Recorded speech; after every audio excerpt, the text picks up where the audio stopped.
Welcome back to the finale of Once Upon a Starlight. We would absolutely love it if you'd like this video, subscribe to our channel and check that bell so you never miss an episode. And of course, while you're doing that, I'm going to read some comments from last week's episode right now. Comment number 1. Please, Nikki, give this Starlight story a happy ending, and my life is yours. We're going to have to wait to find out what happens. Uh-oh. Stay tuned. Comment number 2. Drunk Cremmy might just be my new favorite character. Mine too. Mine too. A lot of comments. For real, about that. for A lot of real. comments about that. Thank you. Comment number 3. Backshots Pipe Works is just the sister location for Uncle Randy's Pot Pies and Handies. And lastly, after Frost's second kiss with Blarby, I realized that the Claudarans got that Leica in them. So as always, make sure you leave a comment below, and maybe sometime in the future, your comment will be chosen and read. Who knows? Tell us what you liked. Tell us what you were most excited about for Neon Odyssey. Let us know in the comments. And in the meantime, if you'd like to support the stream, there's a few different ways that you can do that. You can become a channel member right here on YouTube. You can check out our merch shop. We got a lot of really great stuff over there.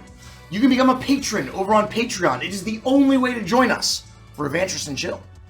And lastly, make sure you go to neonrpg.com and back a physical product before June 3rd at 11:59 p.m. Why? Because if you do, and you've backed it and got a physical product, you're going to get a free set of exclusive sharp edge resin dice called Retro Vice. Ooh, they're beautiful. We will never reproduce them ever again. You can't get them anywhere else. The only way to get them is to back a physical product while the Kickstarter is live. So do it before June 3rd at 11:59 p.m. Eastern Time, or you'll miss it forever. Thank you. Take it away, Nikki.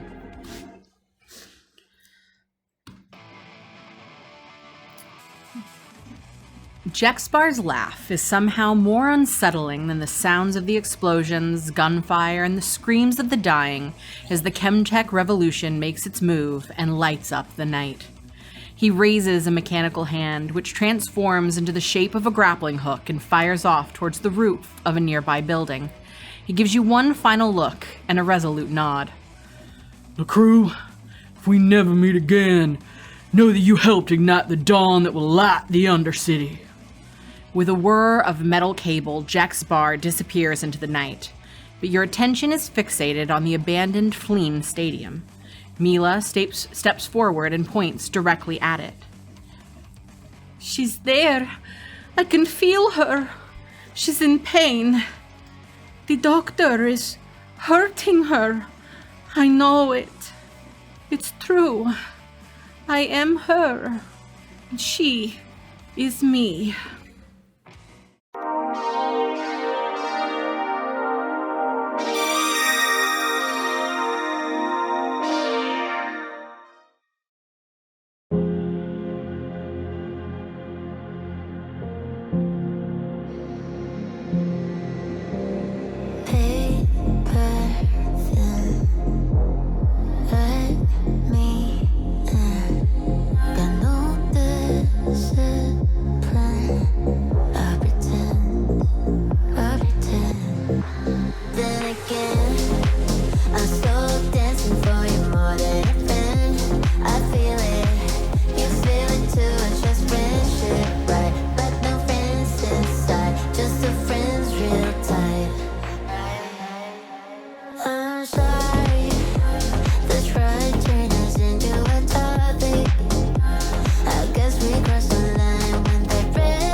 Chaos echoes all throughout District 87, but the path to your destination is mostly clear. There is no better time to finally put an end to all of this. We need to move. I didn't know he was going to do all this! By the gods, Crimmy, what you put in those things? I just did what they asked me, kid. This'll all be worth it in the end, I hope. You're very good at what you do. I'm not sure how you learned how to make this, but it's remarkable. A lot of people are gonna die for this. We better make sure we don't let them down, eh, lads? That's right. Yeah. Yeah, you're right. I hate to say it, but that ain't my concern. The 6 of us, that's my concern. So that's where we're going. Or we're still like up looking down on You're the up train looking station. down. You see the chaos exploding all over the district. But your focus now, you're almost turned away from it as it is a backdrop to what your mission is, which is immediately in front of you, the abandoned stadium. How you feeling, Mila? You said you can feel her? You think she's there? I can feel her. I'm scared and I'm not sure I know the way, but there's something familiar about that place. If you can hold on to that, perhaps we may be able to learn more as we get closer, and I'll be right here. I can't feel her, but I can perhaps help ease your mind, and you'll be in our hands. We'll be in safe hands. We'll protect you. I don't want any of you to get hurt because of me. We don't want you to be hurt by anything else, but we're all in this together, and we're gonna make sure that everyone stays as safe as possible. Hey, Mila, everything's gonna be okay. I know right now. An explosion goes off behind you. The Wilhelm scream. One Wilhelm scream of the campaign goes off. It don't look like it's gonna be okay. But no matter what happens, if it ain't, we're gonna make it okay. We got the 6 of us. Which is, I mean, you know. And Blorby too. And Blar, she's taking care of business behind the scenes. And I mean, you know, Rima, she's a big bad scientist with lots of crazy ass, you know, crazy powers and the like, or crazy science. But we're of a size, eh? I could probably box her and get one of her sharp teeth out, you know what I'm saying? Alright? And It's alright. just know, Mila, look, if any of us get hurt, we're gonna make sure that you stay safe, and that it's not your fault. And all right? I'm going to make That's sure right. you stay safe. I Because appreciate you that. are my responsibility now. We're gonna need all the help we can get, but I need you to just tell me, it's not your fault. Well, I mean, technically it is Nope. my fault. I won't hear it. No, that's not the case. I want you to hear you say, it's not my fault. Hey, you know how I can help you? Technically speaking, Crummy knew what sort of horrible monster his business associate was. He probably should have murdered her in cold blood about 20 years ago, and he failed to do that. It's so not Grammy's his inaction is probably more at fault than yours, eh? It's not Grammy's fault. It's the mean lady's fault. Thank you, Gricko. No, I agree. You know what? I'm gonna And take. there There we you go. go. It's the mean lady's fault. Exactly right. I'm gonna take full responsibility for this one. If it is anybody's fault, It's the mean lady's fault. It's not your fault. Exactly right. It's not your fault. It's not Clemmy's fault. It's the mean lady's fault. No, Nicely said. you're Astute right. observation. It's not our fault. We didn't do this. Exactly right. Exactly right. Eh? I'll take it. I'll take it, Mila. We I are appreciate we that. are simply a skitterer in the giant plastic oven of life. Exactly right. I mean, really, when you think about it, I mean, Neo Edifex is just one big spooky skitterer's oven. That's allegedly. Well, down in the hellhole place, it felt like the inside of the oven. That's right. That's right. Well, Let's lads, get down there. There's no better time than the present. We better hope Jax was right, man. Look, I mean, based on what I'm hearing and seeing, I hope it drew away all the security, but it's possible that it didn't, right? They may have left some fellas behind, so we may need to do some of the dirty work ourselves, all right? It won't be an issue. And if we look a little scared and we're moving a little quickly, that'll make sense. I can cry on cue. Well, just try not to be too visible, all right? I doubt any of them maybe they know what you look like. Just stay safe, all right? Stay between them. Yeah, why don't you hold Frosty's hand? And then, you know, since you guys are of a kin, eh? I've got you. And I will keep you safe, Frost. I promise. you have a big job. We don't know. We know we to get to the stadium, but it's all up to you once we get there, okay? You're gonna be the one who guards us to where we need to go. So What? it's a big job. It's important. What if I can't find the entrance once we're there? We will find it. We will. I feel confident. You won't be mad at me if I can't find it, though, right? No, we're all going to give each other a tremendous amount of grace during this period. We're all in this together, okay? It's little slip-ups, little mistakes. That's not the big picture. We have one goal, and we're going to do everything we can to get there. That's right. Kid, this lady's gunning for us. If we can't find the entrance, we'll make our own. I'll find it. I can do this. You're very brave. That's my best explosion. Thank you. I can't recall if Blarby came up to witness the explosions with us, or No, if she's down below. Blarby left early before you left, and she made her way. Thank She you. was making her way back home. I just wanted to be She sure. would have been a liability. Oh, she went to the Starlight, I think. To try Well, and get she the went. security She went officer. home, but she also Yeah, wanted. yeah. She was going to stop by the Starlight and see if She there's was gonna anything try she and could get- do to at least if it fell out of their clutches, begin the cleanup process. I'll pull up my phone. I'm gonna put in punch in a few text messages and basically explain to her that in the duffel of my things there's a very expensive suit, and that I want to surprise her with it, but that if anything should happen to me, that she should sell it and use that as the runway to whatever new life she could afford. And with that, I will put the phone into my pocket and be ready to hold Mila's hands as we sneak and steal through the night. You walk through the streets of the city, and fortunately for you, no one is looking for small groups of infiltrators while the battles rage all throughout the district. The abandoned Fleen Stadium looms tall over you, and your heart sinks as you see a squad of heavily armored Nexus security in your way. Then, through a crackling comms device ahead, you hear a strained voice. The rebels are overwhelming the eastern blockade. Need backup immediately. Moments later, a troop transport cruiser roars to life, and the final squad guarding the stadium answers the call, but they're headed in your direction. I need everyone to make a stealth check. Uh-oh. None of us are inspired. No. Oh, gosh. Am I good at stealth? Probably not. Am I good at stealth?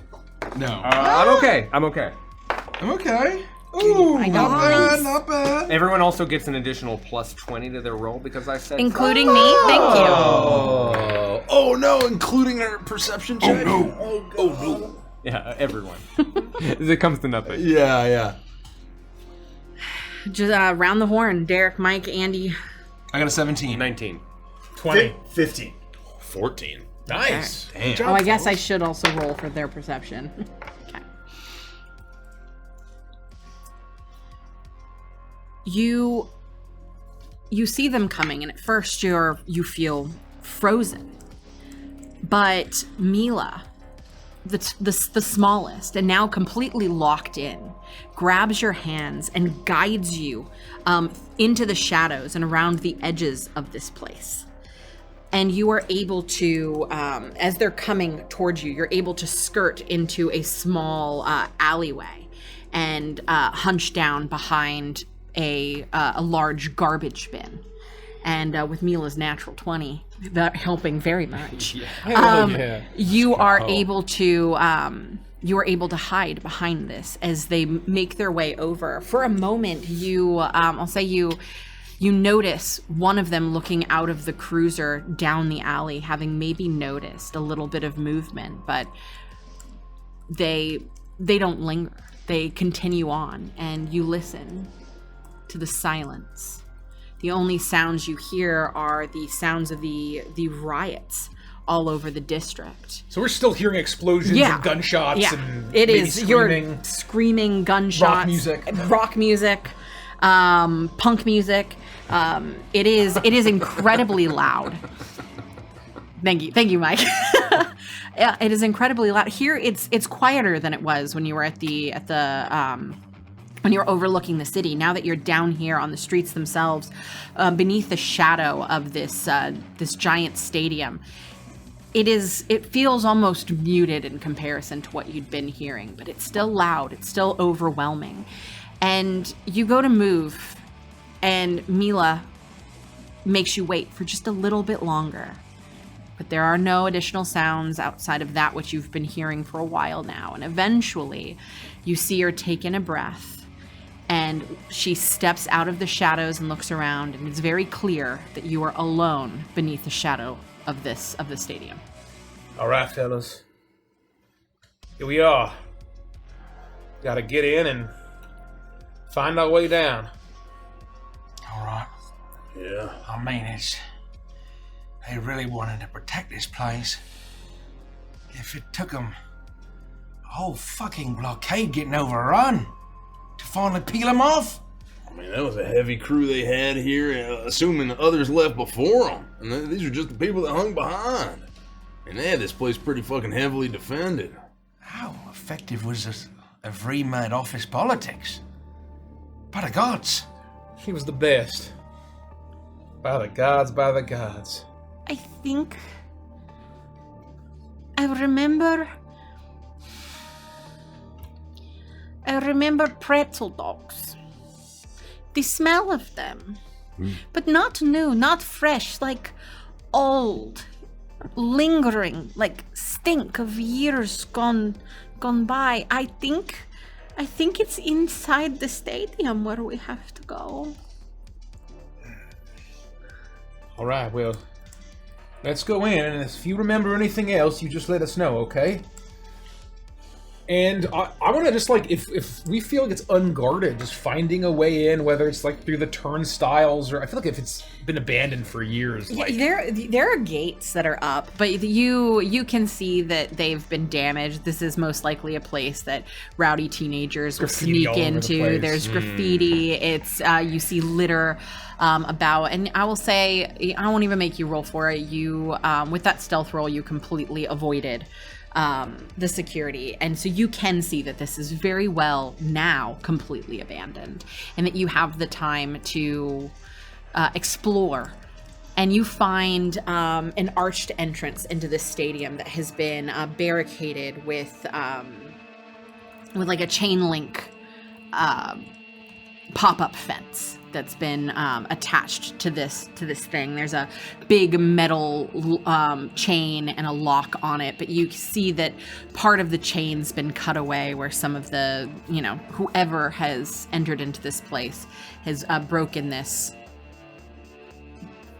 many times, but it's been haphazardly mended back together. And you imagine it'll take a little bit of strength, but you'll be able to rip the repair open, and you'll be able to climb in this way.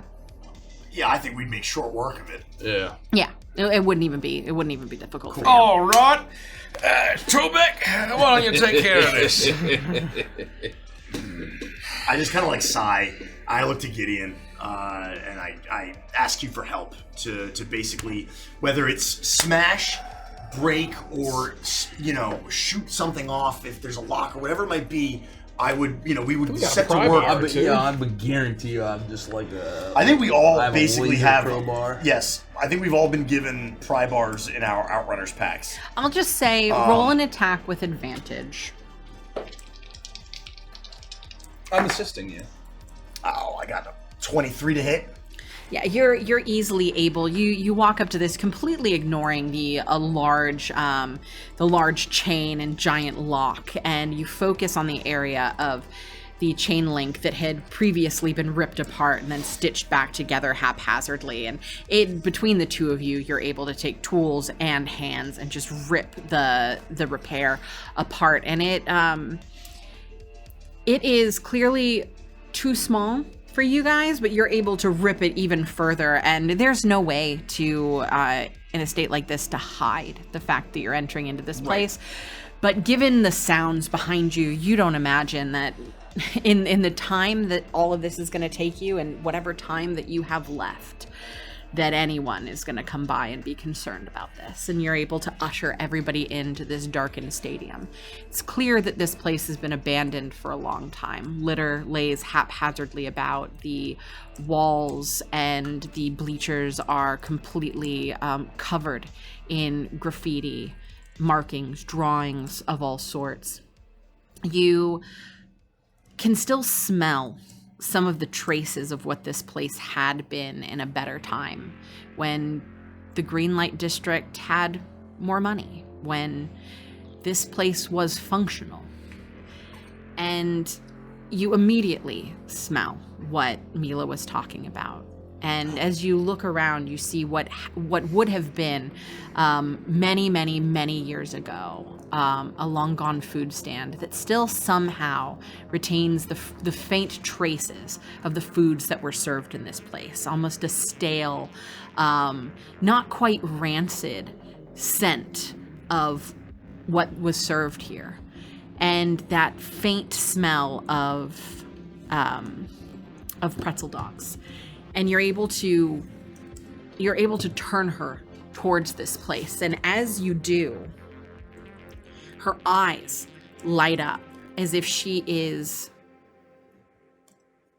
experiencing a different time and place. What? Mila, are you alright? We're closer now. Can you still sense her?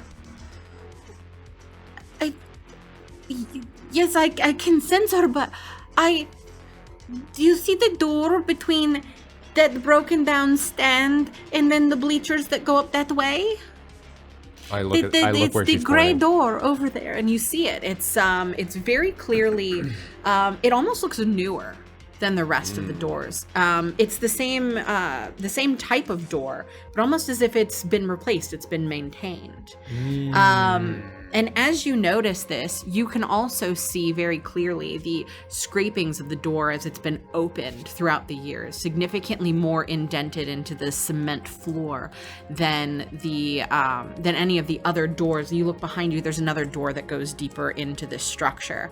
And there's ware there, but there's clearly fresh ware around this door. I think that it's in there.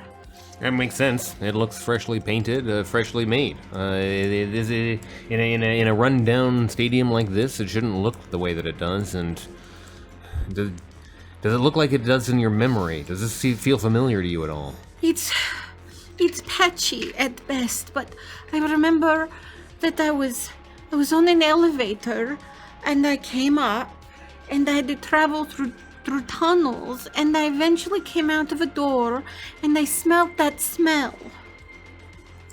All right, let's go then, right? We Yeah, can at least check it out. We got the smell, we got the door. It's the best place to start. We'll lead the way. Everyone keep your eyes open. All right. The closer we get, the higher chance there are of baddies. You stay with Frosty. Do you want to give me a gun? Well, no, I don't think you need a gun. Just don't give her a gun. You gotta give her a gun. But how am I supposed You don't need a gun. You're plenty powerful without it. You're holding it out to me, though, like it could be mine. No, put that away. Put that away. All right. Well, what Mila. What about a large knife or something? I thought we already gave you a knife. Oh, Yeah, you have a knife. I left it with the... I didn't All right, bring you can it. have the throat slitter. Oh, okay, yeah. I'll need me knife. Careful while you swing this thing, all right? Okay. And I'm gonna give her my quick blade. And she will, you'll see she's still wearing the boots that Murder Fang gave her. And you see that there's a little strap on her calf that is the perfect size for a small dagger like this. And she, It's she like well holsters it protected there. in like a sheath, so that it wouldn't like accidentally nick it. But... Is it a really nice sheath? Oh yeah, Pretty fancy. Oh yeah, it's like space gator skin. She Yeah. looks like she's about to toss the sheath and put it in the one that's attached to her boot, but then she sees how nice it is. And this is the kind of sheath that she has to like tighten it 3 times around her thigh to be able to get it to work. She's so small, but you watch as she takes the time to fully fasten it. She's got it there at the ready, and she looks down at it and she smiles up at you, clearly appreciative of you providing her something so nice. And only use that if you need to, you understand? Only if I have no other choices because I don't have a gun. I'll be right here. Come on. I'm really scared. It's all right. Just keep behind us. Keep pointing the way. Are you scared before we go? Or am I the only one? You're not alone. Okay. Heck yeah, we're scared. It's normal to be scared. Yes. This is dangerous business we're doing, but sometimes dangerous business needs to be done. It's said that in order to feel brave, one can only be brave in the face of fear. So let's go show some courage. Come on. Okay. And she makes her way towards the door. She reaches up to pull it open, and she is very clearly not strong enough. One of you steps. I'll guide her away from the door and indicate to Gideon and Torbeck that the door needs opening. And I'll try the door. You're able. It takes a little bit of resistance, but you're able to pull it open, and you are met with what is. Pull. That's very funny. Fucking funny. I can't get it, I don't know! Stupid scientists. In a second Everyone knows now. you push a door like this. In a second. You are able to get the door open, and you look inside, and you're met with a burst of cold air as in front of you is a darkened tunnel leading deeper into this facility. All right. Make sure you stay behind Tolbeck and the rest of us. You stay with Frosty. This has gotta be it. Yeah. I mean, these are tunnels. She said elevator, tunnels, door, smell. Well, I'm saying, if they try to outnumber us, getting a nice single file line up here, we'd be able to hold them off for quite some time, eh? Hell yeah. Okay, Mila, do you know the way? I mean, it kind of looks like the tunnels that I saw. I think maybe the closer we'll get, maybe the more I'll recognize. It's very possible, but don't be disappointed if you don't. I'm sure it was very strange and blurry when you were coming through here the first time. Here, actually, focus on this. Look around, and we'll continue to investigate as well, but I'm going to hold my hand up, and I'm going to keep holding her hand. But I want you to raise your hand and just keep it in front of you. Try to imagine that your hand is an extension of your mind. And try to imagine it almost as though it were a shield. And that nothing could touch you if anything were to approach you behind this umbrella of your mind.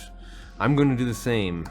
Okay. And even if you aren't feeling anything, just keep trying. Keep pushing through as we walk down these corridors.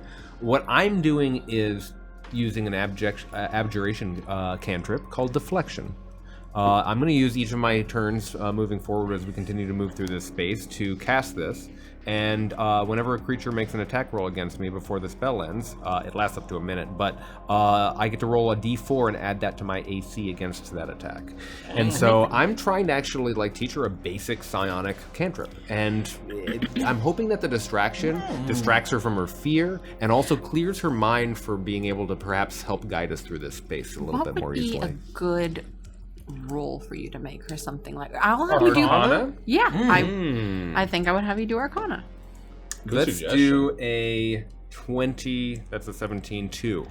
Fantastic. You all begin to move through this darkened tunnel, and you are trying to keep Mila focused but also distracted at the same time. You could tell that her fear was overtaking her, and it was making it hard for her to be present and do what needed to be done.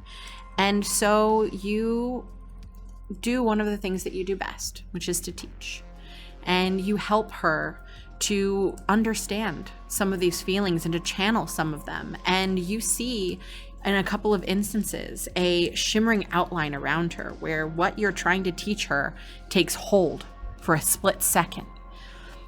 And And this happens a handful of times. And you imagine that, should she have the ability to cast spells, that she wouldn't be able to, or the ability to channel the psionic magics or the psionic abilities, that she couldn't do it at full force now, but with practice. Sure. She definitely has the ability to do this now. And it's something that you've helped to impart on her. She is, I would say you're even taken back a little bit.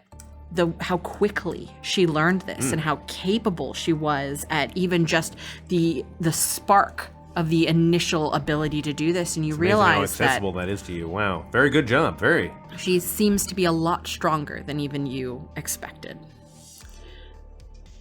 I will continue to sort of almost play envoy the way that we are in the Starlight Lounge. I'm almost treating her like one of our high roller guests, and just making sure that she feels comfortable and that she focuses her mind where I need it to be focused as we make our way. You get a handful of smiles and giggles from her as she is excited about what she's learned. And it is a brief respite for all of you as you watch Frost teach Mila these new skills. And for a minute, for a time, it's almost easy to forget while you're here as you navigate these tunnels. But eventually, you find a darkened entrance that leads down cracked plaster stairs beneath the stadium. And Frost, it is identical to the one in the memory you shared with Mila. This is the right direction. Mila's hand reaches back and tightens around yours as a flash of recognition washes over her face. I remember now. She points down the stairs as she guides you through a labyrinthine network of tunnels and passageways beneath the stadium that had once been used to entertain hundreds of thousands of people in brighter days long past. Now, there's just the cold, the damp, and the dark, as you finally arrive at a large service elevator that is in surprisingly good condition, given the disrepair of the stadium above you. Is this the elevator? That's the one. I recognize some of this in the memories that we shared. All of this is very familiar. Fresh. Well, we're definitely in the right place, son. Yeah, anything weird about this elevator? You just rode it? You didn't need to steal a key card, or? No, I just was able to get in and it pushed the button and it went all the way up for me. It's almost like the deeper I go down, the closer I get to her, the more my mind is clear. I thought that might be the case. Be prepared for any memory, and if you see anything in your mind at all, squeeze my hand, let us know. And I don't think there's anything we can do to get the best surprise of this situation except to go down and hope that we find what we need to find. Is there any kind of key card or anything, any kind of security, or It looks very similar to the elevators that move between the districts and Topside. But where the guards put in their cards and things, you don't see anything of that nature. But you've been through winding tunnels down here. And if Mila if she hadn't had that revelation, when making it towards those stairs, you never would have found your way to this place. And you imagine that with how deep into this place this is, how winding and treacherous, it would be so easy to get lost in here, that alone is enough security, that the key card is almost unnecessary. All right, this may be, she's probably expecting us. All right? I mean, there's a chance she wants us to find her. Oh, good. She'd be a fool not to be expecting us, and one thing she don't seem to be is a fool. We may very well also find the lab, and she may have taken what she needed and gone. With everything, the explosions and all of that, we may just find more clues. We have to be prepared that this is not the end. All right. Man, if she knows we're coming, at least we'll be able to see the lot, leave her eyes as we kill her, eh? Hey, We'll cut her off her head off from the front instead of the back, eh, lads? alien. You got it, Greco. That's all she's been doing. It's all right. And I'll get if the elevator's like open, or we could walk onto it. I'm gonna get on it. You could walk onto it. There's the metal it's almost like a sliding door that you have to close behind you. It locks the entire cage, like elevator, locks it closed, and you're able to do that. And you see that there is simply just a panel with 2 buttons, one with an arrow up and one with an arrow down. Ready? Mila? If things get scary? I push the button? Well, you may if you like. Oh. I'm just saying that if things get scary, to stay behind me. Okay, if things get scary, you should stay behind me. And then she's gonna push the down button. And as she presses the button, the elevator door, with a loud groaning clank, begins to drop, and you slowly descend deeper into the earth. The grinding of the lift machinery is oppressively loud as you wait the minutes it takes to finally grind to a stop. Moments later, the doors slowly open to a dimly lit room. And to your horror, you hear guttural growling in the massive shape of a huge, shaggy beast waiting for you in the darkness. Your hearts leap into your chest, and Mila lets out a panicked cry. It's Yenko. Or what remains of him. Silence fills the space as you realize the pile of flesh, fur, and tusk before you is dying a slow and agonizing death. Huge, ape-like limbs attempt to rise, but cannot even lift themselves off the dynasteel floor of the lab's antechamber. Yenko's dull blue eyes look at you without malice, filled only with exhaustion and pain. The creature that had carried Avrima and Xenia to safety lays on its side, and you see that whatever mutation has afflicted him is horribly unstable, and what he has become is unable to sustain life. A massive, oversized heart beats in slow but erratic pulses that bulge disgustingly beneath a layer of thinning skin and shedding fur. His belly, that had once been a cryo-freezing fridge, is now lukewarm and steaming. All the creature can do is watch you enter, completely helpless. I think seeing this thing, we all would have been like quick to be ready to fight. And then having this realization, I was ready with the knuckles, I was ready to grapple. I was ready to not let happen what happened last time. I think my arms would kind of fall to my sides, and I would just approach it and kind of kneel down and maybe even like kind of put my hand to Careful, Tolbeck! to like see for sure if this thing is actually dying. You reach down and you put your hand on Yenko's shoulder, and he's barely even able to lift his head up off the floor as his blue eyes turn to you. The whimpering that's coming out of his mouth is unintentional. He is in so much pain that the noises that are coming from him are almost systematic from his body, and he is burning hot to the touch. I'll have you roll a medicine check for me. Okay, perfect. Careful, Torbeck. Not bad. I got a 13. A 13 is more than enough to tell that he does not have long. Well, he's not long for the world, but you imagine at least another couple of hours.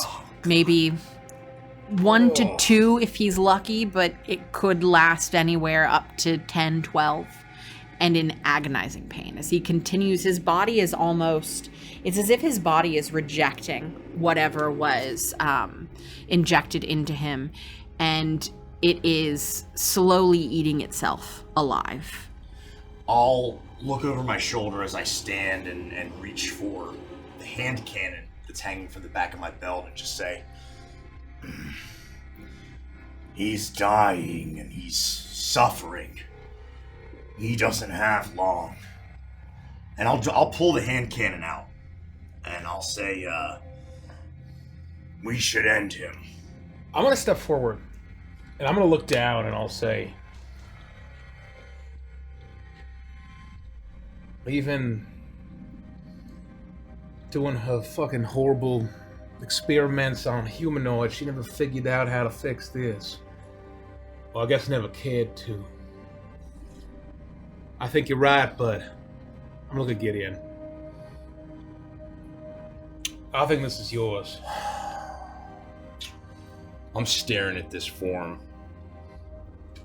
I walk up between Kremi and Torbeck and get close to him. I have the Bertha in my hands, and I extend it out with one hand pointed at his heart. Look away, look away. I'm gonna kind of grab Mila if I can. I know she's still holding hands with Frost, so I'm gonna She is staring at this, her eyes wide, her lower lip trembling. You see tears barely clinging to her waterline as they're about to spill over as she's watching this, and you try to turn her away, and she looks up at you for a second, and she says, "No, I need to understand all of this, even the worst of it." Grimmy, Mila's experienced worse than this, and I did at the same age. All right.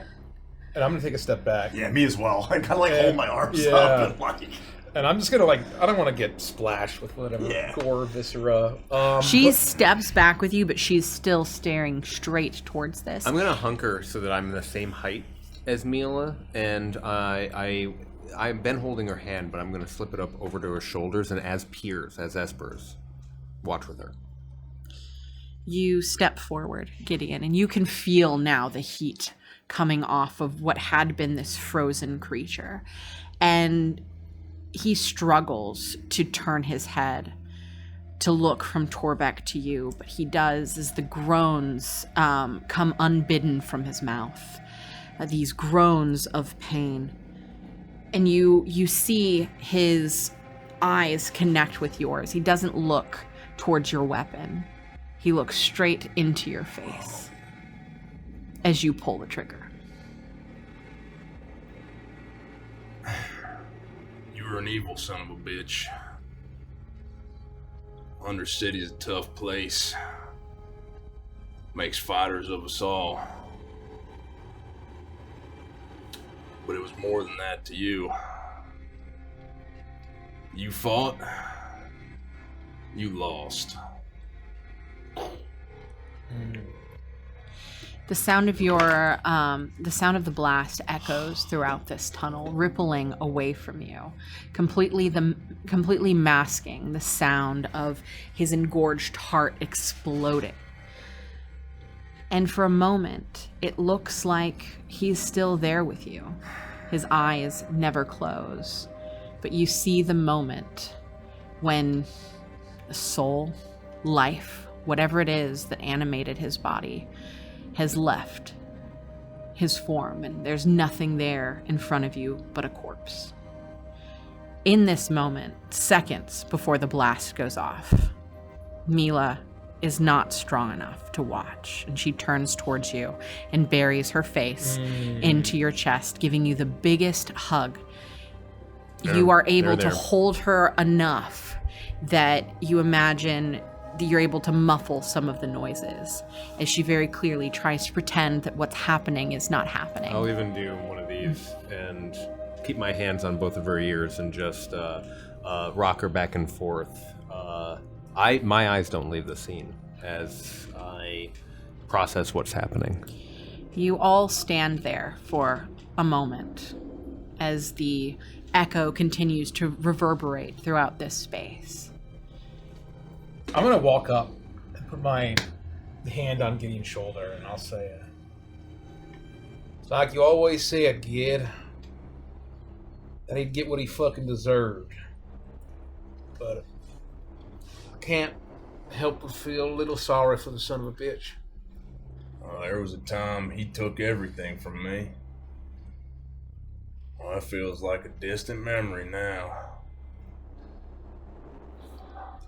I ain't gonna miss him, but ain't nobody deserve this. Let's go kill that bitch. That was a mercy, kid. That was a mercy. Let's go. Abomination. It's like it's the kind of stuff you only see in cartoons and comic books, movies, that sort of thing. It's like evil that's written about, or someone trying to create a sick and twisted mind, but the monsters are real this time. Oh, they're real, Greco. And they live above us. Yeah. Let's do that thing what you just said. Let's do that thing. And I'll turn to Frost and Mila, who just have shared these memories, and I'll say, whenever y'all are ready, you keep leading the way. You see that Mila is looking over Frost's shoulder down the long hallway, the only direction you have left to go. And there's a very faint blinking light at the end. And she does not turn towards any of this. She doesn't respond to any of the things that you've said about Yanko or the situation you're in. As she points, It's down there. That's where the lab is, down there. I know it. I see it. I'll release Mila and I'll turn, holding her hand still, and look down the hallway towards this light. Are you sure? Do I recognize this light, this hallway? I won't make you roll for it. I think you do. I would say, yeah, now that you're here, it's dark. With what Jax did, there's a blackout over the entire green light district. But there is a light blinking down there, a soft light. It's hard to even tell in the darkness that surrounds you what color it is. Yellow, white, amber light, what is? But there is a light there. I can't help. And as you stare down, you occasionally have these flashes of the outline of that door. It's unusually large. A door that is needed to bring in different instruments for scientific experimentation and work. It is a very large door with a big glass window in the middle of it, and you know that you've seen that door before. Even in the darkness, it's hard to forget the silhouette of it. I can't help but laugh. Whenever these memories are surging and happening more and more frequently, each of these moments is just sort of like a... Of course. Why did I forget? How could I have forgotten? The revelations of having suppressed so many memories from my past and now experiencing them through the eyes of Mila it's not a joke. It's serious. But it is so familiar now that it's like an old friend. And I'll look down that hallway and this is it. Mila's right. We need to go this way.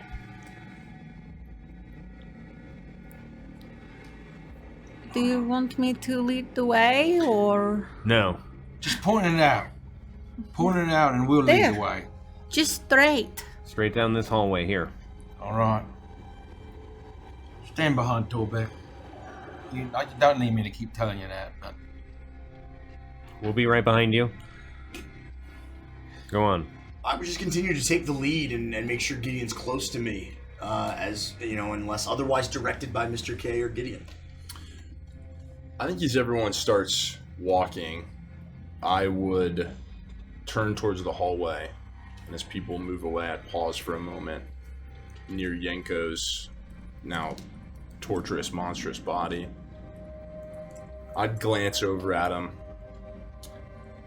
Does anything on him look searchable?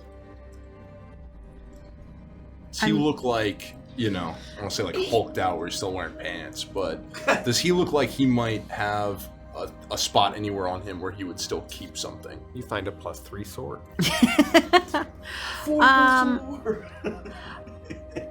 He is a hulking mass of... he's now just covered in gore. But you imagine you could... Is there something in particular you're looking for? A key. A key that has engraved on the head Casey. The key to the King Cole garage. Roll an investigation check at advantage because, well, he is no longer with us. That's gotta be pretty good. 25. It is difficult to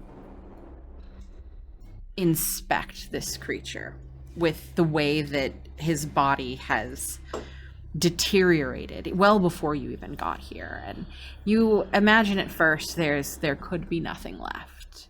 And as you go to turn, your eye catches on something. At first you feel like, oh, was he blinking? But he can't.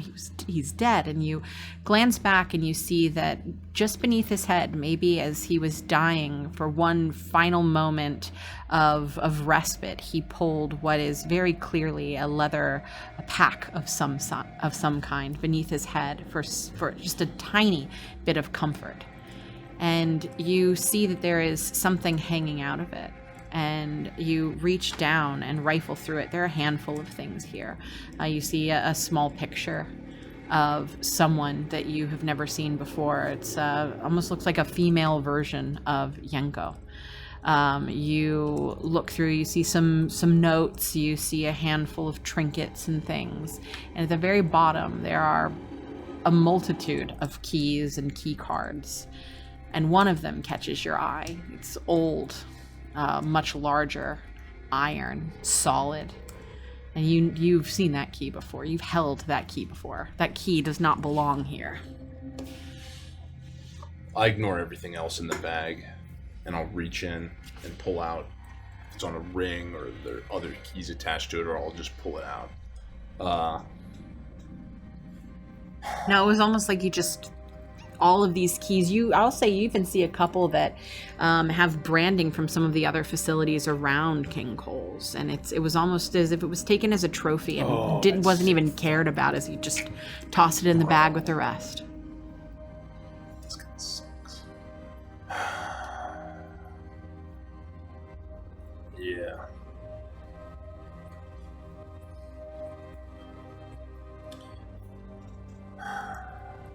You good? Yeah. I think I am, Remy. You know,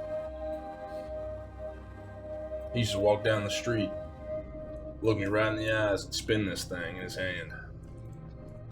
Laughing with those other fucking goons. And he tossed it right back in his pocket. Don't mean much now. The shop's probably run down, gang hideout, whatever, destroyed, but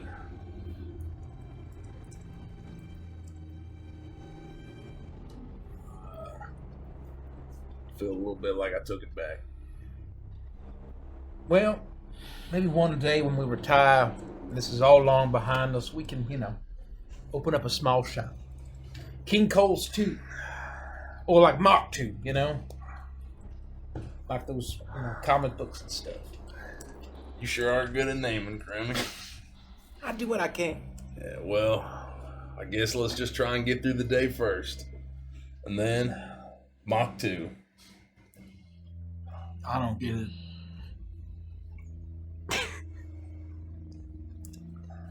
You follow. All right. This lab is really big, so you need to stay behind me to make sure you're all safe. Why are you giving me the stink eye, Torbeck? I will protect you, I promise. We are the adults. You are the child, and you are our responsibility.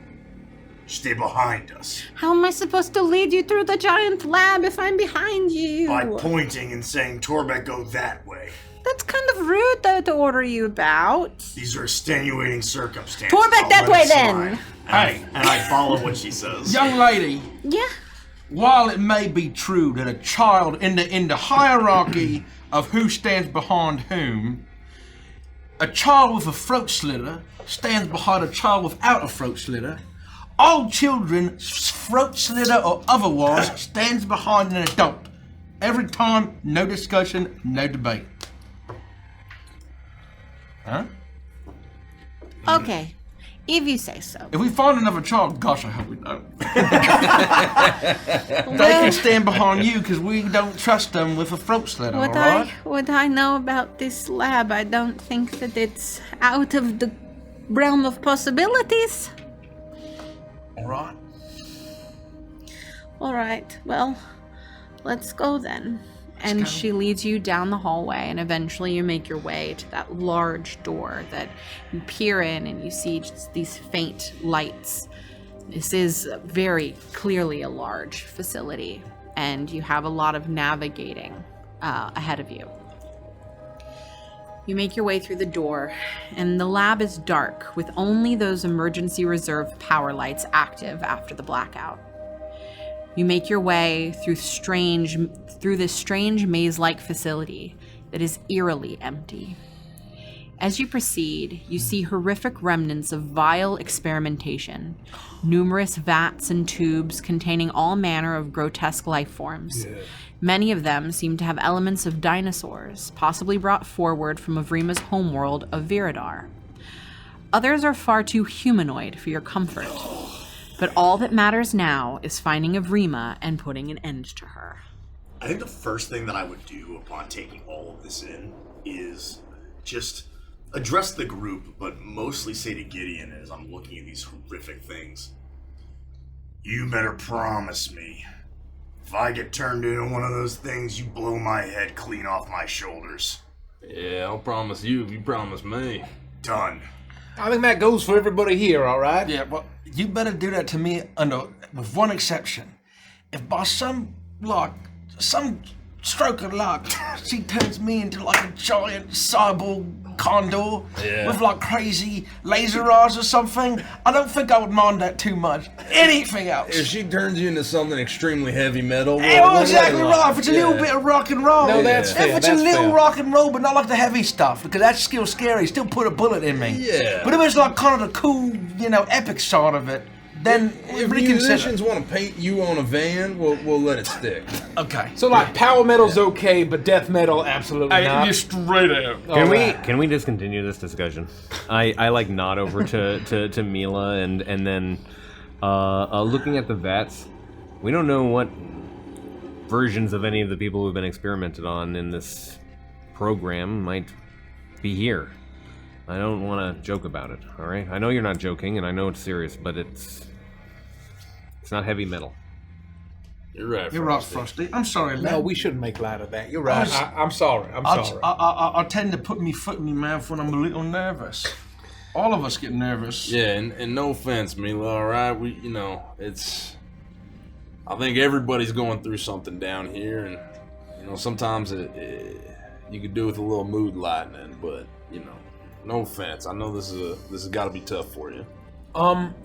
As we go through the lab, I don't want to take too much time to case the place or, tear everything apart. But if there's any kind of records or proof or terminals or papers or anything, because at least this whole time, Kremi, I've been thinking that, Broad Chimera probably doesn't even know about this place, right? Or if they do, it's secret. And so, whatever kind of evidence I could have that might come in handy in the future, I'd like to keep an eye on. This is also a rare circumstance where my hygiene and cleanliness and orderliness might come into handy.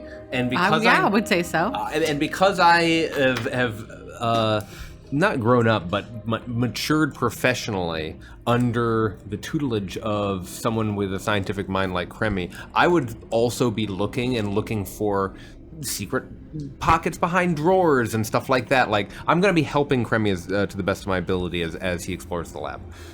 I will say, Mila is doing something similar. She has a lot of pockets of her memory that are not accessible to her, and she's curious about who her parents were, where she came from, and she knows she's heard what you've said about her being a clone, but there's part of her that hopes and prays that that is not true, and that she is just a little girl, and maybe if she finds the right folder, it will prove that there's something else happening here. Mila is cool and also a rich princess. With a Yeah, pony. exactly right. And she lives in a tower, high in the sky, and that she is, even now with the proximity and the connection that she feels, there is a hope to her that there is another life that could have belonged to her if she could just find it. And so you see that she's doing something similar. So I'll have you all roll a group investigation check. I would assist as I'll see. I got another natural 20 for Mila. I get a natural 20. You get a natural 20. Ooh, I did pretty well too. Oh my god, I also got a natural 20. Oh my god! I got a natural 18. I got a natural 18. natural 19. What the hell? But my investigation is +0, so We I are- just have an 18. We actually become Chrysalis. That's we actually take over the crazy. company. That's kind of crazy. Yeah, we That's take over. I kind of suddenly develop a taste for smoking a pipe. so cute. Go to Evantris.com and order your own set of Dispel X investigation. Evantris Stardust Rhapsody yeah, dice. these are- these are the choice. Stardust These are Rhapsody choice. dice. These This are is- fucking yeah. choice. That is Thank a 20 you, for me. Karen. Amazing. Wow, probably. 25. It's crap. I mean, the lowest roll was a natural 18. hold on, 18. I think this will be successful. We gotta know who's the most successful. That's fair. 22. Okay. I'm +8. I got Damn, 20. I got son. 28. Damn. Yeah, You there- are easily the most. There are 2 other frosts in this cabinet. That's how gravity falls. They're only wearing sneakers. What's with the sneakers? You make your way throughout the lab, and as you are traversing this place, you're keeping your eyes open for anything that you can find that would give you an idea as to what happened here, who's responsible, who knows about this place, what the truth is behind the lab. And you eventually find yourselves in a room where it is very clear that records were stored here. Though it looks like a lot of them have been hastily removed. You all work together, including Mila, to look through this place and see if you can find whatever records may remain. And you are able to find some, though much of what you find is encrypted. However, what you do discover is that this lab is completely off the books, having been built by Chrysalis Unlimited as a black site with nearly zero knowledge from anyone at Chimera Bionetics beside Avrima Artemis herself. The construction and the experiments were all following the initial designs of a cloning specialist named Dr. Tontis Zahn, an old Nematoan who first made a name for himself on the world of Slima in a lab specializing in genetically modified ingredients for the food industry. Frost. As soon as you see this name, memories flood back to you. Dr. Zahn, the director of the lab you grew up in. He was not cruel, but he was cold, curious, too inquisitive. He never raised his voice to you. Quite the contrary. Oftentimes, the other researchers in the lab had to strain to hear him speak. But all the same, you were afraid of him. It is clear that he and all of his aides were killed on the night that 001 escaped, and Avrima seemed to scour whatever remained and picked up where he left off. Damn. How do you spell his last name? Zahn. Got it. How do you spell his first name? Tantiss. Tontis Zahn. Tontis Zahn. Tontis Zahn. You alright, Frosty?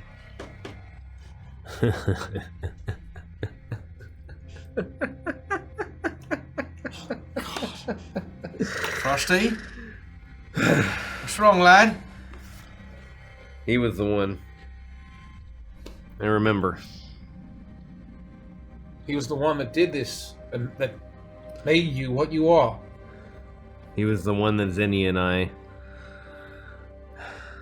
He was the one who... made us what we are. He was the one who put us through the same pain that Evrima put Mila through. Oh my God. I remember... I don't think I've ever been as afraid of anything in my life as I was of him. Gods! How could I forget that? You mess with your mind, Frosty. It's not your fault you don't remember. The mind is a very strange thing. The fact that I could have all of this life just hidden away like something at the back of a drawer, closed for years, not even collecting dust, and then suddenly for it all some flooding back so fresh, it's just...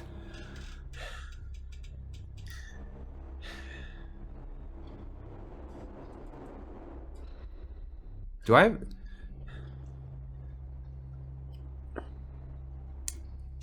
I think that when I interacted with Xenia that she remembered the doctor?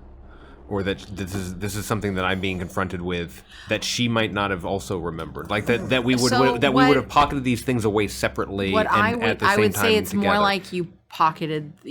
You know that she knew him. Whether she currently remembers him, you don't know. Yeah, that's what I'm asking. Okay.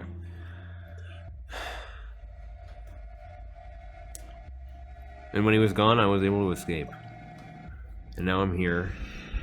And we can put an end to this facsimile of what he did. Oh, for what it's worth, Frosty, it sounds like you got what you deserved. That's right. Said Xenia did a bit of good, and if it wasn't for Evrima, all of this would have died with him. She would have stopped it however many years ago that was. It's as I said before.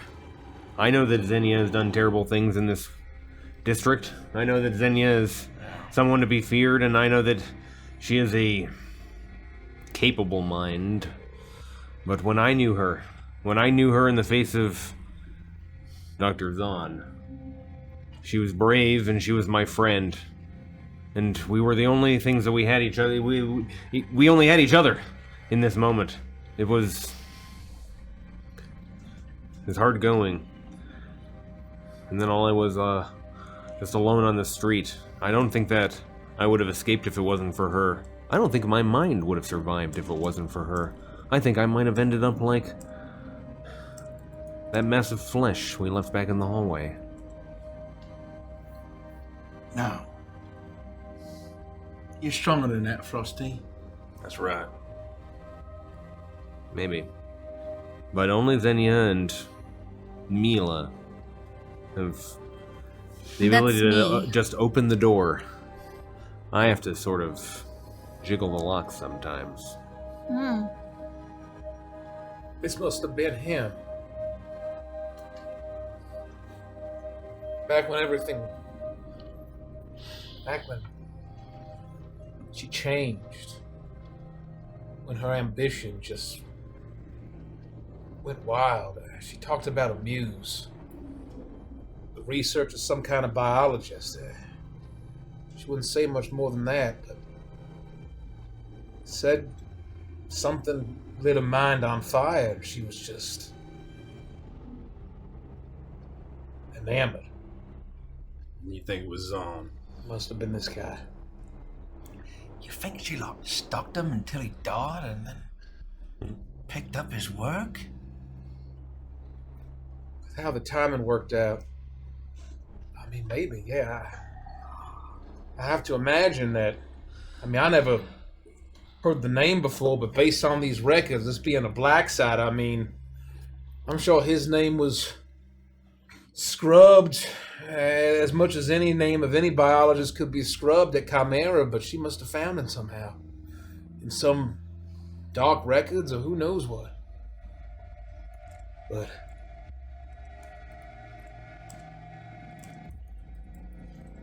everything changed when she found him. It was always in her, the ambition, the obsession, but...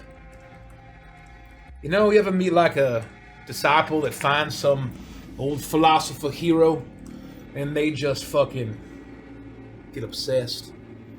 And it changes them. You know what I mean? It was sort of like that. You had a lad that got really into it, but I've just always thought that was just a pseudo-intellectual excuse to just smoke a lot of dope, you know? Yeah, I mean, that was kind of what it was like, but for her it was just... all she wanted to do was research and study and achieve. And I mean, we started hanging out less. She was more and more busy. You know, it's almost like this whole place is like a ghoulish mausoleum for his mind, eh? Well, it actually makes a pretty good song. I wrote that down. I'm gonna pull out like a little notebook. Under Ketchup Laser Beam. Yeah, yeah. Ketchup laser beam. Wow. Ketchup laser beam is at the top of the list. Wow. That's a name I haven't heard in many Yeah, it years. fits quite appropriate in Neon It Odyssey. really Sure is. does. It really is. As I put that back, That's a beautiful nod. I don't blame you for not getting the inkling to kill your co-worker without any proof, but God, imagine if you had, Grammy. It's not your fault, of course, but I mean, she was a colleague. You know, You couldn't have known what she was up to. Doesn't look like anybody knew what they were up to.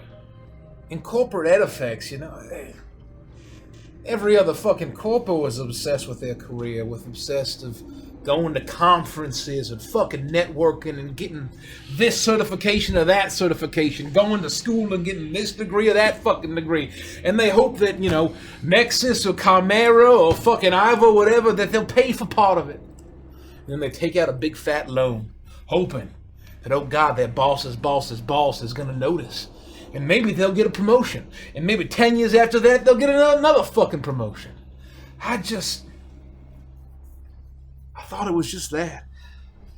I wasn't gonna fucking kill her. Not back then. sounds like a living fucking hell, eh? It was. I'll take the Undercity and the Green Light. 10 times out of 10 over that fucking life. You say that again. Frosty, I only brought 2, and they were for emergencies only, but I feel like you need one of these, lad.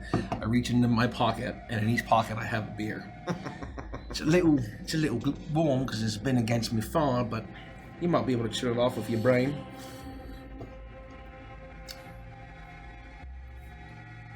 Man, I want nothing more than open this and drink deep.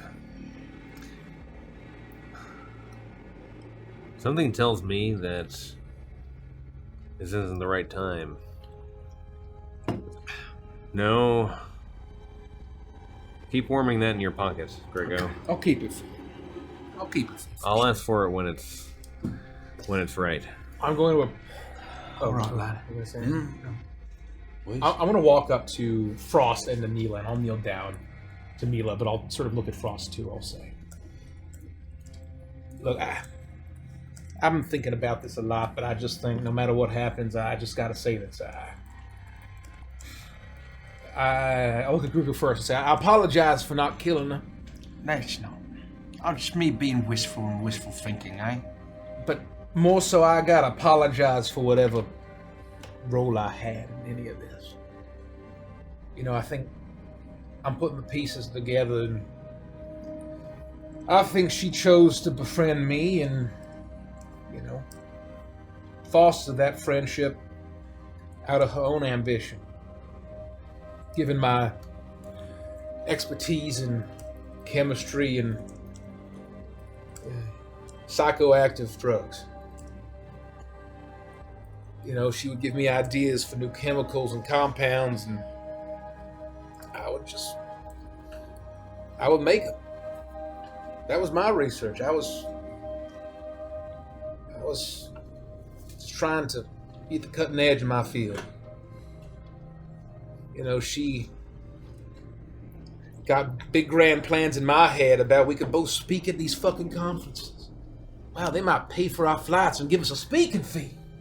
Oh man, we could retire on speaking fees alone. And then she got really into espers and unlocking the mind to be able to do more than hallucinate and feel good. And I should have stopped then. But I did. I thought it would make my career. I thought I could fucking retire at some point.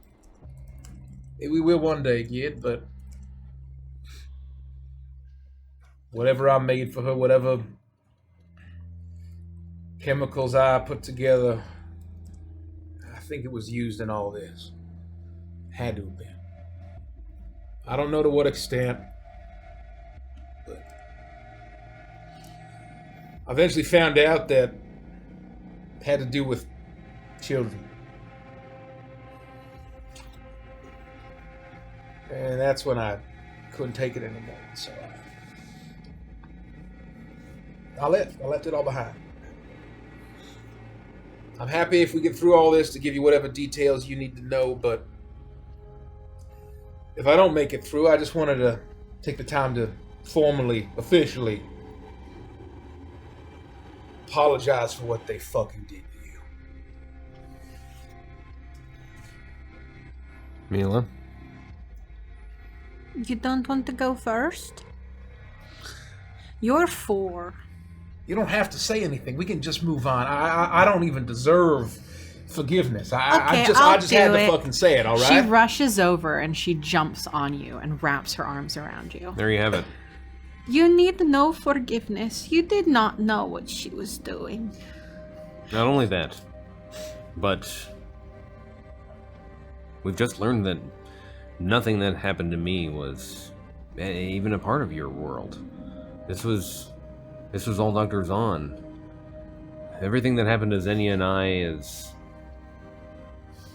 Sure, she picked it up and she carried on this strange legacy, but that was before your time. She puts her little hand on your cheek. You are not who you were in the past. You are who you are now. And who I know is someone good, someone kind. You're ambitious and capable, but your ambitions are not like Evrima's, not even a little. Mm-mm. Not even then. You would never hurt me. I know this. I trust you, Kremi. You are family. Your family. I love you guys. Come here. We already said. Yeah. Mila's already there, but she And squeezes I'll you really hug tightly. Mila tighter and I'll say, all right, I had to get that off my chest. It's not your fault, Kremi. I've just been Thank you for saying. responsible for at least some of this. You did everything you could, Kremi. Hey, at the end of the day, you left. She didn't. You came down here to the green light. You tried to shine a little light into a dark place. Give people someplace they can go to be happy. She doubled down. She stared in this fucking void that this Dr. Zahn started, and she blinked. Alright? Alright, no, you're right. Anyway, we should move on. It's gonna ruin my makeup. Take care of your makeup. I'm going to stand and I'm going to very quickly take the choicest pieces of evidence that I can. If there are descriptions of the old program, how it transitioned to the new, anything that I think, I'm not here to take books and volumes and stuff. I want to try and prioritize a few documents that I feel are the most damning and slide it into my pack before we move on for safekeeping. Okay. I'll say you're easily able. There's not much. I would say most of anything that would be truly damning is encrypted. But the information that the information with Dr. Zahn's names, you feel like those are things that are worth keeping. If there's a paper, if there's a drive, I'm looking for something small, anything that will allow me to have fingerprints on this experience. You see that everything here, none of it is digital. All of it is burnable. All of it is capable of being destroyed without a trace. And so you grab a small folder and you shovel a handful of documents into it and place it within your, you have like a wheelie backpack. No, I have a very, very nice looking man purse. Thank you very much. I don't know. That's exactly what Frost would I have. just feel like a wheelie It's a backpack is satchel. pretty damn it's a cool. satchel. I like Yeah, wheelie yeah. Indiana backpacks. Jones carries one. It's cool. Yeah, it's cool. So Okay, so you put it in your frost satchel, and you feel like you at least have something that could be useful to you. At guys, some look, point. I look just like Wyoming Smith. Yeah, just like him, Frosty, just like him. All right, let's move on. Do we need to do more here? Because, and you see that she's staring at this door. And there are a handful of doors leading off from this room, and this one looks more a little more nondescript than the others, but she is staring at it wistfully. I think it's through there, but I don't want to go. But I feel her on the other side of that long hallway. Well, you don't have to lead the way this time. I know, but I have to walk in that hallway. I agree, and I'm gonna walk right beside you here. Take my hand. Okay. Can we find out what's in that corridor there, gentlemen? I already know. Yeah, we're done in here. I think we got the whole picture. Yeah, we'll get through it nice and quick. We don't gotta stay. Yeah, and kid, this place, I know it ain't good, right? It's traumatic, but it's just That is the worst. it's just ghosts. Nothing can hurt you in here. I hope not. Nothing behind that door is gonna harm you, all right? And when we get to Evrima, we're gonna cut her down quick and easy.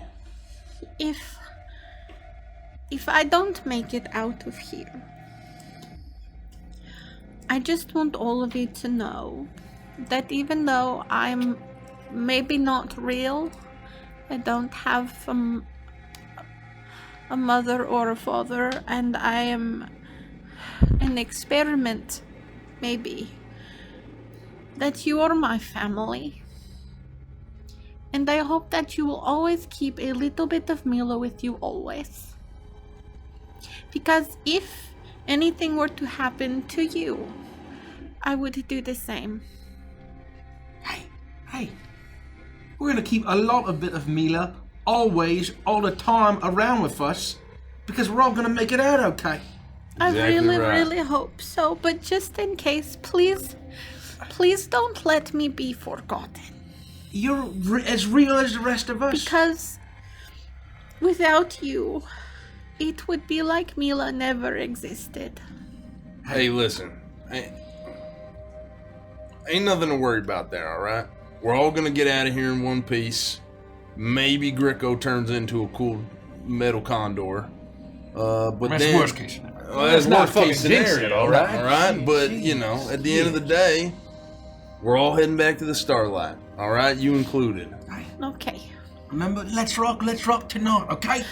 Let's rock Let's rock tonight. Let's rock tonight. Let's She rock- starts let's to rock headbang a tonight. little bit. Okay. Okay, well, that's the dormitory All right. where I used to sleep, so I guess we should probably go down there now. I think it's the only way. This feels right. Frosty's got you. We all got you, okay? Okay, for this one, can I go first? I want to get through it as fast as possible. Hold my hand. We'll keep an eye on I'll be right alongside you. Yeah, Keep your we'll hand walk, cannon ready. we'll walk right next to you. You move forward, and she slowly opens the door. The sound of it creaking on the hinges echoes throughout the space behind you and the space in front of you, a long hallway lined with the same door after the same door. As you enter the dormitory, though Mila has been telling you that this is the direction you're meant to go, you now feel that your destination is just beyond this. There's a heaviness, a weight to the air here. You pass double doors to a small cafeteria with a menu that contains sparse and bland food options beside the occasional treat of green gelatin. And just beyond that is a hallway lined with 10 identical doors. Above each of the doors are numbers 020 through 029. Mila tenses up as she looks at the number placards and says, Let's keep going. I don't want to be here any longer. She points at the door at the end of the hallway. She's through there. The look on her face makes it clear that she is absolutely correct. No matter what happens tonight, the chips will fall one way or another in the very next lab. And that's where we'll take a quick break. Oh, hot damn!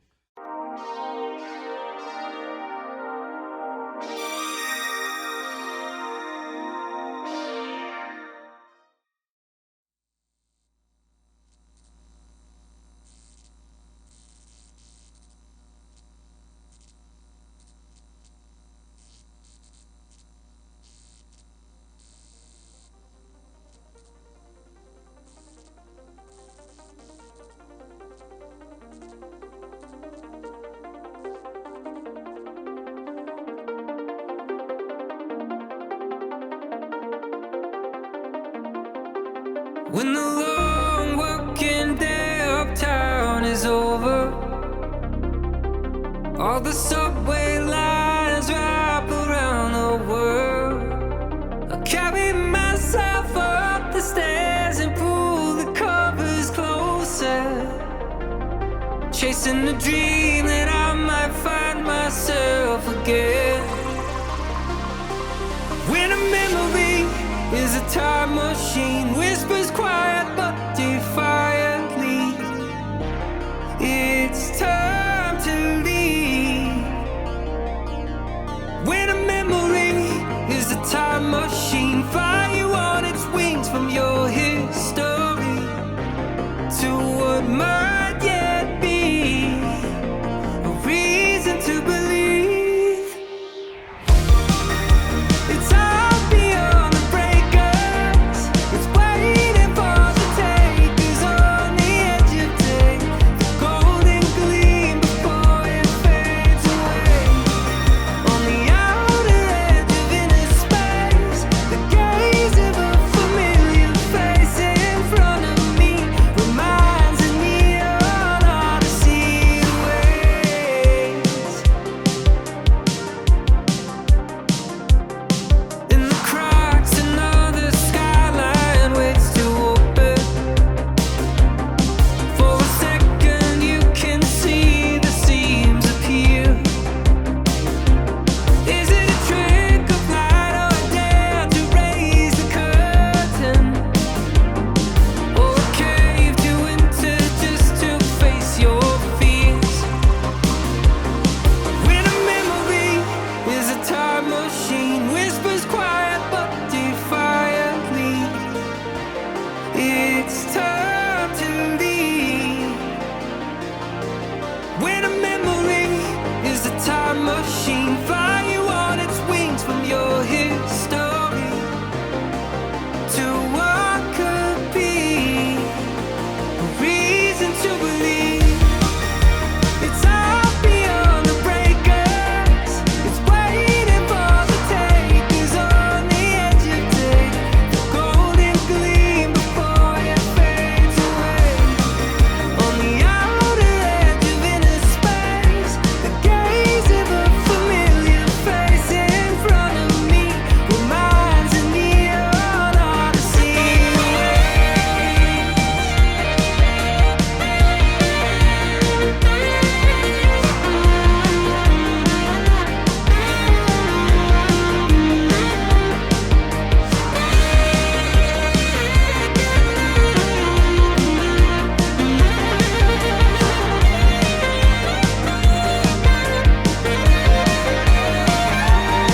When a memory is a time machine, whispers quiet but defiantly, it's time to leave. When a memory is a time machine, fly you on its wings from your history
You stand at the end of this long hallway.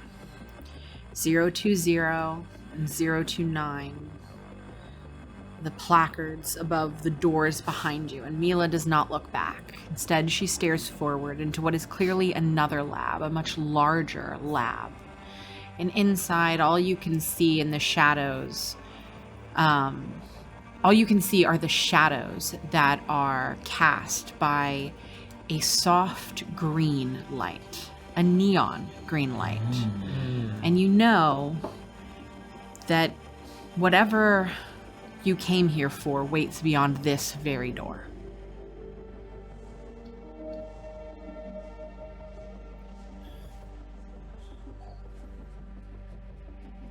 Well, everybody ready?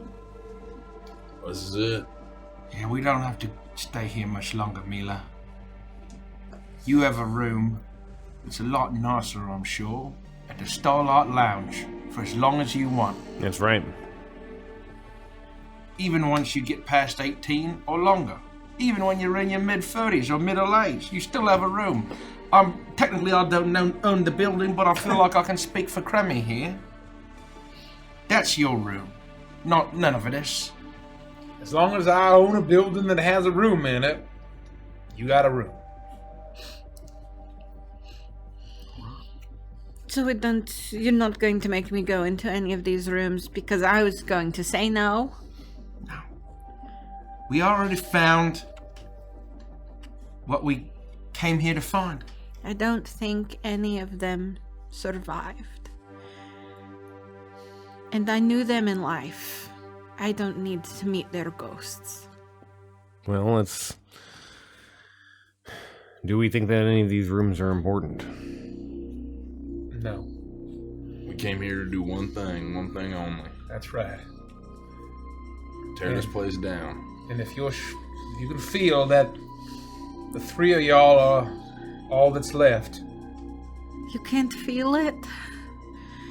The air is heavy. It's thick here.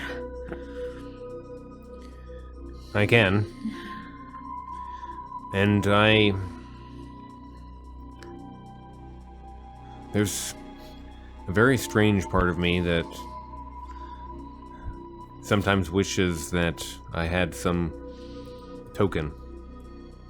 I know that you don't need to go into any of these other rooms, but this one was your room. Do you remember leaving anything at all that you might want to keep with you? Even a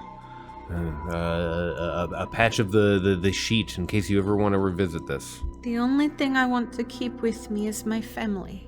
Is all of you. So don't do anything stupid, okay? Not for Mila. We won't. We're only going to do smart things for Mila, alright? Alright. The door looks really heavy, and I'm quite strong and I could probably open it on my own, but I'm sad here, so maybe Gideon, would you open the door for me? It's a pull, by the way. Oh, okay, that's good to know going in. Torbeck, man, you first? Yes. As usual. I got me axe, eh? Mila, You ready? no matter what happens, I need you to stay by my side, alright? Okay, I will protect you if anything starts to go down. I need your protection very much, and our abilities are... Well, they may resonate, and the more we can charge and focus together, we may be able to do more than ourselves on our own. Hold my hand. Okay. I haven't let go, but I'll hold it stronger. Last time we squared off against her, she injected Yanko, threw an ice monster at us, so we gotta be ready for anything coming through those doors, and don't let her hit you with any needles. I'm sure that she will have, even if she's unprepared, a lot of tricks up her sleeve. Be ready for anything. I don't suppose there's any point in being stealthy at this stage, huh? Go ahead and open the door, fellas. All right, this is it, lads. Let's rock tonight. Here we go. You go through the heavy dynasteel door and enter a room flooded with neon green light, as if you were back outside in the green light district. no longer enduring a blackout. It takes a moment for your eyes to adjust and to realize the source. There is a massive Telusium pipe built into this room, with countless smaller cables and tethers connecting to various machines and vats of bubbling liquid filled with darkened but clearly mutated shapes within. The room is made of sleek, sterile dynasteel, and there are numerous sturdy restraints throughout, and devices that make you shudder to think of what torture they could inflict. Between you and this pipe entrance is an elevated control room shielded by an incredibly thick pane of shimmering glass. And behind that pane stands Dr. Avrima Artemis.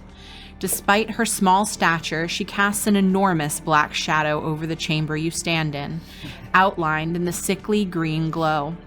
She speaks, and her voice is projected through speakers embedded in the walls. Dr. Zahn was truly a genius. A one-of-a-kind mind. His research was unprecedented, and he had the resolve to do what must be done in the name of science. His downfall was his ego. He cared about surviving to see the outcome of his work. He wished to become the perfect being himself. To think such a brilliant mind could be brought down by such simple folly. And despite the experimentation and limit testing I've done on my own body, I have no desire to become the perfect being. The perfect being. She stands right in front of me. In an instant, a metallic arm emerges from the wall and grabs Mila, drawing her into a small tube of shimmering glass. Her screams are immediately silenced as she bangs against her prison to no avail. No! Hey, you let her go! Thank you for delivering her promptly. You arrived right on time, if not a little early. I'm gonna take my gun and I'm gonna fire as few blasts at the blast she's behind and see if it does anything. Roll to attack. Yeah, I'm using fucking Thunderburst. Does the glass look like Esper-proof glass? The tube that she's It's the exact... It's actually thicker than the glass the last time you faced off. Chimera and their black suits! With Avrima. That's very funny. I roll a 11 to hit. The glass is a huge glass pane, incredibly thick. It is not difficult to hit. God. But the blast does nothing. And she's behind the scene. Not even a scratch, not even a mark. If you hadn't known that you'd fired the blast, you would never know that anything had collided with it at all. Do I see, or would I have noticed what she did to operate the mechanical arm?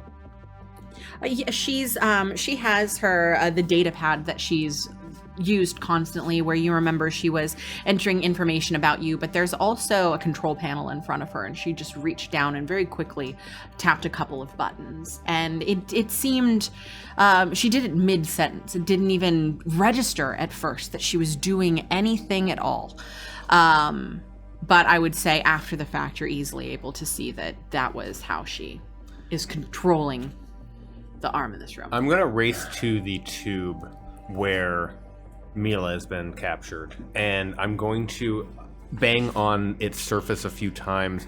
I can't hear her at all. There's no audible sound being able to pass through. You can see that she's slamming her fist. She's clawing with her fingers, trying to get out. She's screaming. She looks horrified. Maybe this is the same material as the Esper-proof glass, but I'm going to put my forehead against it, and I'm going to try to reach out with my mind.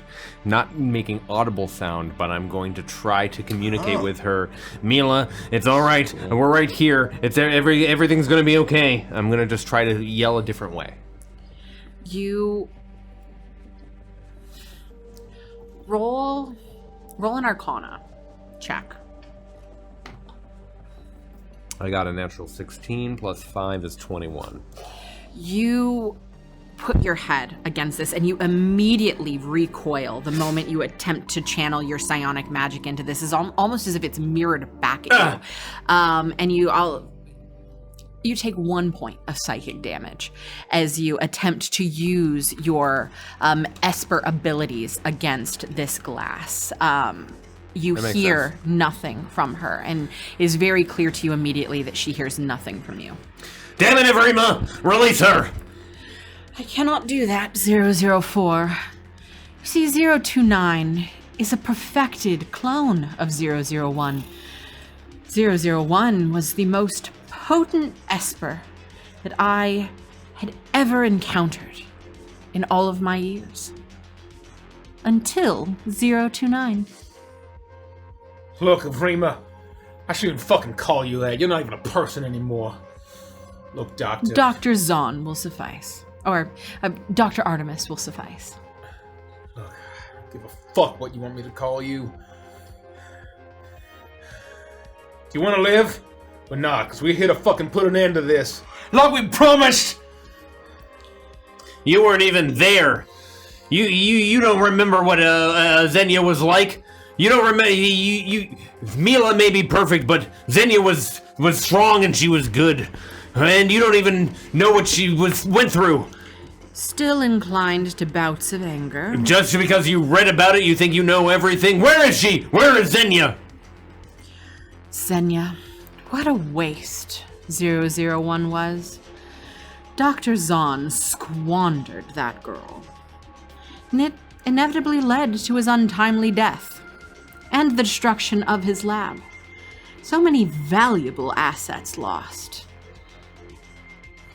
To hubris, ego. It's unfortunate, really. That whole time, your muse was that sick fucking freak. I'm disgusted. I'm disgusted with myself that I ever called you friend. Look, I'm gonna give you one last fucking chance, alright? I don't know how you think this is gonna fucking end. But you're not walking out of here alive unless we let you. You understand? I'm not sure I would call him my muse. He was brilliant. Xenia was powerful. No, not my muse. She could have been 001. She's too easy to manipulate. Too weak after what happened to her in her youth. All I had to do was tell her I was restoring her powers, and I was able to siphon them from her. Create clones like 029 that were infinitely more powerful. No, not my muse. The student has far surpassed the master. What about the other numbers? And I'm sure they had names. Where are they? Where are you keeping them? Names. None that we gave them. No, all numbers. There's no reason to get sentimental with the experiments. They are simply that, creations, and she points to Mila. She has life in her, but is she real? Does she have a soul? The experiments may be able to tell. For now, all I know is she's meant for the next stage. The next evolution. A perfect being with godlike power can use her psionics to dominate space and time. Something unlike the galaxy has ever seen.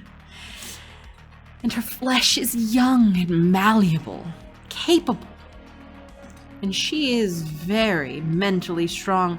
Something her predecessor 001 is sadly not. You speak of chances, Mr. LaCrue.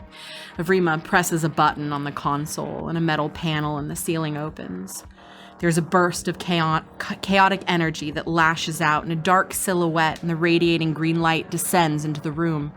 Xenia Molnaya levitates in the air, her body covered in embedded injectors filled with strange serums. Crackling psionic energy surges from her head as her face is blank at first and then twists into unbound rage. She lets out a furious scream as Avrima calmly speaks over the comm system. I had hoped that we could continue our work, Mr. LaCrue, especially after the discovery of 004's survival. I gave you 2 chances. I was more than generous. But now, she motions towards Mila. I have what I need. You are redundant. 004 is redundant. 001 is redundant. All of you are liabilities and complications. It is time for you to be removed from the equation. As soon as Avrima finishes the sentence, Xenia descends on command, fully under the control of the scientist. She turns her pain, her fury, and her hate onto you and unleashes her full power. I need everyone to roll for initiative. Uh-oh. Uh-oh. No, I'm using my D20 die. Well, it's close. Oh, jeez. Not great. Very good. What to go last? We need a map. I don't have very good initiative. Yes, we should do a map. Oh. I do just want to go around the table and confirm HP. 51 for Gideon. 51 Yep. for Gricko. Yep. 52 for Torbeck. Correct. 51 for Kremmy. Yep. And 44 for Frost. 43. 43. Oh, Let me update. wow. You dealt one. You dealt one to Oh no, I damage mean to me. what your Oh, total my is, max not what is you're My currently max at. is 44. Okay. I can't believe so many of us have the exact Just- same HP. Helpful. Them's how the hit Yeah, dice. lots of dice. 55 or lots of Con 51s. scores. I need initiative rolls 20 to 25. 22. Damn. Frost is ready. This is his destiny. Look at poor sad Mila right here. I need 15 to 20. 15. Wow. Got it roll. Gentlemen. 10 to 15. 12. 14. 11. Wait, I'm so taking you it back. got 12, you got 14. Gricko, Gricko, Torbeck. Gricko, Torbeck, Kremmy, I think. Yep. Okay. At the that start of actually works out combat, nicely. I enjoy my species trait, No, this Eager is wrong. Advance. I love that one. When This is I wrong. roll initiative, I can move up to my speed. You said 22, right? Yeah. But that means it's. I'm just gonna combine this with my turn if that's all right. I see Xenia and everything else deafens. I know that Mila is in the tube, but I see her and I race to my old friend, and so I'm going to immediately arrive here, and I will use my movement on my turn to get immediately next to Xenia. And I will say, Xenia, snap out of it! You can control this! You don't need to attack us! You don't need to! I'm going to almost like be holding her and shaking her. I guess she may be levitating in the air, so I'm yelling. She's up. held aloft by these She's held. tubes. Oh Yeah. God, that's so She's grody. plugged into the system. I'm screaming up at her, and even in this moment, I'm still feeling the psionic adrenaline surge within me. I'm going to use my bonus action to cast, to unleash my Unbound Psi, so that happens. But if I'm trying to convince her not to, like if I can snap her out of it, if I can, I know she's being perhaps controlled or influenced or puppeted in this moment. If she can break out of it, I don't want to hurt her. And so what I'm going to do is I'm going to hold a 3rd level spell just in case she's able to snap out of it by the mere nature of my words as I try to reach out psionically to try to influence her to be a friend and ally again. She looks down at you, and all you see on her face is unbound rage as she opens her mouth to scream and let out blasts of her psionic energy. This is what you look up and see as the rest of you are glancing between Frost and Avrima at the. That's your entire turn? Yes, I'm holding my reaction to cast Call Lightning. If Using the ready action. I'm using the ready action. If she attacks any of my friends or she unleashes something that might damage That's the me, trigger. or that's my trigger. Perfect. As the rest of you look between. What are you doing? Sorry, my computer's being silly.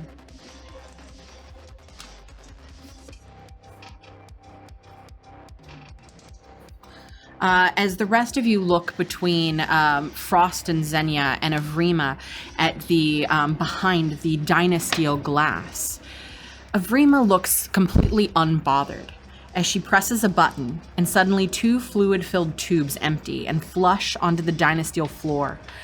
2 grotesque fleshy shapes roar to life. They are dinosaur-like in shape, just a little bigger than Torbeck, but they are horrifically modified with oversized jaws, bulging eyes, and unending appetites. Right. They Fucking lunge gross. to devour you. Can you please put these on the floor? And they are going to jump towards the 2 people flanking Kremmy. Gideon and Torbeck. Hold on, I'm gonna Let's do 1 and 2. You're right. Yeah, that's fair. Thank you. Damn. Uh-oh. Nice and they spell. are- Put the tubes there. Yeah. This worked out really well. Yeah, Holy nice shit. spill, nice spill. They works for us. They make it to us. actually immediately going to lunge towards each of you. Fucking gross. Using their bonus action to lunge. And then they're each going to attempt to chomp down on you. Yeah. Natural 20 on Torbeck. Stop!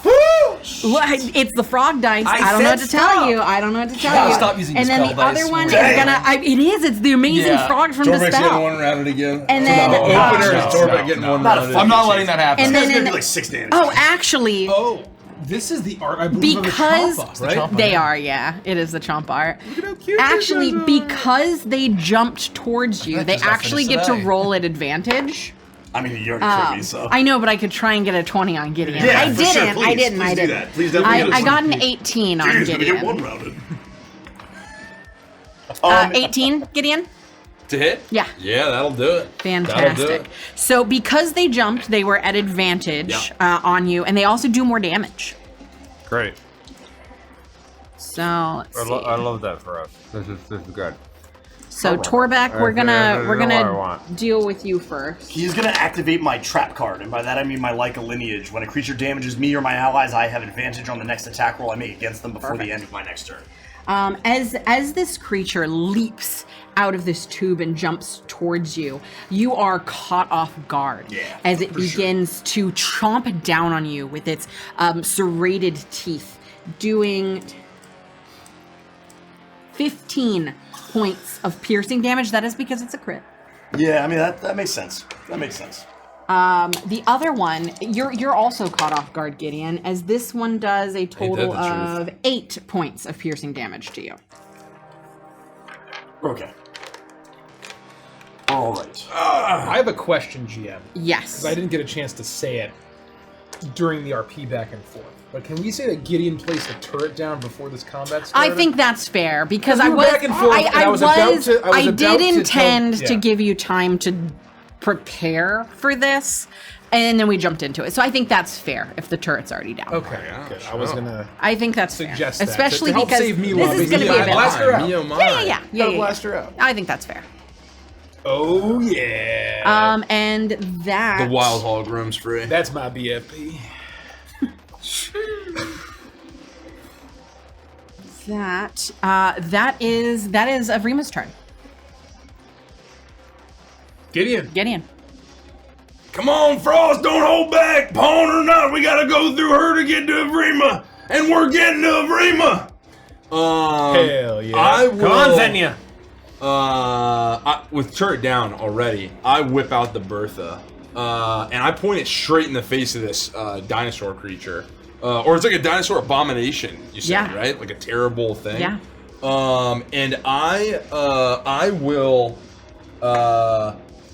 just fire straight into its face twice. And my my shotgun has the close quarters mechanic, which means because it's a shotgun and I'm engaged with it in melee range, I'm not at disadvantage. Hell yeah. So I'm Hell gonna yeah. fire 2 blasts straight into its. Okay, that won't make sense. Ugh. Okay, that'll probably hit 21 to hit, That hits. and then 16 to hit on the second one. 16 on the little on the Yeah, the little, the- that hit. that Their hits. AC is 12, Oh, so they're baby. easy to hit. I love that for them. I love okay, that for them. Okay. And this is number 1 or 2. This is number 1. On number 1. I will. Oh. Oh no, that's correct. Oh my gosh. Okay. The first shot does 14. Oh wait, I'm sorry. 14. 14 piercing damage plus 2 energy damage. You let loose a blast into this. You have. Is that this what I believe? Did you take the upgrade? Does Greco have that upgrade, or do you have that upgrade? That's the Which upgrade? This is the one. This is the energy reactor. One of your. Oh. No, I have. Do I have an upgrade? You have an upgrade, yeah. The energy reactor. You have Gotta energy do it. reactor. Okay. Oh, that's Sorry. the D8. Got it. You I have can drop cutting it on edge. his if you want to No, add it. I have cutting edge for sure. You have the energy reactor. What does that do? Energy It's reactor. the once per round. You can add the 1d8. When you hit with an attack roll, once during your turn, you deal an extra 1d8 damage of a chosen type. Oh my So you get to choose the type that's Yeah, between freaking acid, gross. cold, fire, lightning, or I'm thunder. assuming you've taken away mine then. No, you have yours. Still have the +1? I'll roll through real quick what everyone has. That's a good. That's So a I know what I have. I have my pressure bangle. It gives me have advantage your on pressure- concentration and against counterspell. I have. That's exactly I just correct. didn't know if I could still have it. I know what I have. You have a Plus weapon one. upgrade, Yep. plus one bonus to attack rolls. You would have that. So I can only do each one of these. Everybody has a One thing. unique Got it. I upgrade. wasn't I sure have that- my coat that has the armored. You have enhanced the weapons. like the lined armor. I'm thinking that you gave me custom pickups on my Oh, guitar. that's cute. 100%. Yeah, they're like condor wings. Oh, hell yeah! Let's go! They're humbuckers. They're yeah, humbuckers. yeah. And they doubles. channel They're thick boys. They channel Fat heavy metal humbuckers. energy. So you have that. You have the focus Okay, amplifier. thank you, You have thank you. damage. You have AC. Mine Sorry to that slow I these have. My mechanic is on my Bertha. It is the and I've never used this before. It's the cutting edge armory. Only I can use this schematic's benefits. I gain the extra attack feature for the enhanced weapon only. With that feature, I can attack twice with that weapon instead of once, which is why I'm firing twice. So, on this, you take 14 piercing damage, not the 2 energy. That's his thing. Sorry, I didn't I just realize that was wanted a no. yeah, That's yeah. good because I didn't Because realize. they that. proactively added it for And you. because Right, all right, this right, happened, right. I forgot how you were doing. Is this from your turret, or is this This is from is your my gun. your gun? I have the Bertha right in its face. You see this creature. It is hulking in front of you as it's leapt out, getting right into your face and chomping down on you. It is as you lean forward and you let out a blast, and you are shocked as this thing is completely blown apart at your feet. You're covered in gore and viscera as bits of this coat the front of your outfit. The jaws that have been biting into you are still clamped down into your flesh, but only the jaws hang there limply. Oh my god. Okay, that's awesome. Can I say that then my second attack was on the other one? Because the first one died to this? Yeah, absolutely. Yeah, okay. Well, then I'll shoot the other one with the 16, unless you'd like me to re-roll it. No, that's fine. So this is 10 piercing damage on the other one. The other one is clamped down onto Torbeck, and you blow away a huge portion of its form, but what's remaining is still chomping down on him voraciously and looks hungry. Okay, hang on. Things drastically. I'm gonna activate my. This is bad for you. You got it. You're good. I'm gonna activate my piercer feat, and then, this might be bad. Actually, probably statistically this is wrong, but I think it's cool. And I'm gonna use puncture once per turn.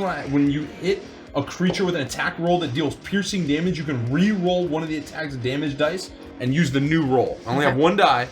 I'm just hoping to roll over a 5 this time. 9. Nice. So 14 again on the second one. Holy shit. Are they both dead? At first, you think that you blast away at this thing and huge chunks of it fall away. And you watch as it's continuing to chomp along and rend into Torbeck's form. And you think that your blast hasn't done it. But yet again, the rest of its flesh begins to slough away as all that remains is these firm jaw clamped into Torbeck's skin.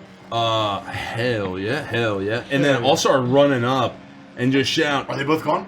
I think they're. Yeah, I think they're they're both both dead. Yeah. I'm just making sure. Take Avrima down. We got to get to that panel and get Mila out. And as I race forward, 1, 2, 3, 4, 5, 6. You'll see. As I activate my bonus action, the Wild Hog will draw on Xenia and start firing into her. And I will. Ooh, this is 19 to hit On Xenia, on Xenia. that will hit. Does she happen to have legendary actions? She does, but his 6. turn is still active, so she can't do anything. Yeah, until this is it's my done. bonus action, so it's all I part. don't know if she used So one. the turret will start firing out with Okay. like it will fire with its iron rain as bolts just fly through the air at her, firing over Frost because she's up in the air, and she'll take 9 points of piercing damage. And that's my turn. You turn the turret towards her, and it begins to pepper her with this spray of bullets, but she does not pay any attention to you.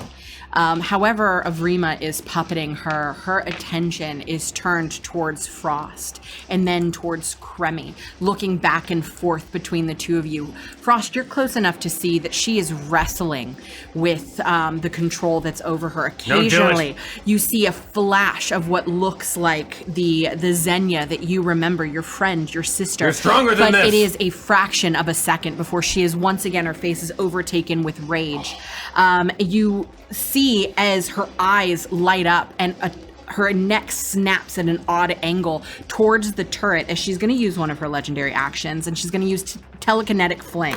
She targets Gideon's turret, a medium or smaller object, and she is going to hurl that at you. So you watch as she reaches out and she lifts it in the air and she hurls it over towards you, and she's going to... That's so cool. That is really cool. That is really cool. 17? To hit me? Yeah. That's my AC. Yes!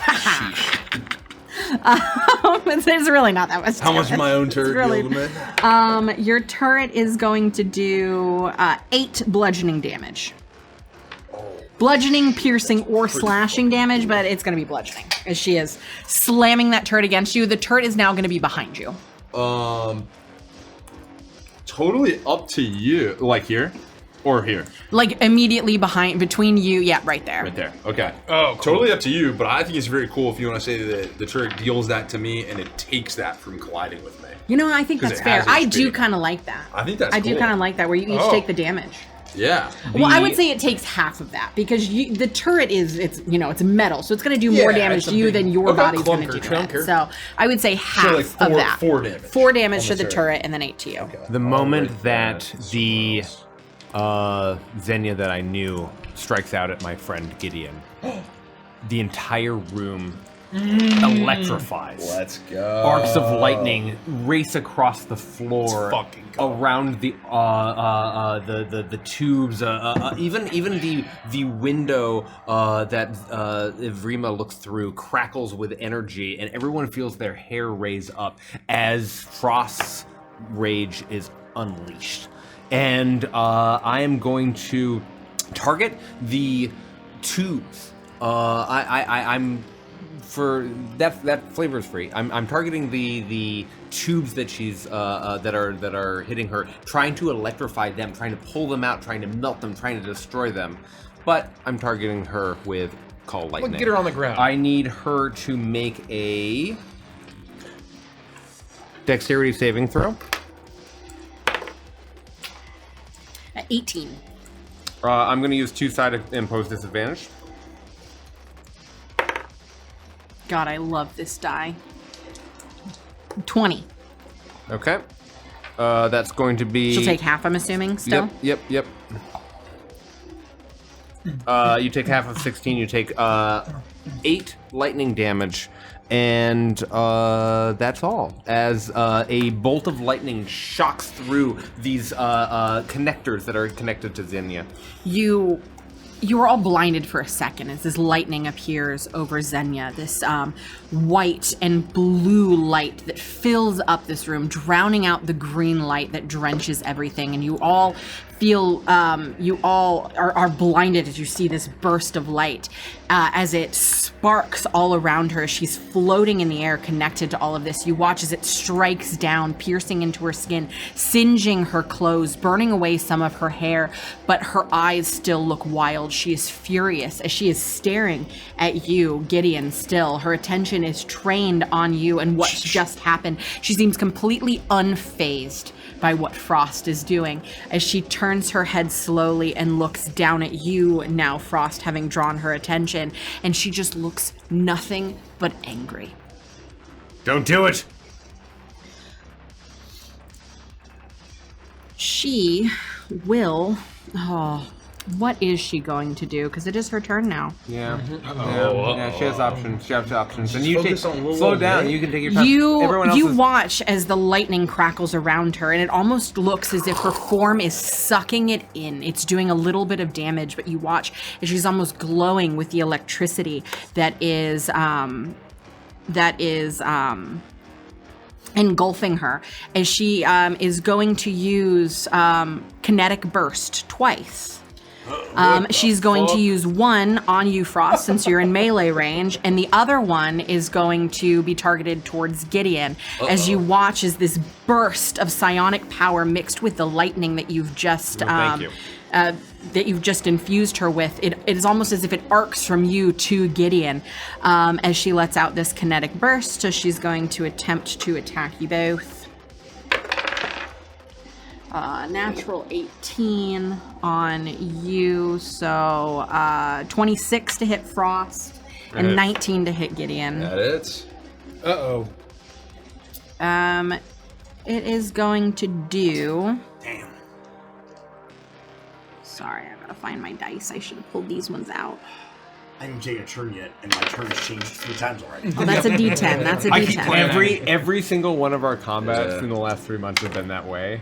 Where like you can't take your turn until it's your turn. Dramatically. Yeah, and it's that's almost like don't even buy why play? You are going to take 9 points of force damage, and you are knocked 5 feet away from her. Frost, you are going to take also 9 points of force damage, and you are knocked 5 feet away from her. Is she going to close the distance with her movement? Does she have? Can she move? Give me some time. Give me some time.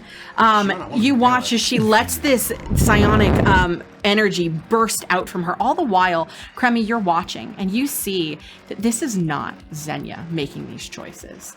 You watch Avrima behind the glass, calculated, watching in completely safe behind this glass as she occasionally pushes buttons or does something on her pad, and you can tell very quickly that she is the one controlling Xenia. Damn. As Xenia does, in fact, use her movement, and she is going to go directly... Xbox controller. She is going to... Your eyes meet. As you're watching this, you see as Dr. Artemis looks up and makes eye contact with you.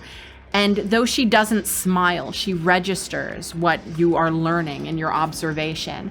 And just as this happens, you realize, you feel the crackling pulse of energy as Xenia is now directly next to you. Oh my god. Son of a bitch. In front or next to? I'm gonna say between Torbeck and Kremi. I love this. Right next to me, lads! Hanging above them. And that is her turn. And the turn changes again. Yeah, I mean it's like I'm trying to be like playing chess here. Like sand through the hourglass. These are the end of our lives. Yeah, that's very funny. I told you what we'd do if we face you again! And I mean to follow through on it! You're gonna not harm a hair on that little girl's head! And you're gonna pay for everything you've done to our community.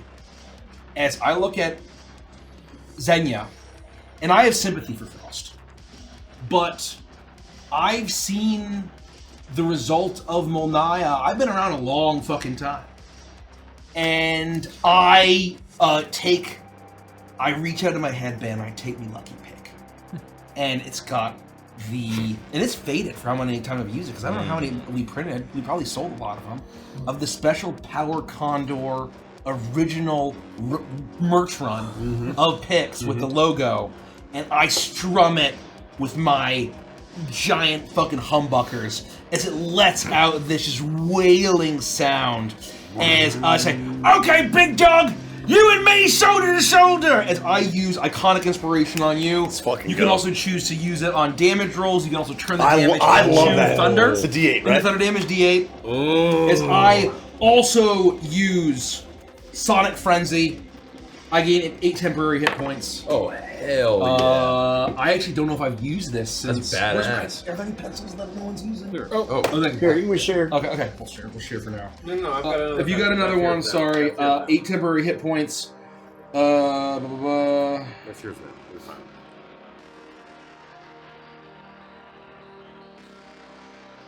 Okay. That's as part of my bonus action. I use my action to just take the attack action as I as I start just playing an awesome rock and roll riff, and it's as if I've used if I've done this in Guitar Hero and used my hero power as it surges with power as I swing it around and use it as an axe. I'm using two powered swings, which is 1d12. As I'm going to make my first swing on Xenia. But the notes will be all the same color. It's more challenging now. That's very funny. They're all electric blue. What have you done? That is 14 to hit. 14 misses. Okay, I swing back around. I don't let it stop me. That should hit. That should be a 24 to hit. Yeah, that's huge. And what is it that you're doing? 24 to hit with my axe. 24 different 24 to hits. hit. But what is it that you're doing? Oh, I'm making attack action with my axe. Oh, okay. My guitar, which is mechanically an axe. It's a powered vibro axe. So, combat, whatever. It's a play on words because axe can sometimes mean guitar. Yeah. Thank you, Derek. And also he has an axe. You get it? I love Do you get it?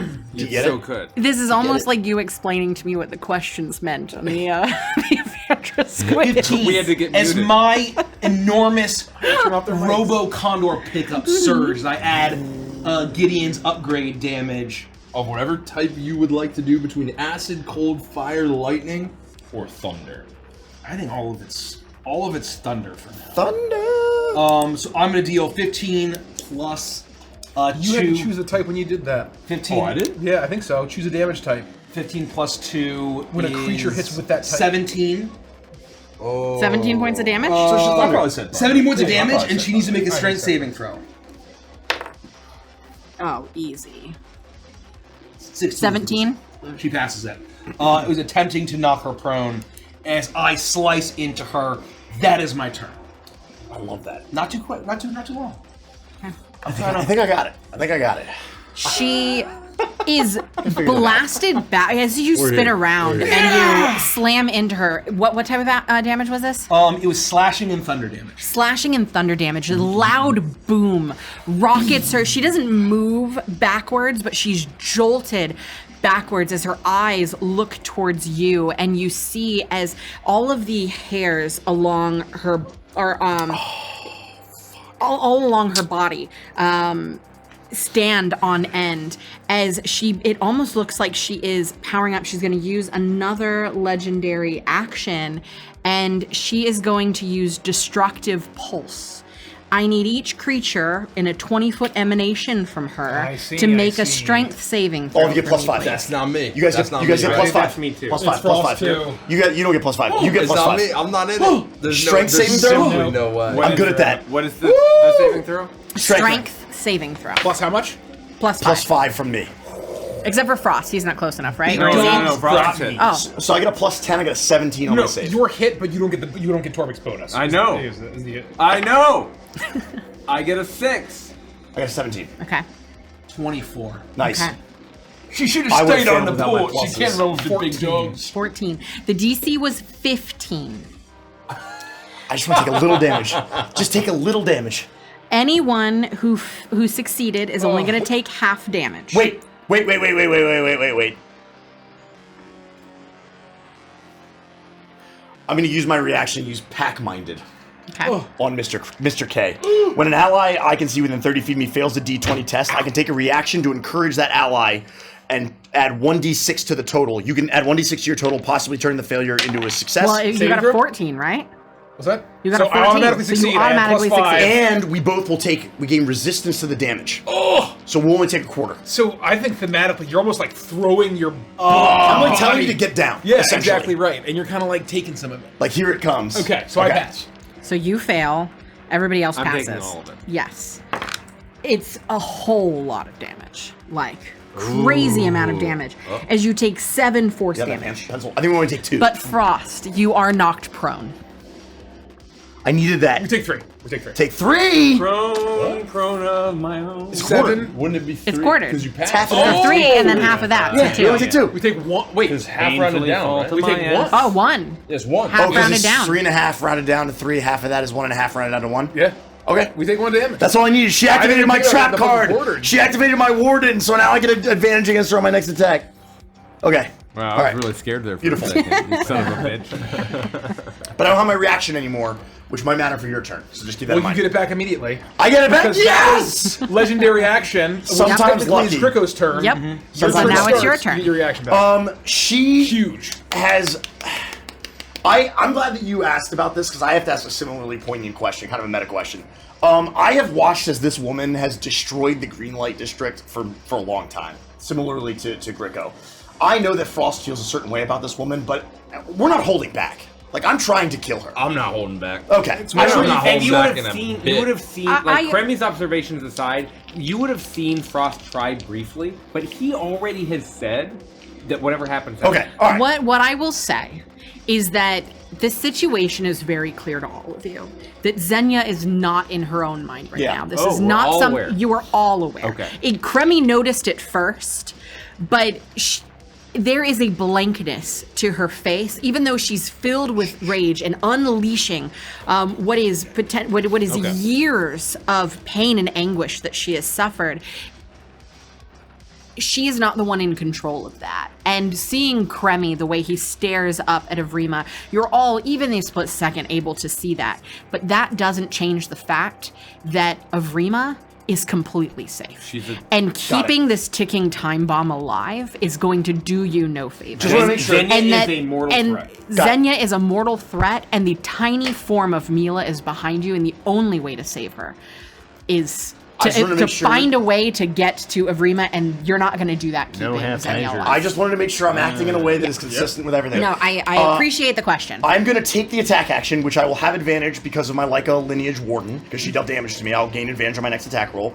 And with that attack roll, I am going to, when I take the attack action, activate Rage of the Streets. All of this rage that I have been feeling about watching this woman destroy our Greenlight District, I am going to unleash on her in this moment, and I'm going to start by making an attack roll. Yeah, why would you get closer to all of the 15 bruises? plus 9 is a 24.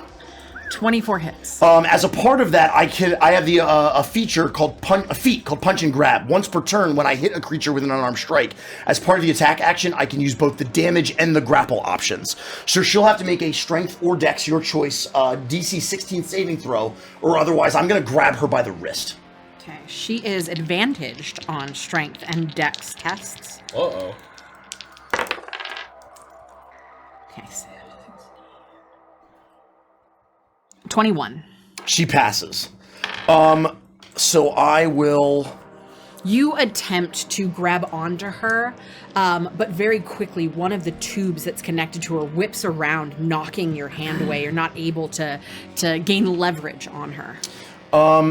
Either way, this is a hit. Yeah. Yeah, it is. I am going to do the damage. It's going to be.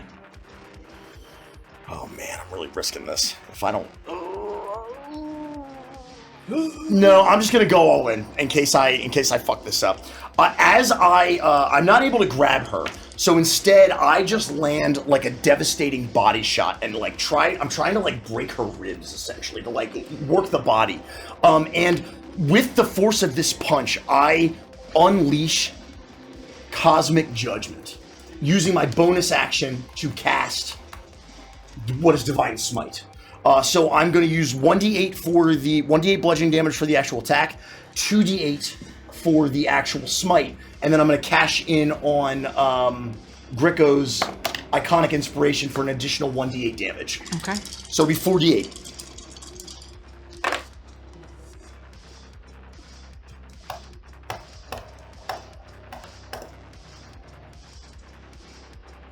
$25 points of bludgeoning damage with this first attack.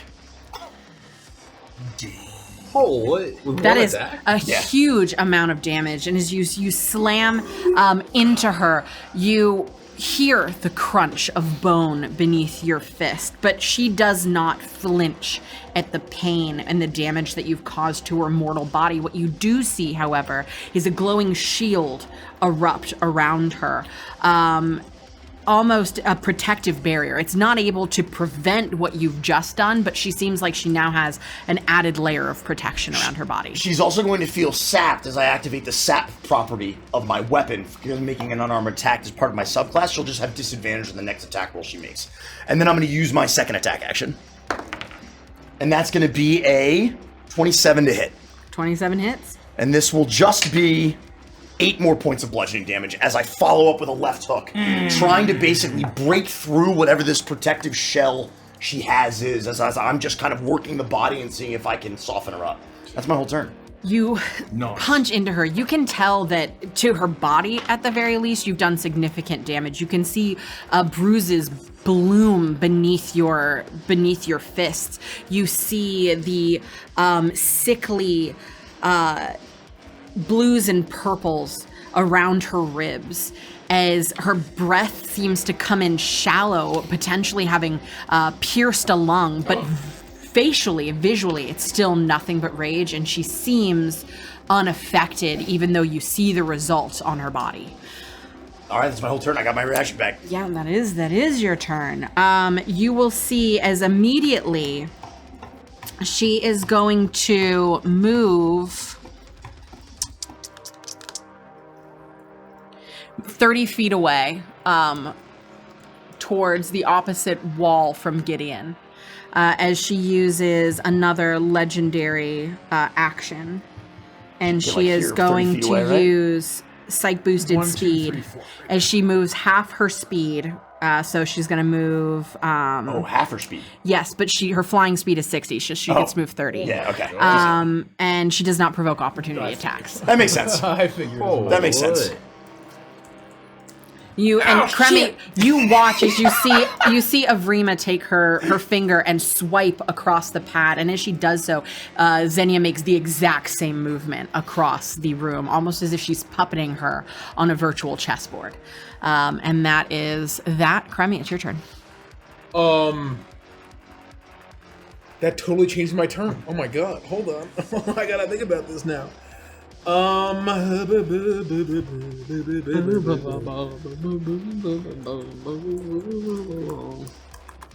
Just take a look over here real quick. I'm just take a look real quick over here. I'm just this is looking like attacks for. and turret. Yeah, it's just attacks over here. I just want to see. Let's look at the range of your gun. Oh, over there. Huge. Oh, huge. Yeah. Okay. And this is like 500 feet, the turret. Yeah, you wouldn't be able to do that if I do that.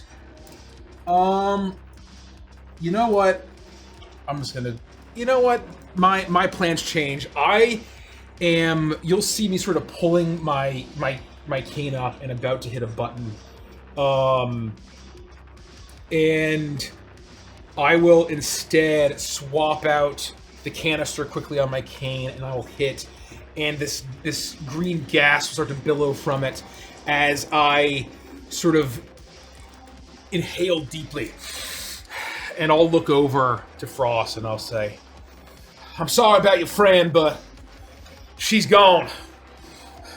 That's the doctor up there, and we gotta take her down. And I'm going to use a bonus action to give myself advantage as I inhale and use one of my, as I use stim injection, and I give another creature within 30 feet of me, I can choose myself, advantage on the next ability check or attack roll I make, and I'm going to take a few steps back and trying to sort of spread out a little bit as I'm aiming, and I just take my shot. I guess I could have done that with steady aim if I didn't move. You just do it first before you Yeah, move. it's okay if you Or want do you know to. you can't You move? know You what? lose, your movement drops to 0. I'm Forgot gonna about save the gas. The gas is billowing out, But it's not. It's not expanding. But mechanically, Yeah. I'm not gonna use one of my charges, as I bonus action steady aim, and I'm going to fire off an attack with advantage. So I need advantage against sneak attack here. that. Yeah. 17 to hit. You imagine that had she not, in response to Torbeck, thrown up a shield around Xenia, that this would have landed. But as you let forth this burst, you see a glint in the light as whatever is surrounding her repels that blast, and it actually bounces backwards and shatters against the wall, taking a chunk out of the cement wall behind Xenia. Damn it! That's my turn. I will say her AC is 16, unless she has shield up, in which is 21. Oh, she got shield. Sheesh. Yeah, no, that's it. That's my turn. Frost, I will you're prone on the ground. stand up. And I'm just gonna move 10 feet right here. I know that Xenia's still in there, but I also know that she is a serious threat, and I was serious when I told my friends that, given her power, that she might be a mortal threat to us. And so I will hold up my arms and I will channel the wrath that both of us are capable of, and I will not hold back. I need her to make a dexterity saving throw. Okay.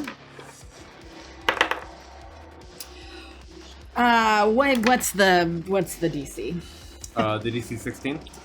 She is going to use one of her legendary resistances. Damn, that's okay. huge. Okay. 13. That was at advantage, and I rolled a natural 6 and a natural she 3. takes half of 23 lightning damage. Half of 23. That's okay. 11. Yeah. And then I need her to make a strength saving throw. You have to be kidding me. As I release a wave of telekinetic fury. Can you use 2 in a row? Yeah. Because I rolled a 1 and a 2, so I'm Damn. going to use another one. What? I'm getting, yeah, I'm And getting she takes in trouble 10 for my force damage. 20s. 10? She takes 0. Sorry, when she fails, there's no half if you take if you succeed. So you don't take any damage and you're not pushed away. But my unstable wrath, as it bursts free from me, and I need to mark off this as my action and my bonus action. I am focusing all of my psionic energy because I know how strong Xenia is. Yeah. I don't think I'm going to destroy her, even if this amount of energy might destroy lesser beings. I am unleashing because she's a better psionic than I am, and I don't want her to hurt my friends. And so all you are watching is me stand up and scream and try to focus my mind on her and nothing else. That's the end of my turn. All right. You watch as you look towards the, all of this happens, and Xenia is unmoving and unfeeling outside of the rage that pours from her directed at all of you, but you know that that's not coming from her. As your attention is drawn towards the, actually, how do I want to do this? That's, you know what? Yeah, no, we do. Your attention is turned towards the pipes at the side of the room. Is not 1, not 2, but 4 of those same creatures jump out of the pipes on the edges. So I will do 4 and 6 on your side, and then here you go. Oh, 1 and 2 are dead. Yeah, here you go, Derek. Like, One of them is going to go straight towards you, Gideon, 1 towards Kremmy. Then we're going to do 1 towards Torbeck and 1 towards... They just leap immediately? Yeah, they just leap 1 towards immediately. Torbeck, 1 towards... Greco or Frost? Greco or Frost? And they can leap 30 feet. Probably Frost. Yeah, The other one just can't get Yeah. to Greco. Whichever ones they can get to. Yeah. And they are going to attempt to attack you. So we're going to start with Frost. And that is going to be nice. 15 to hit on Frost. Misses. Okay, the next one's going to be on Torbeck. And that's going to be a 19 to hit on Torbeck. Yeah, that'll hit. Okay. Wow. Got lucky I'll there. give it to you. That was a near miss, folks. No response. Near miss. I'll allow And it. that is 8 points nearly of missed. piercing damage. To As me? this one chomps down of a gun. onto you. The next one will be on Cremy. And that is going to be an 18 to hit. Thanks to my BFT, it misses. Amazing. So it's going to like chomp into my suit, and it's like one of those moments where you think you get shot. Yeah. But their teeth are all caught up on the kind of like synth The armor fiber, that he sewed. You're like in a my John jacket. Wick moment. It's like future Kevlar. 100%. And the teeth, just the shape of them and the way that this is made, it cannot pierce through. The other one is going to pierce into you, and that maybe not.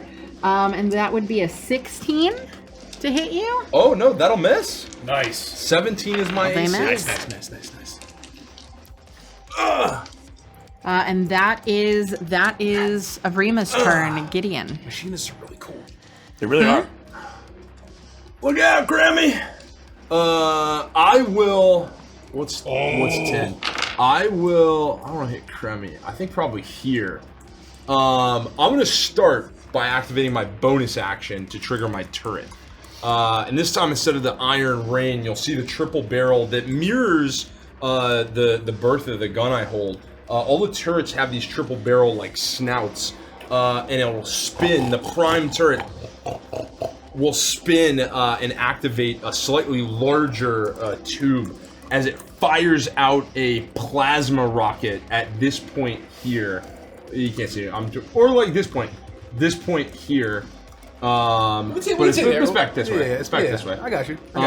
So that, and it will explode in a 10-foot radius sphere, hitting both of these guys. And it's actually a DC 16 Dex saving throw For these guys here. both of them. Okay. Yep. 6 and 4.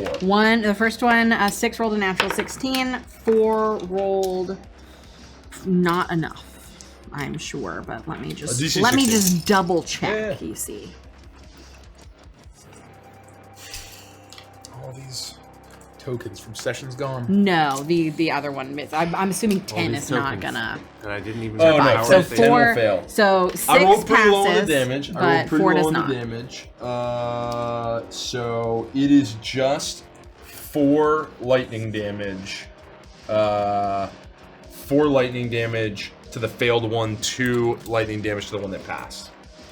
And I'm gonna run this way. And 6 may take an opportunity attack. You watch as the electricity sizzles through their bodies, and both of them continue to hang on as best they can. Did 6 want to take an opportunity attack? It absolutely does. And it's within 5 feet of the other one. It's within 5 feet of the So other one. Yep. it They're will right next to have each other. it will have advantage because of pack tactics. Oh no! 19 to hit. 19 will hit for certain. For certain So and for it true. does not get its jump damage. So it is chomping down. So it's just gonna do these ones. Oh my god! I rolled a 3 and a 4. Sorry, 7 piercing damage to you as you run away. It digs in deeper as it does not let go, and as you pull away, the flesh rips from your arm, and you watch as it swallows it down. You can see the lump of your flesh move down its throat. Oh my god! Yeah, I know, I'm a horrible person. I'm sorry. It's late and I'm tired. I look at Cremy. I look at where the bite had slid off his reinforced coat, and I'll just say, better than Henry's, huh? And then, may I borrow a D4? Please. I'm gonna place a second turret. Ooh! Right here, which I'm allowed to do.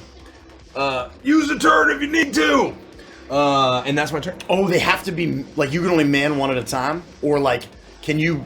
We can't fire them anymore.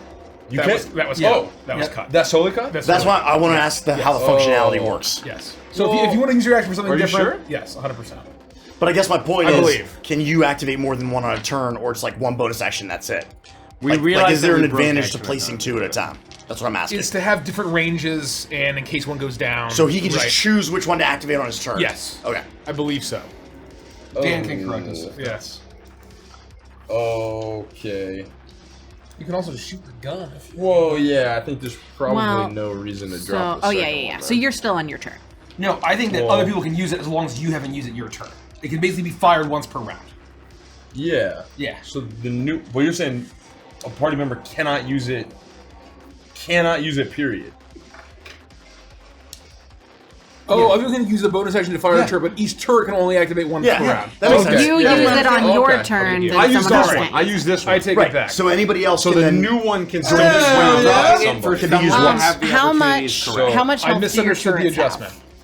My fault.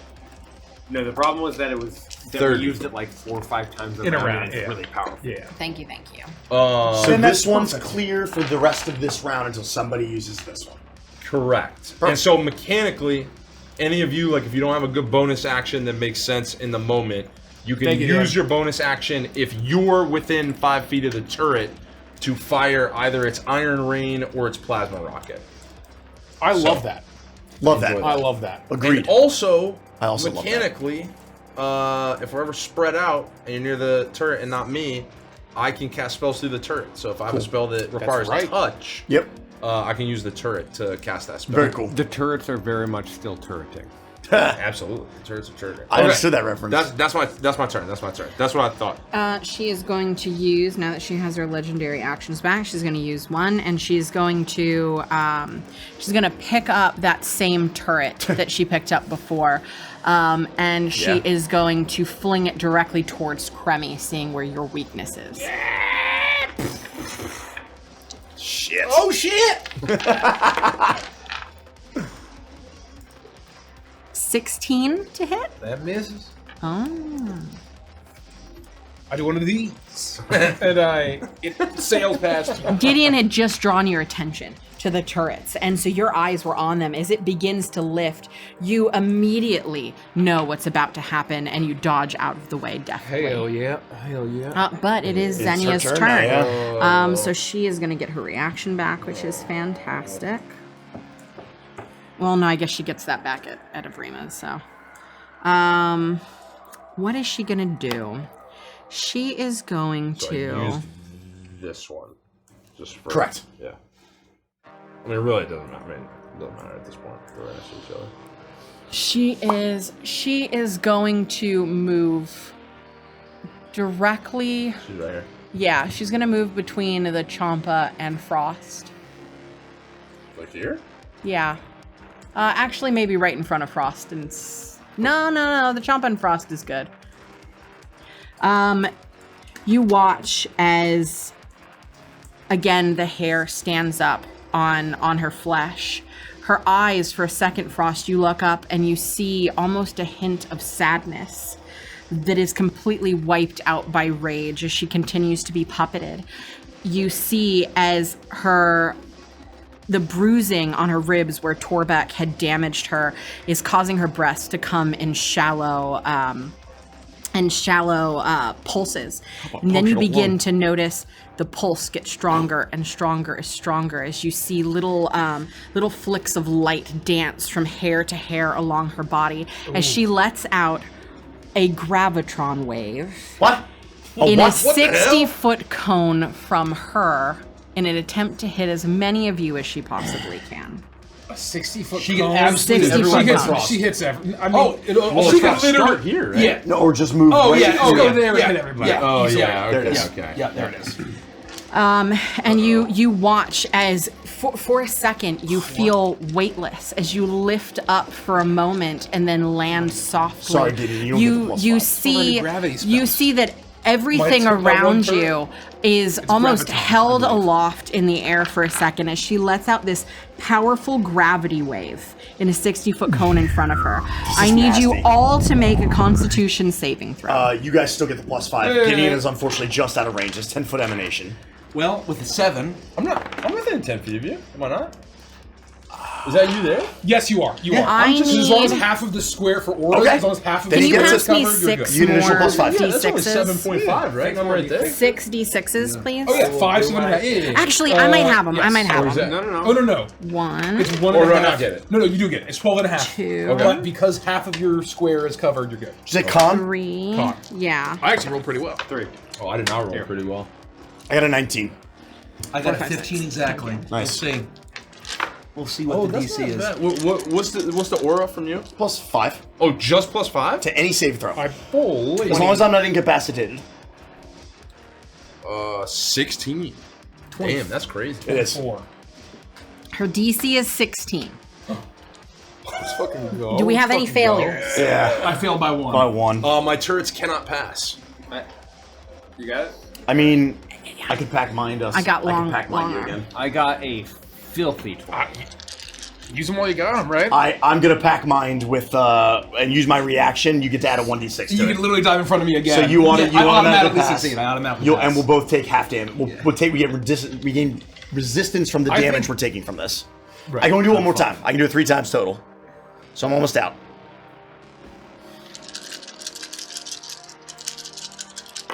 This is crazy. This is crazy. That's a lot of dice. That's a lot of dice. So hopefully we'll take a quarter. But we'll see what happens here.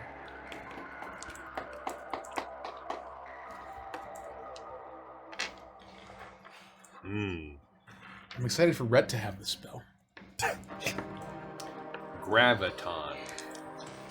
You take 37 points of force damage.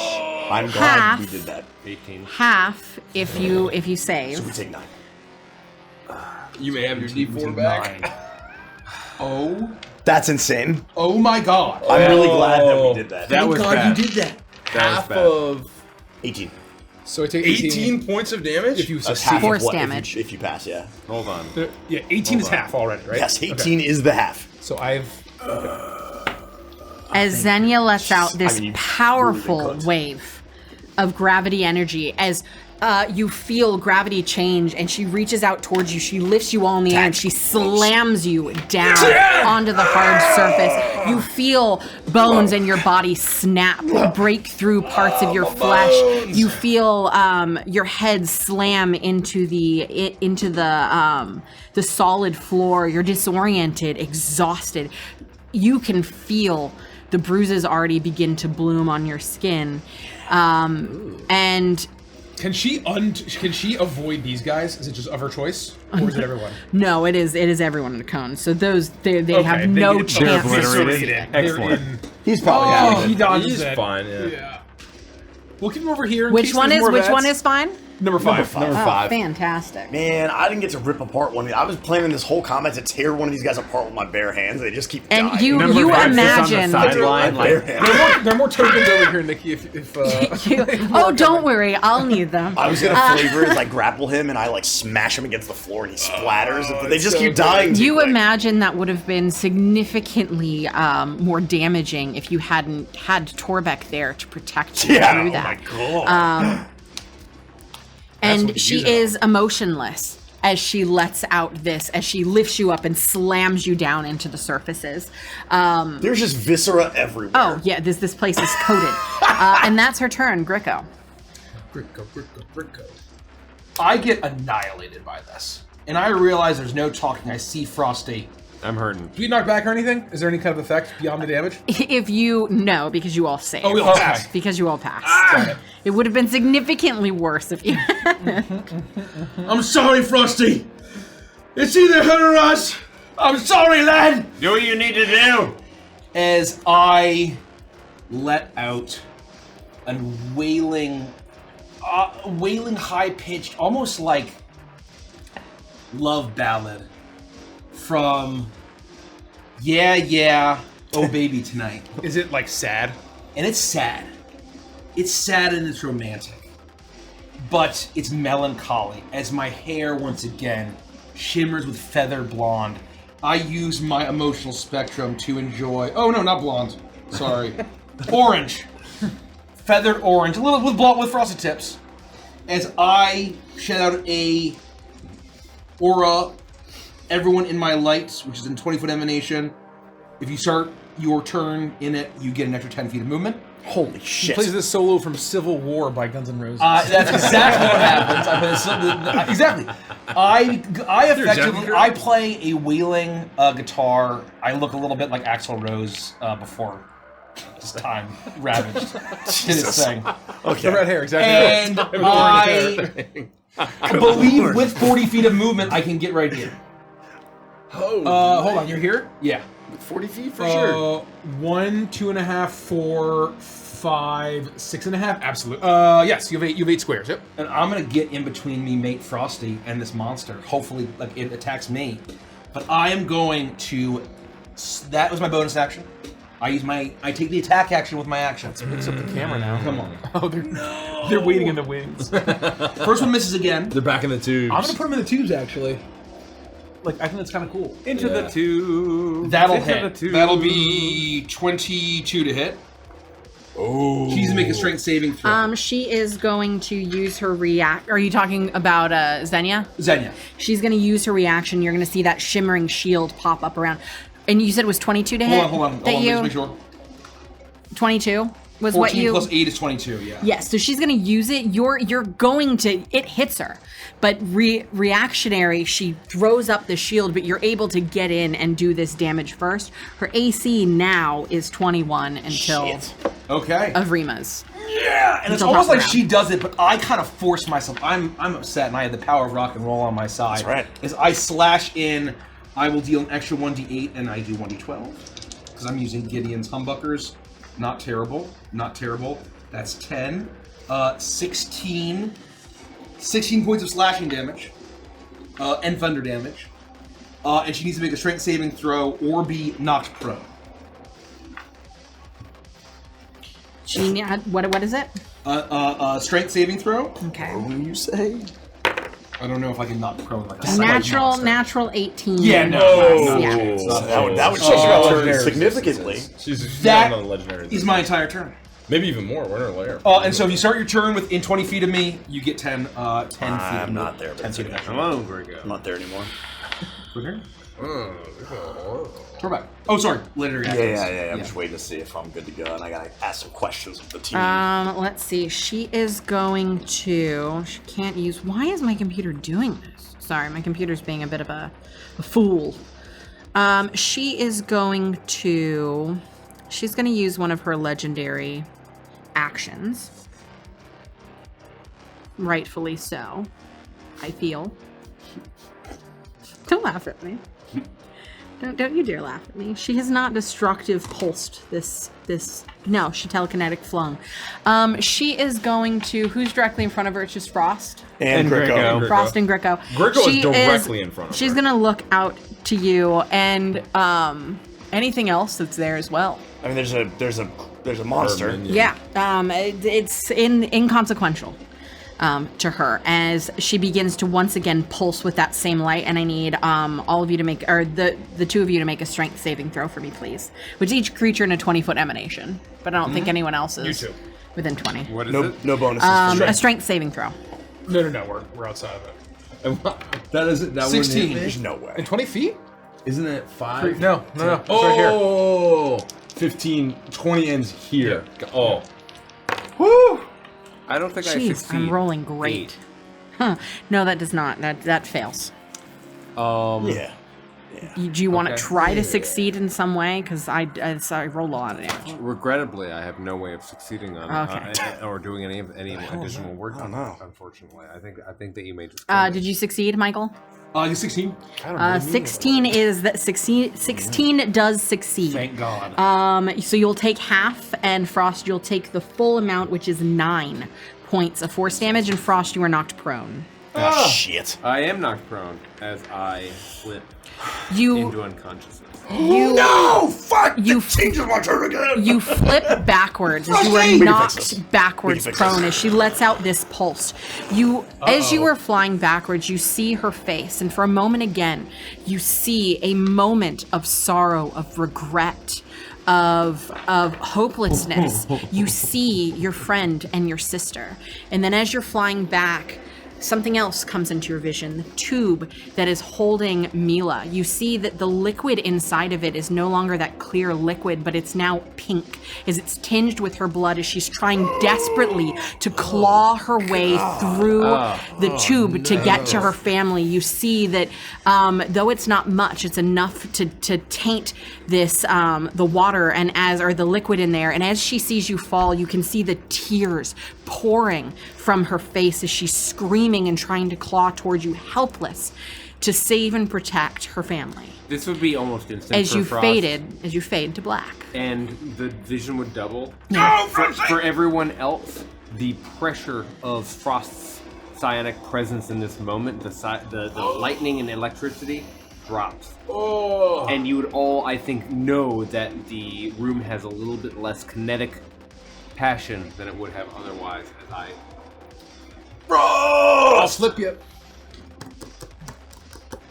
Oh god. Oh god. That's her legendary So much action. Frost. And it's Torbeck's turn. Well, he would, except as Frost is falling to the ground, Torbeck sprints and runs and slides to catch Frost before he hits the ground. And with the innate righteous fury that I have as a enforcer, I pour 30 points of reinvigorate healing into my friend to bring you back to 30. I use all 30 of Let's my fucking reinvigorate. go, dude. I was gonna use it on myself, but Torbeck wouldn't do that. Not at all. And as he makes sure to cradle Frost as he's hitting the ground and bring you back to consciousness, I stand up and step over top of Frost, and I don't know if I can mechanically move him without taking an opportunity attack to put myself in front of him or whatever. If I can do that, I would like to. If you want to move him, you would mechanically take your action. Then instead, I use my action to as for flavor, stand over top of Frost and use Shield of Conviction as I cast what is the equivalent of Shield of Faith on you to give you an extra 2 AC. And flavor-wise, I'm basically standing over you, and she's got to go through me to get to you. I think that this is still. yeah. You should still do it. I believe it's self. I mean, we can only shield. I will let Oh, it. maybe not. Even if it's not, I will let it happen. They may change it. Hold on. No, let me check. I'll double check. That's massive. Giving yourself AC. And that's a second. It says a creature of your choice within range. Oh, never mind. Never mind. Unless this is incorrect. No. You're good. You're That good. is a second life for me. Let's go. That's fucking. Send it, bro. So Send it. you have an additional 2 AC. Holy You're 30 shit, HP. No, that's ridiculous. But I'm flavoring it like I am growling and barking in Xenia's face, and I'm trying to be the distraction, and she's got to go through me to get to my boy Frost. That's my whole turn. so Oh, weak. okay. Never mind. All right. Take it back. All right. I'm doing something else. I'm back. Yes, I'm barking.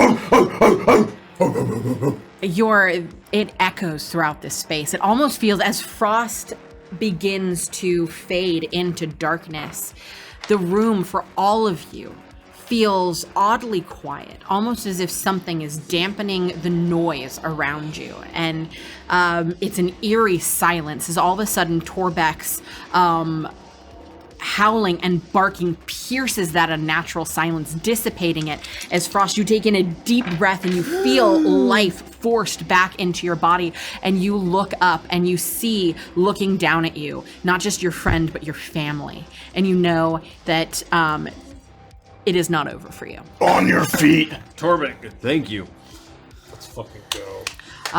It would be Kremi's turn, but she is going to use her last legendary action.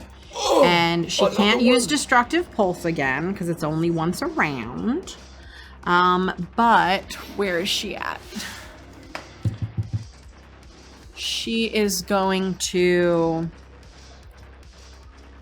She's surrounded by 3 of us. Right She now. is going to Psych Boosted Speed, and she is going to move 30 feet away from all of you, avoiding an opportunity attack. I'm going to say... Come towards us or just No, I think I she's don't going to have fun move... She's going to move into the corner closest to you. To you, Mace. Not Gideon. Oh, I see what you mean. This direction. Yeah. So, Far as like, possible. Yeah, 7.5, 30 feet 15, in that direction. So it's 30. four diagonal. Yeah, 1, 2, yep. 3, 4. Yep. Yep. And that is what she's gonna do. Man, she's slippery. Creme. God damn it. Every time. Okay. There's one guy up, but he's like a little chompy guy.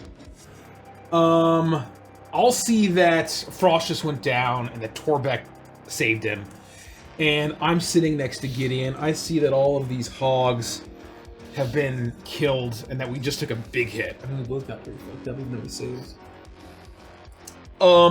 As you stand there, Gideon, holding your shotgun, you're going to be snuffing up this gas like a BFP.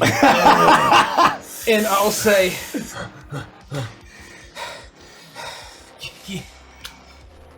this is my penance, isn't it? Look, no matter what happens, you gotta make sure the rest of them get out of here, you understand? And would you kindly please put her down? As I'm gonna use my toxic delegation. Yes! When I take the attack action, I can forgo one attack to choose an ally within 60 feet of me.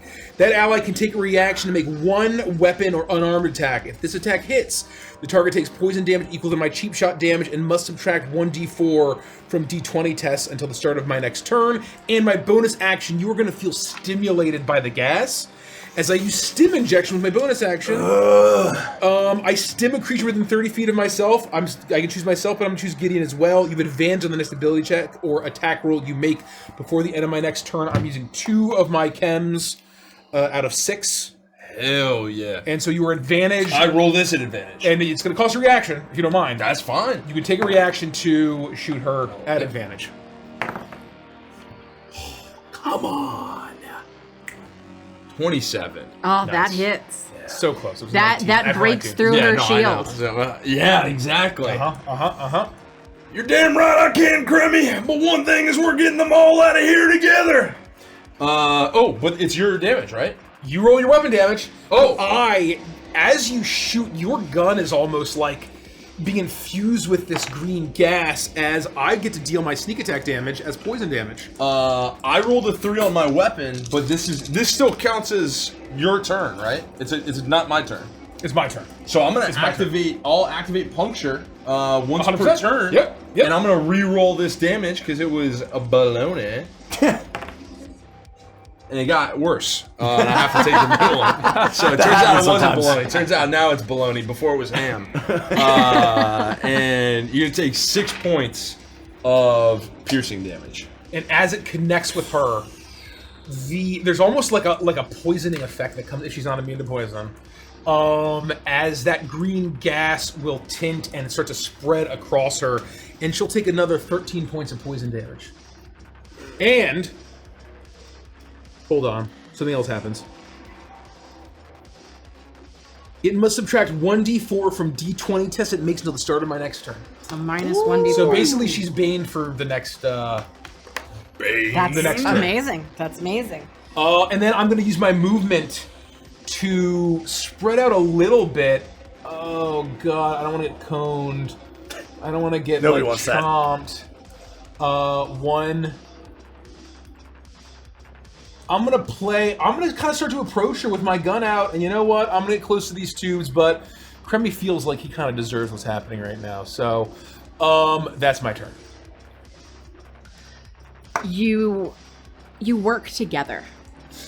Having just seen Torbeck save Frost, you are all working together like a well-oiled machine, like a family, as you protect each other and you fight this entity. You fight Xenia. And you can see now that her body has really taken a beating and she is looking very weak. You look towards Avrima and you can see that she is still as stoic as she can possibly be. She seems unfazed by what you're doing to Xenia. She continues to puppet her about as she looks about the room, observing you. Frost, it's your turn.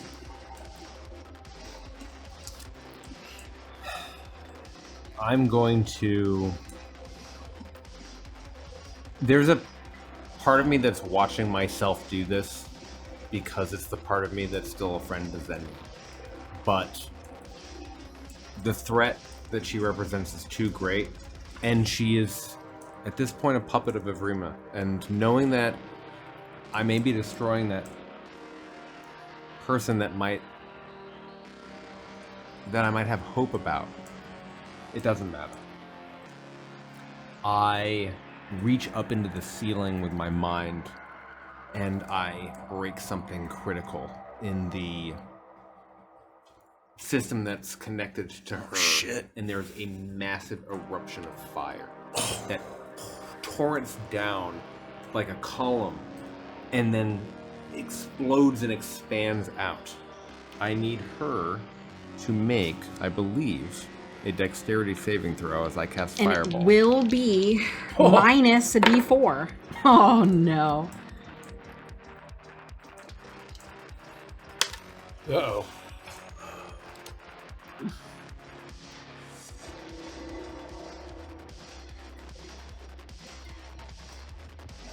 The DC is 16. Mm-hmm. And I will impose a disadvantage with side points if you rolled above that. I didn't, but I'm. Well, we'll see how this plays out. Okay. Okay.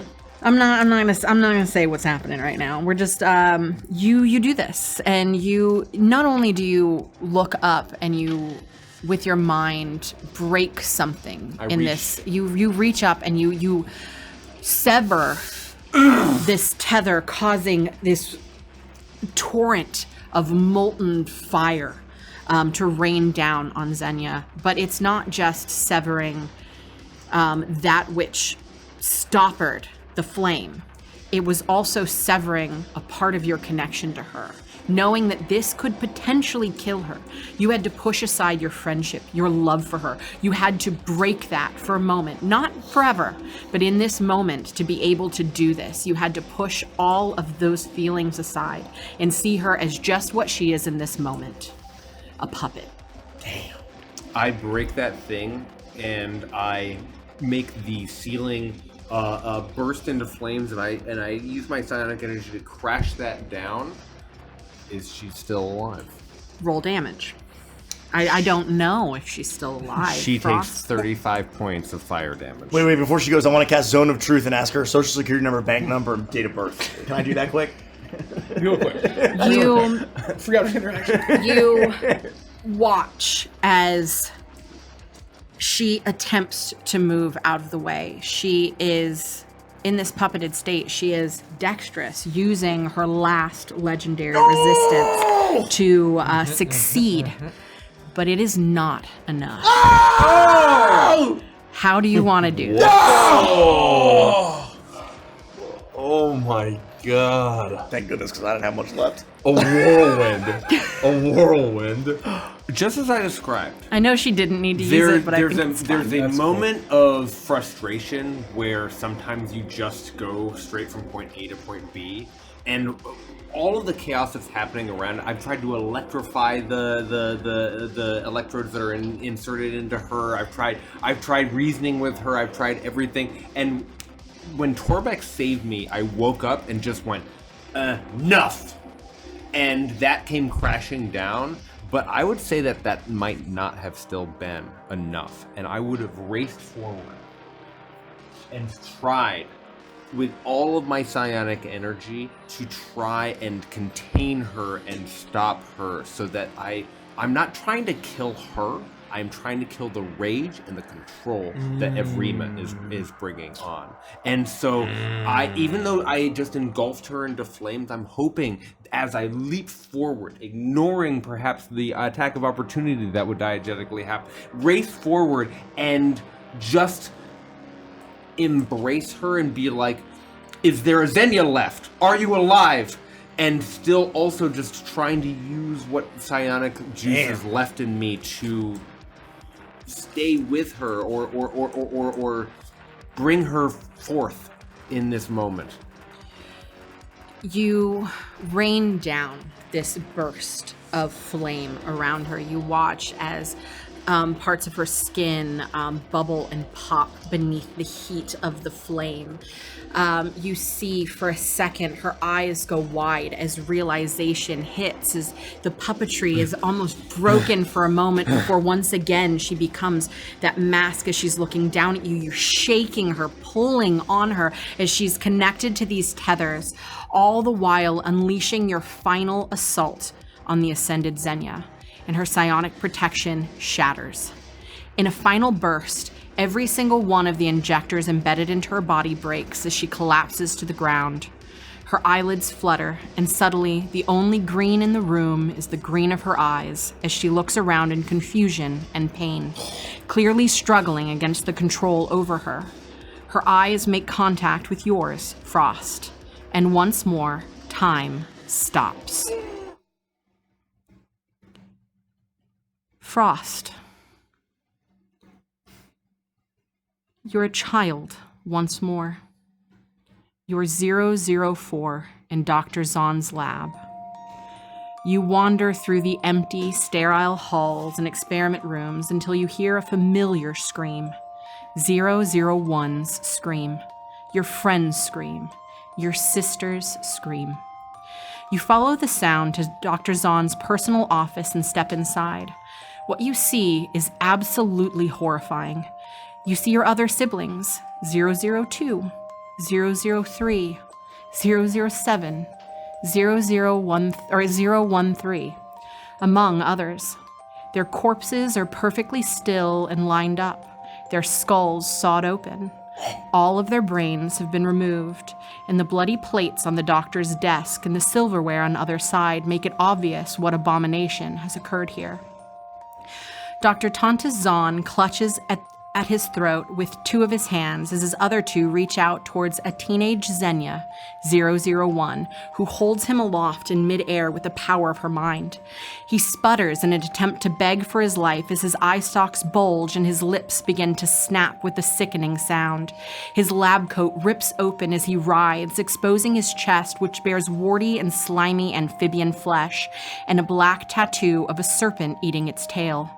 Xenia screams at him as she slowly breaks his aged body. You hate them! You have called me a monster my entire life when you are the worst monster of all! You turned them against me! You made them afraid of me! And then you killed them! And then you ate them! I am the abomination! No! You are the abomination! And you observe the scene unfolding before you and discover the truth of that horrible night. You see something that shouldn't be there. All the walls that should be pristine have strange, fleshy growths covered with tendrils that run along the floor, up Xenia's legs and to her head, the flesh covered in ruby scales and sprouting with turquoise feathers. Embedded throughout the tendrils are unblinking eyes with a thin vertical pupil, like that of a velociraptor.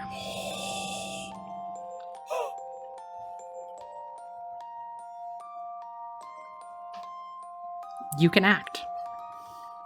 I would race forward in this moment. Is this a shared memory that we're experiencing right now, or is this This is the moment that this happened. You are regaining a memory that had been lost. I see. And you are inside of Xenia's mind. She's experiencing this at the same time as you are. She is screaming and lashing out, reliving that moment in which she killed 001! I'll race forward and I will put my arms around the. I'll hug her back and put my arms around. Monster! It's okay. It's all right. You're all right. Oh my gosh. 004. Oh, by the gods. 004. She reaches up and her hands are shaking as she touches your face, and you see as she looks over, and you see where her eyes look to. The plates are labeled, and at the very end, a final plate, 004, completely clean and untouched. I thought you were gone. You saved me. You saved me. I couldn't let him have you. It's okay. Look at what's happened. This is... Everything that they told us was lies. Everything that they told us was a lie. It's gonna be okay. It's gonna be okay. You look down and you see the scales and the feathers, and you know that's not part of the core memory. Those are the tendrils of the hold, the mental hold that Avrima still has on 001. As she looks between you and this scene, and she seems to be struggling with what and who to believe. I don't know what to do. I don't know who to believe. Gonna be all right. It's gonna be okay. It is not going to be all right. Xenia, you remember what happened here in this room? You remember what we discovered? You are going to be next. Yes. And you were going to be next. Just now. Do you remember anything that's happened in the last few moments?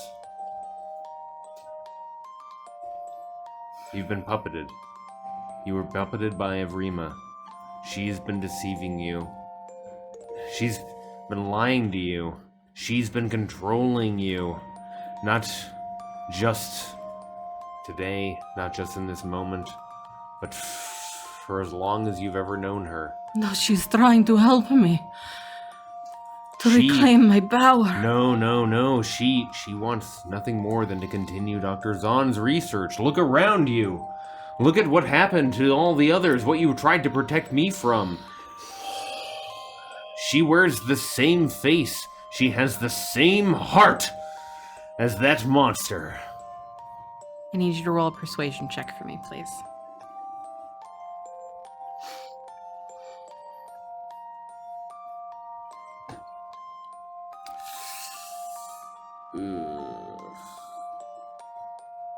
That's going to be a 16. However, because I have ruthless rhetoric in my feats as part of my background, I can add 1d4 to the total. Oh! He's persuasive. He's the made of D for a reason. That's going to be a dirty 20. Oh! That's good. That's good. As your words fall upon Xenia's ears, she blinks, and suddenly her attention is pulled away from Dr. Zahn, and she looks at you, truly at you, as there is recognition. For you really are here. Yes. You're right. She looks down at her hands. I was deceived. Zahn is dead. But another monster still lives. There is still one more abomination, and she needs to die. Xenia lets out another scream. All of the fleshy saurian tendrils with scales, feathers, and eyes are disintegrated, and the echo of Dr. Tontis Zahn disappears. Suddenly, you are back in the metal experiment chamber flooded with neon green light. All of you feel time and space unfreeze, and Xenia is levitating in the air once more. Her face is twisted in an even more furious rage than you had seen before. She takes in a deep breath and lets out an ear-piercing scream filled with a lifetime of torment and betrayal. And every piece of glass in the room, even the glass that is supposed to be Esper-proof, shatters.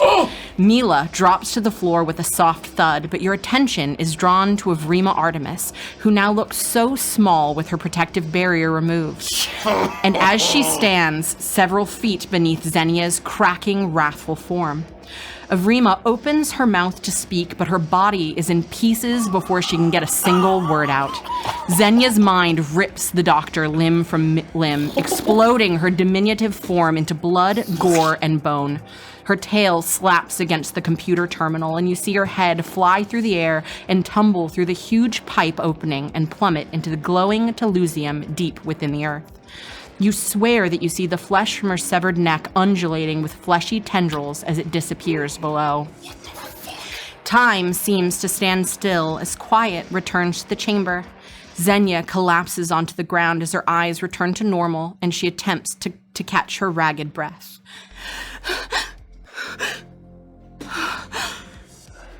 Oh my God. It's over. Oh, fuck her! And I'm gonna run to Mila. I'm gonna run to her and check on her and go into almost doctor mode and try to. Blood. Are you okay? Blood pools in her palms and drips in tendrils down her tiny forearms. You see that the fingernails, her tiny fingernails, have been ripped and torn in the time that she was clawing against the glass, desperately trying to get out. You see breaks in her skin where she was pounding against the glass. You even see a large knot on her forehead where she a couple of times slammed her head against the glass, trying anything to free herself.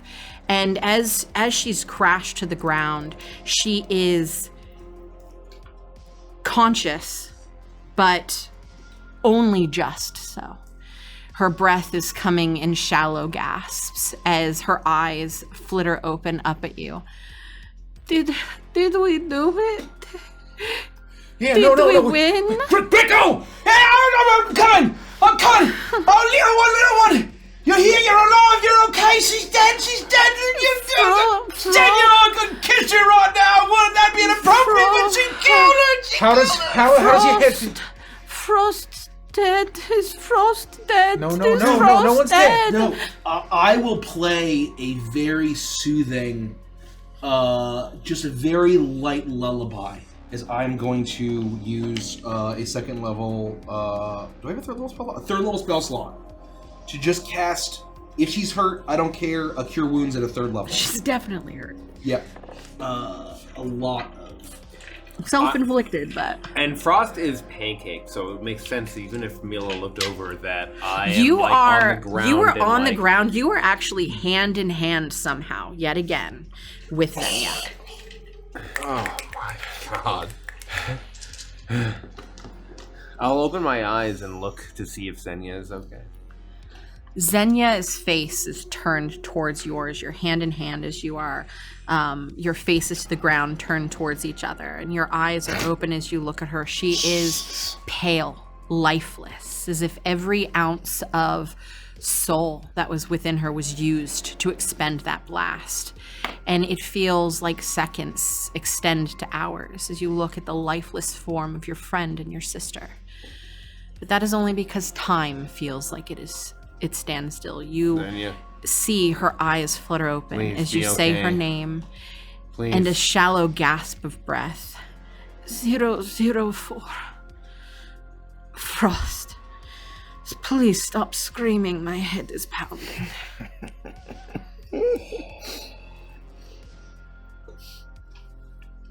You heal her?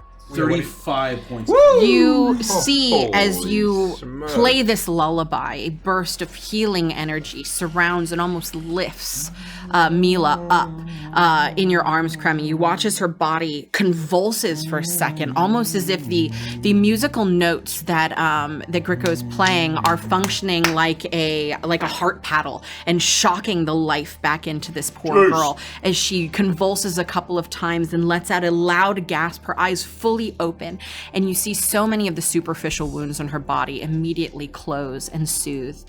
As she sighs gently, lands softly into your arms, and she looks up towards you. I'm so tired. Her eyes roll back in her head, and she falls into a gentle sleep. A healing sleep, the lullaby, taking her out of this moment, protecting her from some of the things that this moment is going to show her. But she seems healed, she seems fine, and you imagine you could easily shake her awake or loud noises would wake her, but in this moment, I think you imagine just even if it's 5-10 minutes, let the poor thing get a moment of rest. Does it look like she still has wounds, mechanically missing HP? No, she looks like she's healed from all of her wounds. Like I would say you still see some bruising, you still see some cracks to her nails, but they're no longer profusely bleeding. She still has that large knot on her forehead, but for all intents and purposes, she is healed. Even still, I'm gonna yell over to Gear. Gear, give us some of the good shit. Oh, I'm coming. You alright? Yeah, I'm moving with a limp. What did I do to deserve this? I'm hurting. I'll take out my rebreather, and I'm gonna put it to my own mouth for a second. Inhale. Oh, she okay? Yeah, I think she's gonna be fine. All right, here, kid. You just sit with that on your face. All right, just breathe in deep. I mean, Y'all can share. You see her smile in her sleep as she breathes in the gentle gases of this rebreather, and her shallow breaths get stronger and stronger with each inhale. And she seems to be sleeping peacefully. And I'll say, for the fact that you've done this, she will benefit from the effects of essentially catnap. And she'll get a quick short rest in this amount of time. Okay. And then whatever healing you do, I'll add to her as temporary healing, or as temporary hit points. As you add a little mechanically, layer. I healed myself. Oh, and okay. for flavor, I that's fine. put it Yeah, on heal her yourself. to give That it- yeah. I was at love one that. hit Sorry, point. I wasn't paying attention.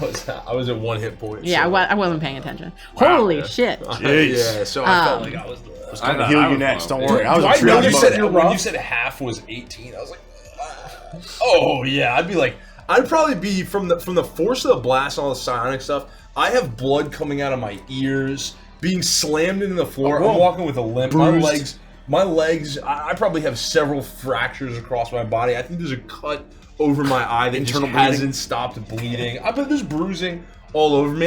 My God, Gideon, you okay?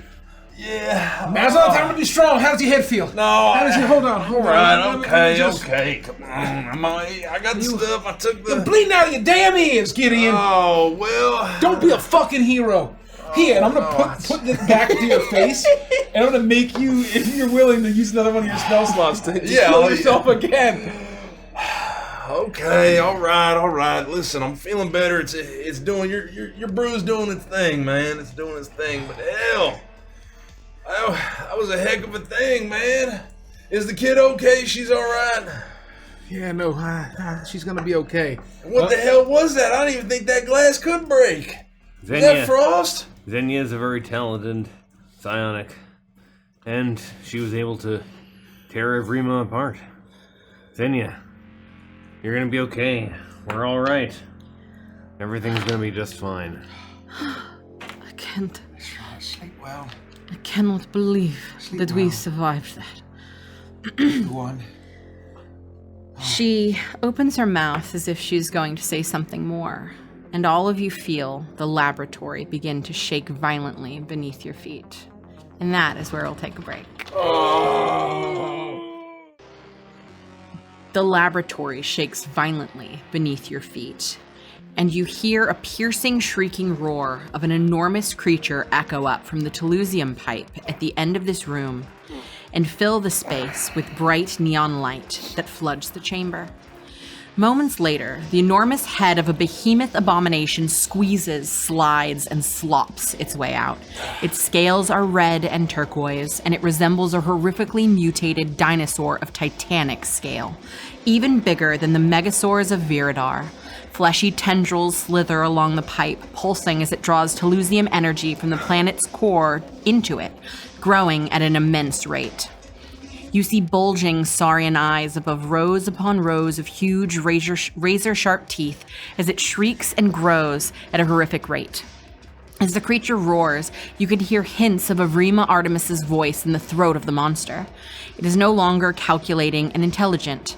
With all of her experimentations on herself and with the unlimited power at the world's core, she's become nothing more than an unthinking, shrieking monster.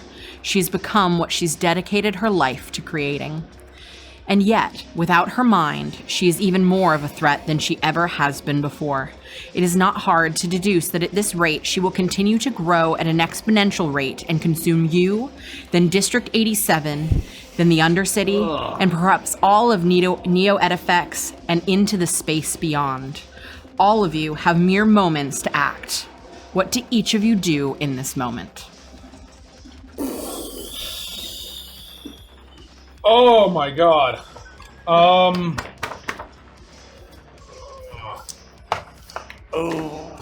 Okay. I would like to go first. Please do. If you know your thing, go for it. if I may. Judgment. Please, you can go in whichever order you would like to. Okay. As this creature is spilling out, growing in this space, you have this realization. You have a moment where each of you are able to band together as a family. She's tetsuing. Yes. Tetsuoing. Yeah. Yep. That's all. If you can hear me in there, I promise you that we would kill you, but I'm not strong enough. I'm just a musician, an AV guy, and a part-time graphic designer. But I got the power of rock and roll and friendship on my side. And I can't take you down, but I know who can. And I'm gonna do my best to give them an opening. And I am going to raise my arm up, gripping my lucky pick. And with a single strum, the massive humbuckers, the massive pickups will let out this that almost vibrates and slows down, almost downtunes. As Black Sabbath's Children of the Grave starts playing. I don't know how to say this, but it's Children of the Grave. I don't know how to say this. Black Sabbath's Children of the Grave starts playing as it reverberates as I attempt to cast slow at a 3rd level. Okay. On this creature in an attempt to basically, I see things rapidly moving and trying to get out and growing. I'm trying to slow down to basically give my friends the opportunity to get in and do that. What is the save? The save is spell save DC, and it is oh my god, sorry. Had it pulled up and then I lost it. Is it more than 13? No, it's 16 is wisdom. Well, she got a 13. Okay. Fails. Okay. I know, it's wisdom. I'm just ripping. You watch as she's climbing up out of this giant Toulousium pipe, and she is slurming along this space, this green light emanating and filling this space, as all of a sudden she begins to move more slowly as her undulating mass is struggling against the against your spell, and you see as her now malformed body is picking up bits of the glass shards from the Esper-proof glass as it's tearing into her underside and spilling blood around the ground at your feet, but she is undeterred, though she's moving slowly.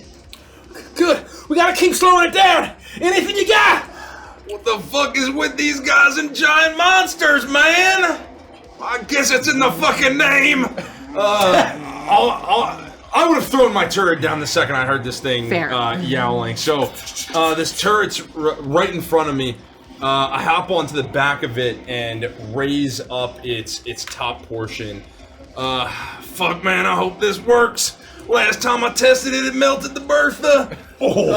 And I take out like a jet black shell and I shove it into the top of the iron board. I close the lid and I slam it to fire off. And this pooling, circling cyclone of looks like black, almost extremely deep purple. Starts to wrap around the turret until it goes out instantly, almost as if it's a dud. And then straight from the barrel erupts this warbling, deep purple, almost black mass of a ball that will fire out and hit her square as I cast Vortex Warp. Damn. Holy shit. I'm just doing, mechanically, it moves her to an unoccupied space, 90 feet, like back. I'm just trying to slow her down as much as I can from getting out of this pipe to create this, like, almost like graviton space within her, to stop her for a moment, buying any time I can for the rest of my allies. I will say that she's already slowed from the spell, and she is gigantic and just getting bigger and bigger with every millisecond. And you let this this blast move forward, and you expect to see her move further away, but there's not really anywhere for her to go as she's getting larger. But what you do notice is that even in this slow phase that she's in, she had started to form almost not necessarily a shield, but a protection around her. And your vortex is able to grab onto that and move it. And you see that she's now so she's slowed from Gricko and she's now completely unprotected, thanks to what you've done. Ooh. In that case, if that suits you. Very generous, benevolent DM. If I may, I would like to use a spell kind of creatively, and you let me know if this works. I'm gonna say yes. If I see that this thing is slowed and Gideon has now done this incredible thing with this shell, I'm gonna go in.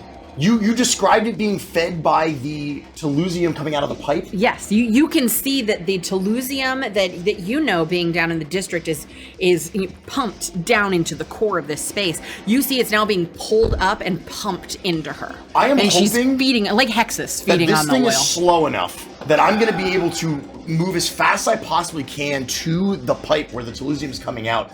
And basically, with both of my fists, slam down on the pipe and cast Shatter to try to crumple the pipe and basically slow or stop the flow of the Telusium. Because she is slow and her reaction time is what it is with slow, you can roll attack at advantage on these pipes. Let's go. So generally it's a saving throw, Constitution saving throw if I'm casting Shatter. But you're doing it on the pipes, not on. So it would auto hit on the pipes then. So I'll say you can roll extra damage. Roll double the damage. Oh, you're so generous. Gosh. It's and a if finale. I get eviscerated for It's this, a so finale. be it. Oh my god. I don't ask you guys to do like fun family vials fight that's all I'm gonna say. Scene Basically. for no reason. 38 points of thunder damage, I suppose. Holy as God. I am just trying to basically crumple the pipe like a can of Coke. You rush forward, and there are two large pipes, and you are able to you rush forward and you almost leap up into the air as you slam down, taking both of your fists towards the bottom to these weak points, and you're able to cave in about half of each of these pipes. You can immediately see that though it doesn't completely stop her ability to draw on the Telusium coming from these pipes, it slows it significantly. And then I'm just basically like duck, dive, dodge, bob. You weave, hear as the I'm trying sounds to, like, get of away from this thing. You hear the sounds of where it had been a rushing, flowing noise coming out of these pipes. It's now slowed to like a bubbling, glurping sound as she's trying to pull it up out of these pipes like she's trying to suck out of a broken straw. Okay, that's it. That's all I got.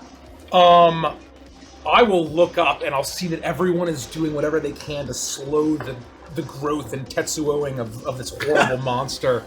As I think quickly, and I reach into my jacket and I pull out that vial that I took with me.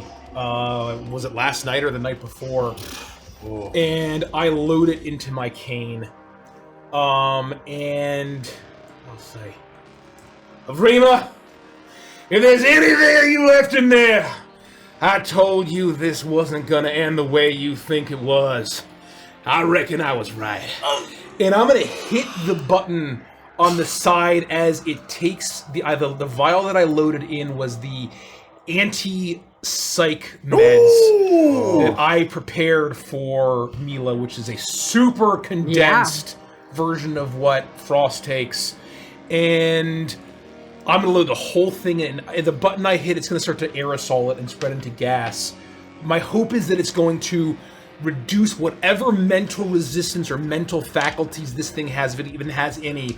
I want to lower it even more. So similar to what Gideon did for her physical barrier, you were trying to break away her mental barrier. I am going to take my cane, and this thing is like flying, is growing and still undulating. I'm going to 1984 Ridley Scott Apple Macintosh commercial this, and I'm going to basically do a spin and yeet my cane up and into the undulating mass, hoping to avoid all of my Esper friends and yeet it into the center of the swirling mass. Damn. That is so funny. I will have you roll to attack. unless this should be a... It's whatever you want. I'm using my cane and I'm gonna have you roll at advantage because she's slow, because she's no longer getting the full amount of the Telusium, and because the physical barrier that she was concocting to shield herself has already been removed from her. So it's advantaged? It's advantage. Well, my first roll was a natural 1, but my second roll was a natural 19. Nice. Plus, if I can add my dex Absolutely. and proficiency or dex. Absolutely. Either 24 or 27. I don't need you to roll for damage on that because you're trying to it's do you're trying to do it's the gas yes that's you're trying to affecting do her. an event. All of this happens simultaneously. Frost.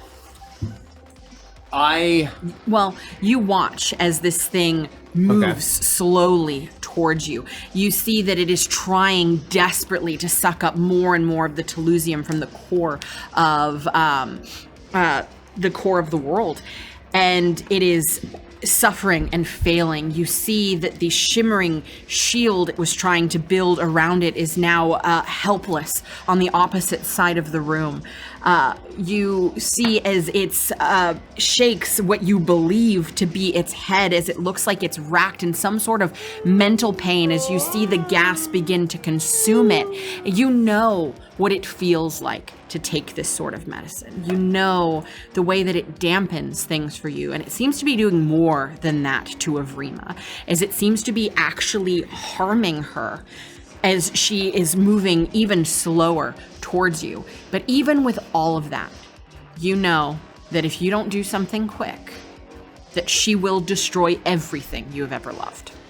I'm going to get to my feet, and I don't have anything special in mind, but I know Xenia's right next to me, and so I'm going to pick her up under her arms and lift her up, and I'm going to be shouting into her ear, Xenia!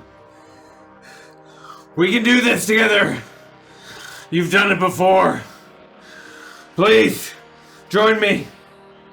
And I have the ability to make this creature do a strength saving throw if I can get close enough and reach out with my mind and use my unstable wrath to try and crush the mind within.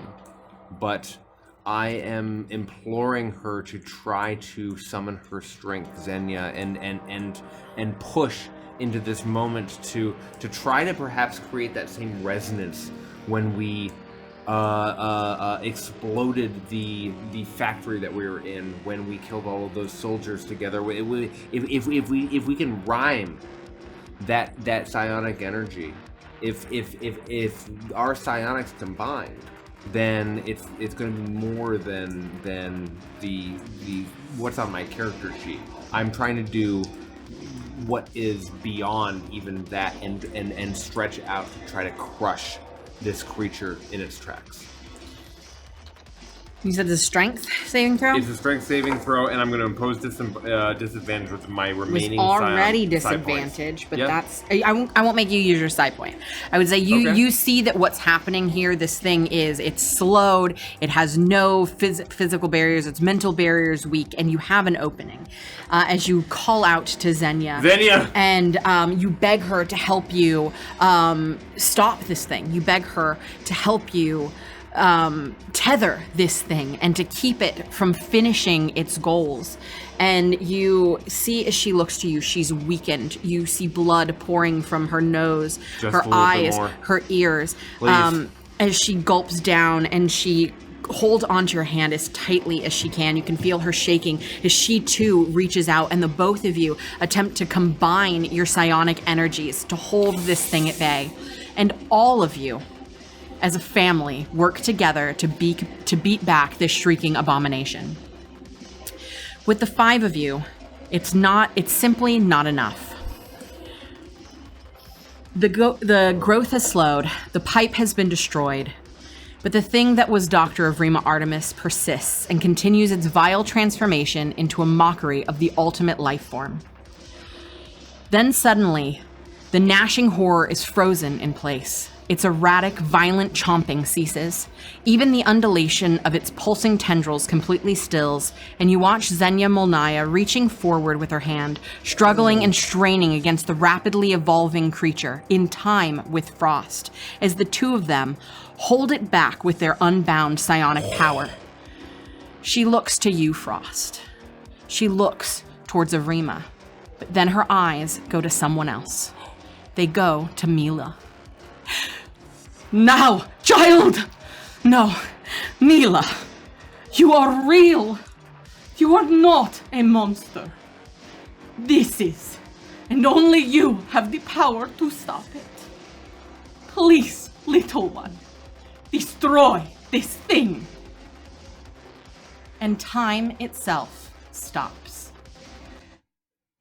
You see the small form of Mila levitating in the air as she floats past you towards the frozen form of the dinosaur abomination before you. She is calm, and there is almost a look of serenity on her face as she focuses on the monster in front of her.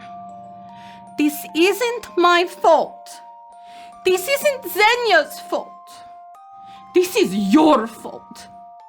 You will never hurt my family ever again. Her eyes flare with brilliant light that fills the room to a nearly blinding white.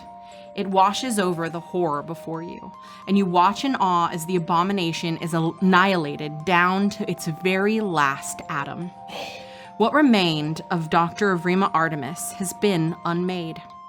Mila's eyes flutter as she lets out an exhausted breath before collapsing to the ground, and time returns to flow as normal.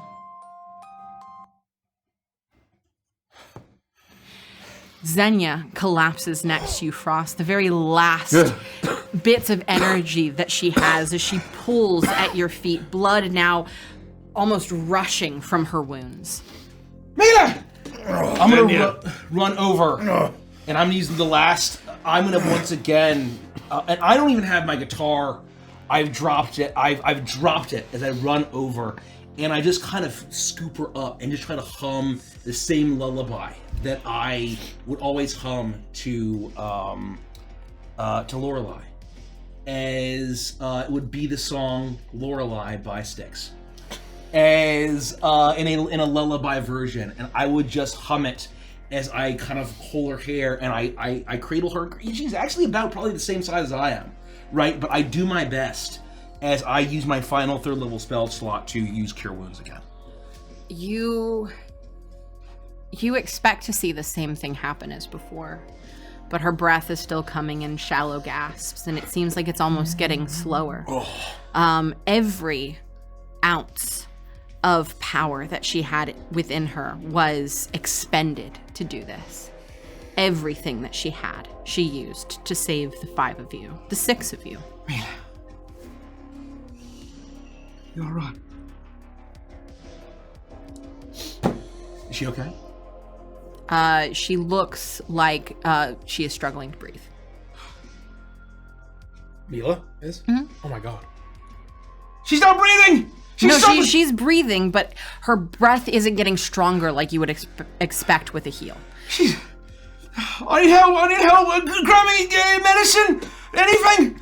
It's not working! I don't know what I've left. Well, I mean, I can give her some more of this. I mean, what's the deal? Is she not okay? Please.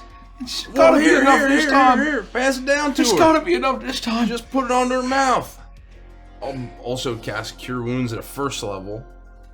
She feels cold in your arms, and you press the rebreather to her mouth, and though it makes her chest rise and fall more strongly, as you move it away, you once again see that her breath comes back in shallow gasps. Her eyes don't open.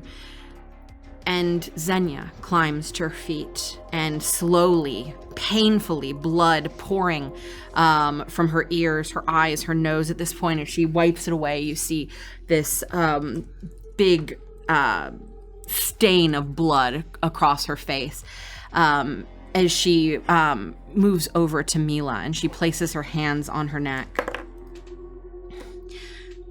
She will be fine. What she has done today has taken everything from her. She is exhausted. She's stable. We just have to let her rest. It will take days before she's back to normal. If not more time. But she's not dying. I'm surprised she lives. She put everything into that. Rima was right. She really is the perfect specimen. And the last. I can't believe any of us are alive. Is it over? I mean, hell, that's gotta be it for her, right? If there is more to it than that, I fear there is nothing that we can do. I mean, based on what she did, no matter what, even if that creature somehow fucking survived, that wasn't Artemis. She was gone. She'll live though, right? It'll Mila work this will time. live, yes. I have seen states like this before. I've been in them myself when I was a child. Frost, you know this. The exhaustion, the weakness. Pushing us to our limits and past, far beyond. But she will be fine. It is hard to get down to the level that it takes to undo a creature the way that Mila just did.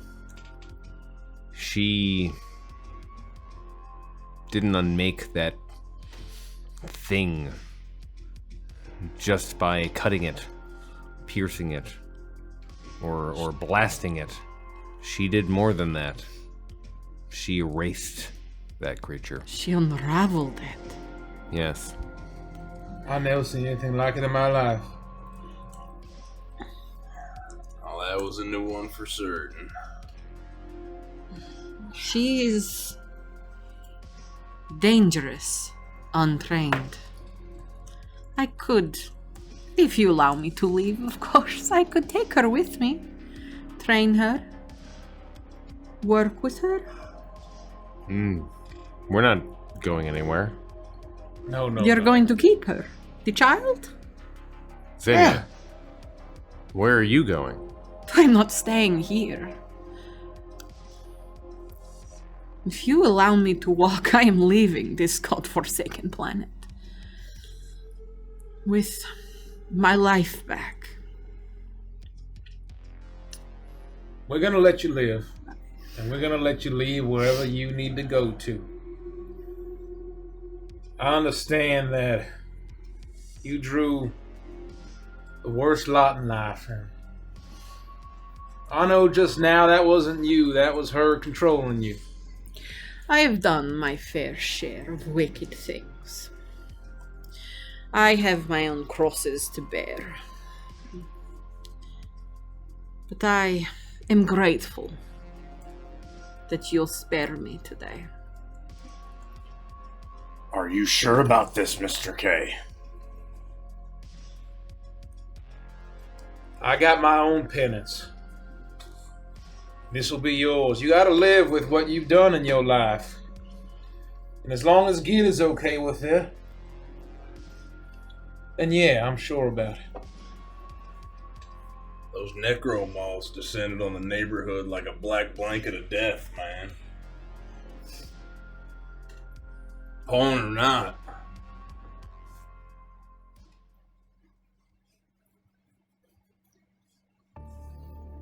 This doesn't absolve her of a sin.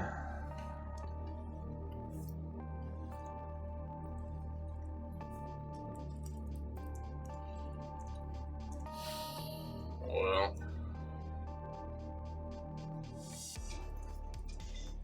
you damn sure ain't taking the kid. That is fine. I assumed you would not want her. Raising a child with your line of work seems stressful. She will be just fine with us.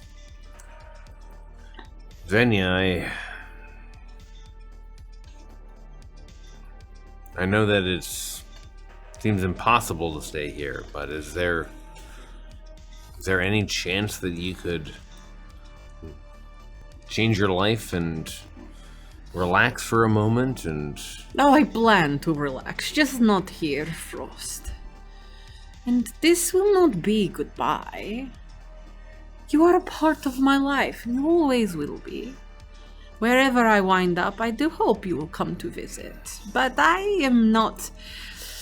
I desire a life a little more polished than what the Greenlight District has to offer a woman like me.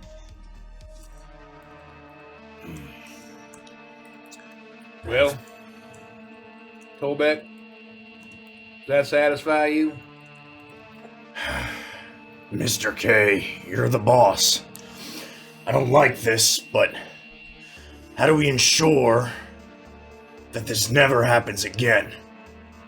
No more doctors, no more follow-up, no more kids. That's a good fucking point. We gotta somehow... We can't leave this lab like this. We have to destroy it. That is... I can... If you don't think I know the self-destruct code, I am good for something. You can destroy the whole lab? The entire lab. And I'm more than happy to do so, with you turning a blind eye to my past crimes. It feels like a fair trade, yes? I thought I was gonna have to call in another favor from Jax.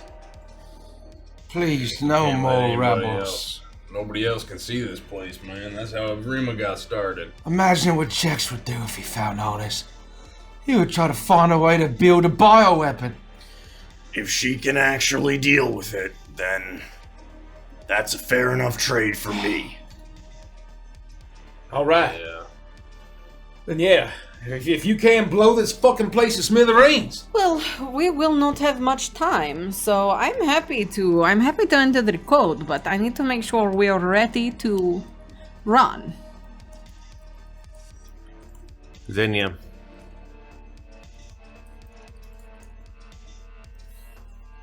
She reaches out and grabs your hand.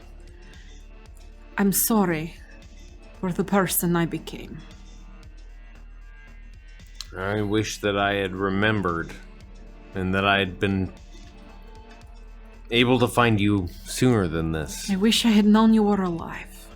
I can't promise I would not have made my fair share of mistakes, but I like to think if I had known that you are still out there, I would have tried harder to be the Xenia I know you wanted me to be. Here's another version of reality where you found me, and we would have fucked this district up. Can you even imagine the two of us together? No, that's not you, Frosty. That's not you. You like fancy sneakers. And you like keeping things nice and tidy, just exactly where you should be, keeping your nose out of trouble. Hey, you. Me? He's not going with you neither. Oh, no, of course Not not. tonight. But you'll allow him to Not come in a year. visit. As long as I return him, I don't see a problem with him coming to say hello. And that ain't up to us, Greco. Frosty's his own man. That's up to him. And should I decide I want to come visit the Starlight Lounge? I'll get you the good shit. But you need to apologize to him too for the person you became.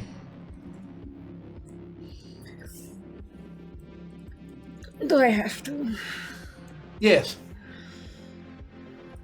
Yes. Oh, fine. Gideon. I'm sorry that my family destroyed your property. And that I allowed my want for nice things to make me covet that which was not mine. And if you will accept my humble apology, I have a bit of a peace offering. I did not know you or your family. I thought family was weak. I see now that family is strength. I was wrong. I'm sorry for the harm that I've caused you. Well, I think it took a lot to say that. And I know you meant something. I know you meant something to Frost a great deal a long time ago. And it sounds like you saved his life.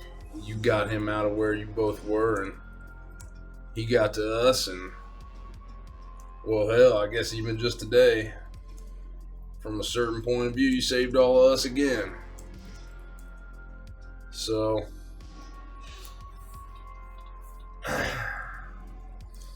we'll say apology accepted. She reaches down to her trousers, and she reaches her hand in, and she pulls out a black scaled leather, what almost looks like a pocketbook, but it's a little bit larger. She flips it open, and she takes out a black pen, and you see that etched into it in this iridescent shell is like this dark iridescent shell is the symbol of the necromoth. As she uncaps it and she fills out a form and she hands it over to you, and you see as she passes you a deed to King Coles.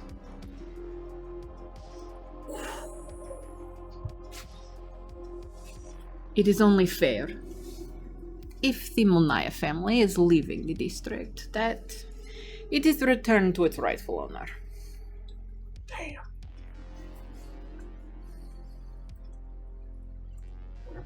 Thank you. Thank you for keeping Mila safe. I know that she is not mine, but in a way she is a piece of me. And so, I am indebted to you. In many ways, she is a piece of you. She is identical to you in many ways. And I hope that you stay in touch. You will always be able to connect with me. And I will be very busy.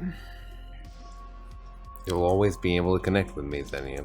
I'll never be too busy for you, Frost. But all of this emotional, it's a lot. I'm very tired. And if we're going to have to run, is there anything more that we need to do before? Do what you need to do to destroy this lab, and let's get the fuck out of here. Torbeck, can you grab her? Make sure she stays safe? Absolutely. And I'll just easily cradle her. You feel her, she had a rough go of it, even though little she's one. very weak, you feel her snuggle into you, and you hear, "Hello, Torbeck." Going to be all right. And then a gentle snore as she's back into a lulled sleep. Xenia walks over to the terminal and begins and punches in a code, 001. A flaring green light flashes in the lab, and you hear a robotic voice. Self-destruct sequence initiated. Laboratory will be purged in 30 minutes. This is plenty of time for you to make your way through the laboratory. Trying to not look at the failed experiments and the remnants of the vile work that was conducted here, you manage to arrive at the service elevator, ride it up, rush through the tunnels beneath the stadium, and run out to the street as you feel the earth violently shake beneath you, as the lab, deep within the earth, is completely annihilated.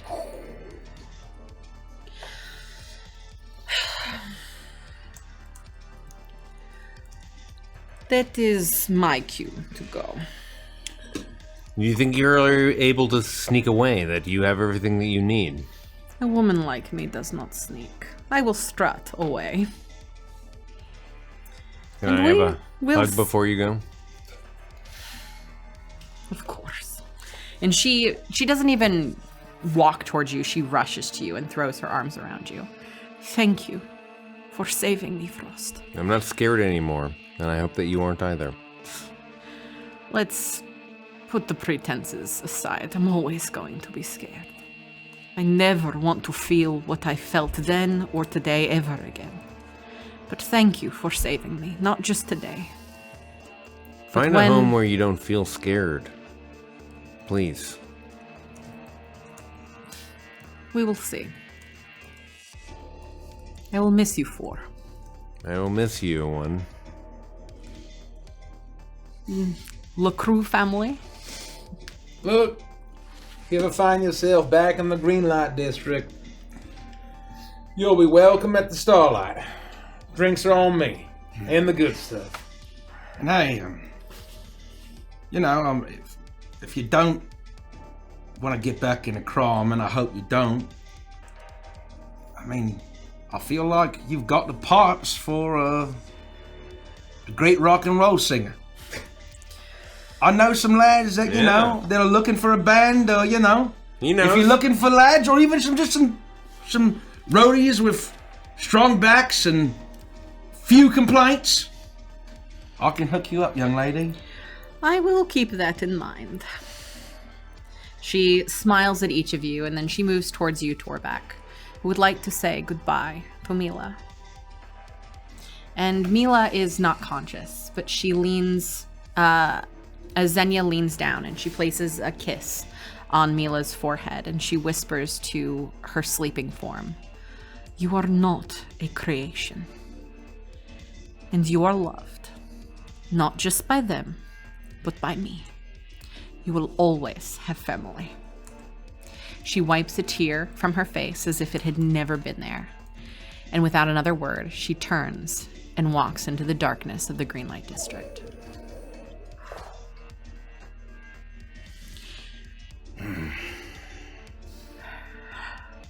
It is not too long. Wow.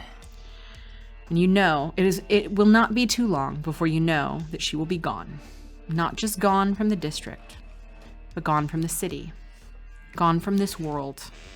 Maybe even gone from your very lives. The six of you, with Mila in your arms, Torbeck, stand here in the relative quiet of the chaos of the district. The anarchy still rages across the district in this moment. But compared to what you've experienced this night, this feels calm to you. I can't believe it's finally over. Well, maybe it'll be over. This Jax, I guess there's Chimera, Nexus, and oh my god. Oh, lads, I completely forgot. Well, what? What? We still have to put on the Zeta-Max hologram show. Yeah. Yeah, that's exactly right. Things can go back to normal. We still have tremendous amount of work to do. There are books to balance. There's cleaning up to do. I have no idea what state the actual lounge is in. We have mopping to do. We have planning to do, logistics, schedules, payroll. Can you give me that fucking beer? It's gonna be a little, shooken up and a little warm, but after a good hard fight like that, you've earned it, lad. I open it, and there's a moment where it's I'll make the other one. erupting with fizz because it's been so shooken up after everything, and I literally suppress it with my mind and.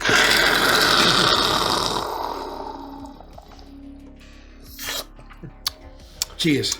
Cheers. Cheers, boys. Cheers. Yeah. Oh, man. Oh, that's good. Yeah, I mean, I've had enough of corpos and being a chemist for a fucking lifetime. I just want to go back to running a fucking nightclub. Just tell me one thing, Crummy. You didn't have any other jobs before Chimera, did you? I was like the first one out of school. Ain't no other crazy science labs you worked for? Oh yeah, that's a good point. If you have any additional horrifying secrets that could lead to the destruction of an entire district, I would love to hear it now. No, just the one out of university. I mean, I had a few odd jobs here and there in the summers and, you know, when I was a kid, but, just the one. Just the one. I think this might be the best crispy boy I've ever had. And I don't mean that it's the best version of this beer that I've ever had. It's delicious because it sort of represents everything that we've been through. Does that make sense? In a way. Yeah, Yeah. that's what it means. Yeah. It's a little It's warm and it's shooken up and shook up. it shouldn't be the little best beer I've sweaty. ever had, but But it gets the job done. It's good in a pinch, lads. Who Guess- still has those Zetamax tapes? Oh, I got them. Got them on me right now. Thank the gods. Hold up, nice and safe. Can you take a look at them, make sure they're okay? Somehow, they have survived. Ah! Man. It's like the Pulp Fiction. yeah, gotta admit- 1,000%. Your face glows with gold. You'll never believe what's in here. Gemini group doesn't fuck around, lads. I'll drink to that. Oh man. We've got much about, to what, do. 2 weeks? No, we have a tremendous amount to do in 2 weeks. Do you have any idea how much we have to do Well, in these 2 Frosty, weeks? we battled like 3 giant monsters, a crazed esper, and a mad scientist in the span of a couple of days. The Zetamax show's gonna be alright. That's nothing compared to what we have to do in the next 2 weeks. Are you Don't we have kidding? less than 2 weeks now? It's been at least. We days. just defeated a Yep. nightmare kaiju monster, and yet we now have to work with logistics. All right, fellas. Oh, go ahead. We're gonna say something. Just that I'm hoping for a bit of normalcy. And there's still like chaos. Like, Oh yeah, you were standing in a small pocket Yeah. of calm amidst the chaos that is the Greenlight District. The blackout is still there is no power to the Greenlight District. Yeah. The only lights you see are the explosions that are popping up across this space. Oh, did the lab behind? Did it like explode or like what? Like It's like underground, underground. so you felt the ground. Oh, But the only thing that you So, would like, caved I would say in the itself only thing that you almost. saw is a small crack formed on the stadium and a couple Yeah. of rocks I bet tumbled there's to the like ground. a lot more Yeah. cracks on the Dust. concrete now. Yeah. And So it's not like a dust. fire But behind no. us. Yeah. Oh, that's cool. That's cool. the sooner we get back to the Starlight, the better. We can't stick around here for too long. All right, Tollback. We just gotta hope it's cleared out, man. There ain't no. Oh. Go ahead. Oh, we need someplace to hang our heads tonight, man. I'm beat. Well. Oh wait, did Blobby ever get back to you about the Starlight? I didn't have any signal when we were inside the stadium. One moment. I'll check my phone. You have 17 missed calls. You 146 have messages. 146 messages. You have voicemails. you have 27 voicemails. you have 27 voicemails 3,000 text messages. and you have 24 voice memos. Oh, is that it? It's like she doesn't even care. I need to make a quick call. I make a quick call. You do, and in the call, we don't have to RP this. No, I can't imagine that conversation right now. But in that call, what Blarby lets you know is that with the chaos that's raging throughout the district, that the Starlight is all but abandoned. The Starlight Lounge. This would have been 45 minutes later. The Starlight Lounge is effectively An hour and 45 abandoned. minutes. I had to work through a number of additional details in order to have that conversation. However, we can make our way back, and we can begin to rebuild. All right, fellas. There's no rest for the wicked. Let's get back to work. Let's go. head home. Yes, Mr. Let's J. do it! Back to Sherry! Gosh, I hope she's still there. And with that, you all begin to move forward and step into the darkness of the Greenlight District. 2 weeks pass. The destruction unleashed by Jexbar's revolutionaries was immense. Every single barricade and checkpoint of Nexus Consortium was blown to pieces. Dozens of officers were slain, and while there were many casualties on the rebel side, the Chemtech Revolution escaped District 87. Jexbar was never found among the bodies, and that night his name became one of legend as word spread across Neo-EdFX. It wasn't long until graffiti on walls across the entire Undercity asked the constant question, who is Null? With what Kremi discovered at the black site, he was able to get in touch with his old and trusted Chimera contacts and strike up a deal. In exchange for keeping silent about the horrific and illegal experiments of the laboratory, the heat was taken off of the Starlight Lounge, and the official record was made that the little girl Nexus was searching for was killed in the Chemtech attack. Power was restored to District 87 through rerouting by the Kyojin Energy Company, and soon the eponymous neon green lights of the Greenlight District returned. The destruction to the neighborhood was great, but the rebuilding began immediately, including on the damage done to the Starlight Lounge. And now, the night of the Undercity is energetic. The marquee of the Starlight Lounge reads, "One night only, Zetamax hologram show. Opener, DJ Crazy Cool." Yeah! Oh, man. The club is packed, and the crowd goes wild as the vibrant and prismatic holograms of Zetamax, his band, and his backup dancers command the stage and fill the people of the Greenlight District with the inspirational power of music. Torbeck manages the line and keeps the drunks from getting out of control. Frost runs front of house as the maitre d', keeping the VIPs happy as Blarby keeps the drinks flowing. Gideon keeps tech and back of house running perfectly as Gricko enhances the light and music. All the while, Kremi LaCrue oversees the entire operation and ensures that the Zetamax hologram show goes off without a hitch. The show is sold out to the point of only having standing room, and the reviews among the crowd are already raving. The people of the Undercity never thought they would be able to experience a Zetamax concert, and now they finally understand why he's one of the biggest pop stars in the galaxy. The crowd dances, cheers, and vibes together, celebrating what it means to be a community. And the howling of most of the remaining hellhounds joins the sound of the crowd as they cheer after every song. You all got them tickets, as promised. And at the end of the night, the concert ends, the crowd goes home, and it's just the five of you, Mila and Blarby, left enjoying the quiet hours of early morning. You enjoy your post-work drinks as Bob Seger plays over the AV system. I don't know why I do this. I should have given him a new name. As Bob Seger plays over the AV Robert system. Seger. Not spell anything. Robert Seger. But see, the thing is, I spelled it the way it's spelled. As Bob Seger plays over the AV system. Okay. As you enjoy each other's company, you all have the same thought. Life is good, and the night moves. Yeah, it does. Yeah, fellas. A toast. A toast! And Mila, instead of a crispy boy, here's your glass of chalky milk. Warm? It's cold. Oh, okay. I mean, you could just make it cold with your mind or whatever. You could do that now. No, Oh, yeah, I can make it warm now. Hold on. No, And you watch as it begins to bubble and boil. Stop. That's No, enough. it's good now.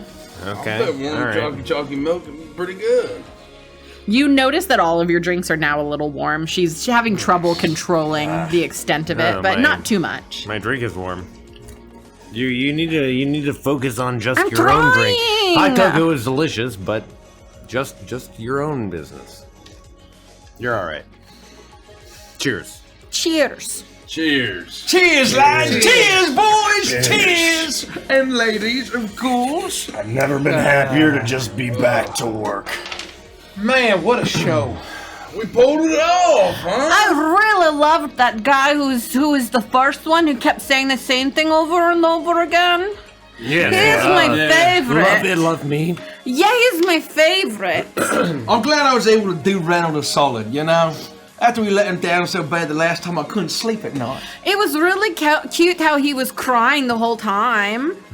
I gotta say, he brings a fun energy. He does, Yeah. and he does cry a lot. You know, How do you see behind his oblong-shaped sunglasses he wore inside? How can you see? I guess you're a psychic. Never mind. Yeah. What I'll do you get used to that. mean? I don't think you need to be a psychic to know that man He was also crying. like, he had snot coming out of his geysers. He had the nose. He was geysers so coming out happy. from It was the top. really cute. I mean, look, fellas, I love live music, but I think hologram shows, I think this is a new revenue stream for the Starlight Lounge. as soon as you get a chance, Frosty, I'd love to get a sense of what our margins were. I mean, I feel like with how packed the house was, how many drinks we sold. I mean, Blobby, how we do at the bar? Oh God! I mean, all of our top shelf stuff is gone. We're gonna have to order. We're gonna have to order new stuff. We're out of stock? The top shelf stuff. Holy smokes, that moved fast. That's a good indicator. You better hit up those We distributors, gotta get that inventory order in now. The We're clientele running was- low on kegs too, so we should.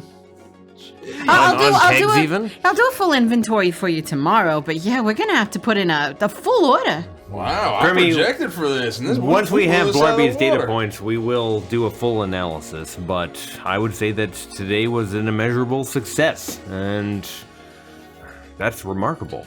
People Yeah, may do be you- coming here and looking to this place as a place of hope, perhaps. Not just for a good show and a good time, but a place where you might be able to enjoy the relaxation without the burdens of the rest of the district. Yeah, I mean, I don't know. This was good tonight, fellas. Yeah. It felt like the old days, and by old days I mean like a couple weeks ago, but I feel like a lifetime's passed. Oh, it Yeah, sure does. that's true. I mean, the most important thing, Torbeck, you was outside, like hearing people while they was waiting in line. What was the chatter like about the posters out front? extremely positive. The crowd was more manageable than usual. The clientele was amenable. A higher caliber, you might say. Just a touch. Oh, it's paying off, Mr. Crummy. All right. How about that? Man, you think Gemini's gonna want to come back with this, huh? I mean, this was one hell of a show, Crummy. I can't wait to send Mr. Raslo all the receipts. Yeah. Show him just how well this did. I think I might be able to change his mind about that whole one night only thing. Hot damn. You know, fellas, I feel like this is the sunrise on a new era of the Starlight Lounge. We should maybe overhaul our drink menu. I can work on, making the good shit even better. And, expand our offerings. Maybe even expand the joint if we got room. Tear down a few walls. I mean, with how packed it was, I think we need some more standing room. If you need a wall knocked down, we've always got Mila. That's right. Can we count on you? I am becoming very strong and good with a sledgehammer. Our little wrecking ball. All right, I'll make you a new business card that says Demolitions Expert. How does that sound? I would love that so much. All right. All right, all right. Can I have one of the things that Gideon has, that with the belt with all the tools in it? We can probably get you one of those. Yeah, sure. Can I have one of your turrets too? Yeah, you can have a turret. I ought to gave you the throat slitter. I mean, how many tools and weapons of mass destruction do you need? All of Turrets them? are real cool, to be fair. I mean, they dig into I mean, the I want to ground, be a well-rounded Mila. If I only know how to do like 2 or 4 things, then I can't do 6 or 7. Yeah. That's just good thinking. I mean, they're coded to me currently, so it wouldn't activate for you. Well, but what if you ever got sick and it was like, oh no, we really need to put the turret down, and then I could be like, well, look. Turret contingency. I could be the turret contingency plan. Could I have a shirt that says contingency plan on it? Demolitions expert and contingency plan? Yeah. Please, Grego, please. Well, as the owner and general manager of the Starlight Lounge, I'll allow it. I was gonna say, I don't got no authority about any of that. Oh, I'm so cool. I think it's time we get you to bed, young lady. But it's only 4 o'clock in the morning. I know, it's quite early. I know. Buddy in the buzzkill, You- but you're right. You have a big day tomorrow. You What gotta am I wake up doing? early to start meditating with Frosty. Oh, tomorrow. I thought they had the day off because. Yeah, why don't y'all sleep in? Let's take tomorrow off and, you can start on the equivalent of Monday. How does that sound? When you wake up, we're still gonna walk through our mine garden. No. Can we go see a movie down at the theater? Because they have Jazza Kids playing down there. Didn't Nosferatu 4 just come out? We'll talk about it. We'll talk about it. Nosferatu 4! Oh, I'm getting us all tickets to Nosferatu 4. Let's do it. Nosferatu 4? I feel like I saw trailers for it. There's also that movie about the Vork guy and that girl who's an emotionless husk called Early Nighttime. I would say that Mila is too young, You're too except young for for the that. fact that she's experienced all the things that she's experienced, and so I She's think still that too that's... young for that. I'm I too think young she's- for Early Nighttime. She's just fun. No, absolutely not. I'm arguing that you are too young, but mentally you are mature enough to experience that movie. So you are going to take me to Early Nighttime or to Jazza Kids? That's what I'm trying to say. Could we do a double feature We'll do a tomorrow? double feature. Oh, okay, compromise. This is what it's about, compromise. We're doing a Jazza We're time? doing Jazza Kids, and then we see Nosferatu 4. No, but what? Can I go to Early Nighttime? No. Will you see? No, but please. No, I believe it Nosferatu 4 is about every content warning you could imagine, but at the very least it doesn't have any teen angst. You're too young to be getting into that. But it's According to the newspaper and the listings that I have here. No. You are far too young It's for the teen perfect angst. time for me to have teen angst. No, it's not. I'm feeling not. it right Few more now. years. I'm getting really mad. Few more years. Listen to Greco. I'm gonna throw something with my mind. No, hey, No, don't don't do- throw on with your mind. We She talked slams the about this. door with her mind. Oh man, Mila, we might be able to open up a haunted house. I really want to see Early Nighttime. You promised, Frost. That ain't too bad. it's time of for an bed. idea. We'll talk about it in the morning when you wake up. No, I'm not talking to you anymore. I'm not talking to you again forever. Yes, I know. You're not talking to me right now. No, I'm not. Good night, Mila. Can I have a not talking hug? Come on, give everybody a hug, Mila. Yeah, give us all Don't a hug. end a nut on a beautiful nut on a sourpuss, no. Please tell me you'll consider taking me to Early Nighttime? We will consider it. We will. Okay. It's I'll a talk to you definite again. maybe. It's a definite maybe. Absolutely. She rushes to each of you and gives you a hug. I'm really proud of all of you. This was so fun. And even if we go see Nosferatu 4 or whatever, I'm really glad that this is home. Well, I'm glad you're part of the family, Mila. Yeah. I'm going to go to bed now. Good night, Blarby. Okay. Good night, Frost. Good night. Good night, Greco. No, we're going together. Good night. You've taken it. I'm taking it to bed. Don't worry. Don't Good worry. night, No. Storbag. You're not going to Good stay up night. late trying to now find a way to watch that movie Good night. with teen angst. Good night, Gideon. Good night, Mila. Good night, Sleep Crammy.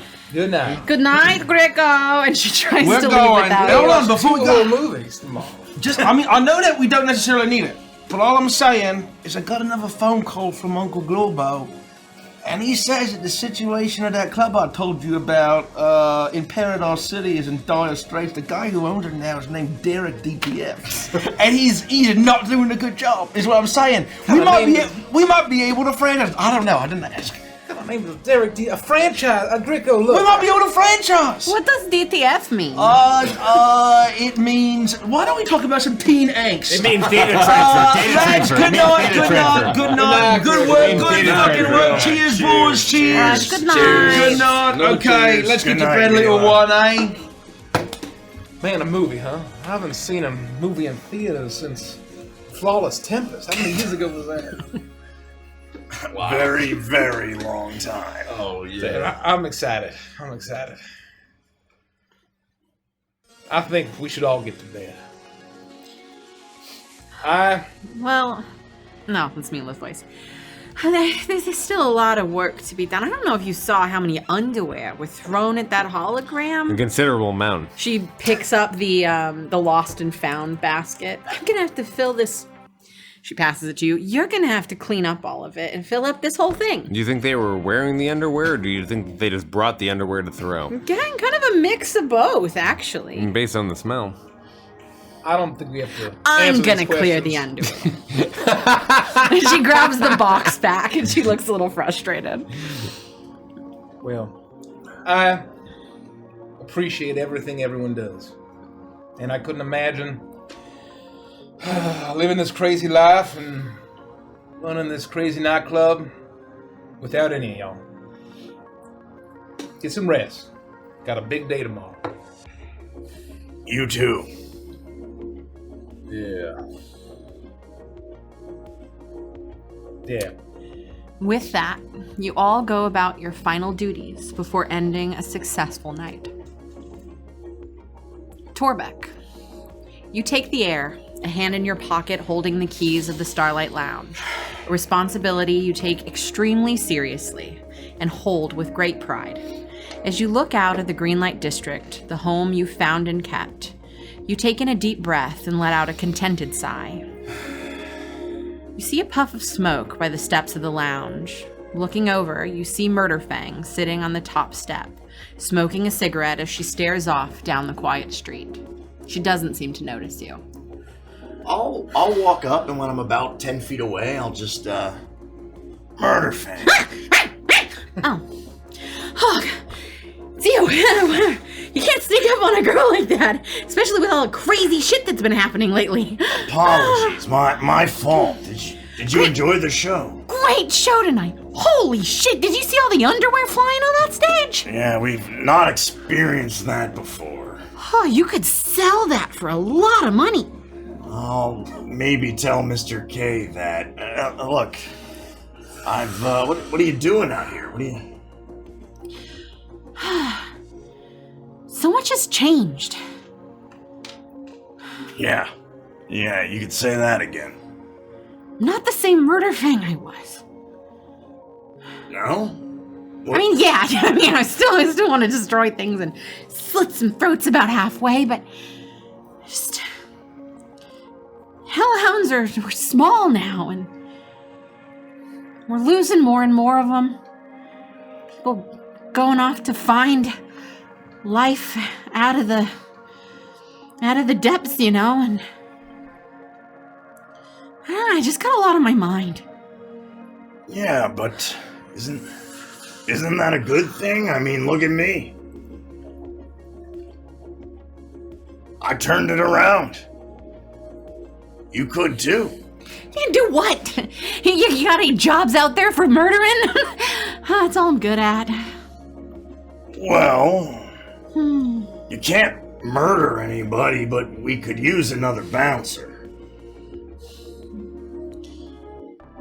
So, wait, what do I get to do if I can't murder him? I punch him in the throat, I guess? Occasionally, yeah. Yeah? I mean, again, you can't kill anybody, but we could use the extra hands. Pays well?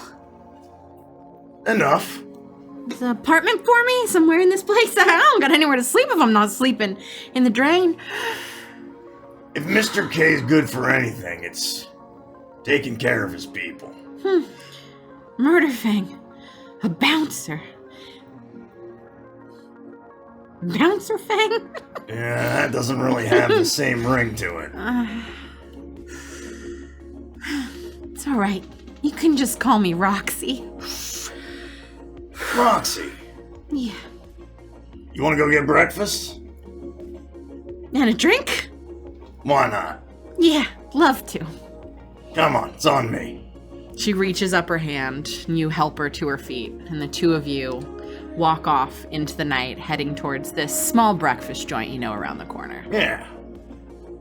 Midnight burritos. Fucking awesome.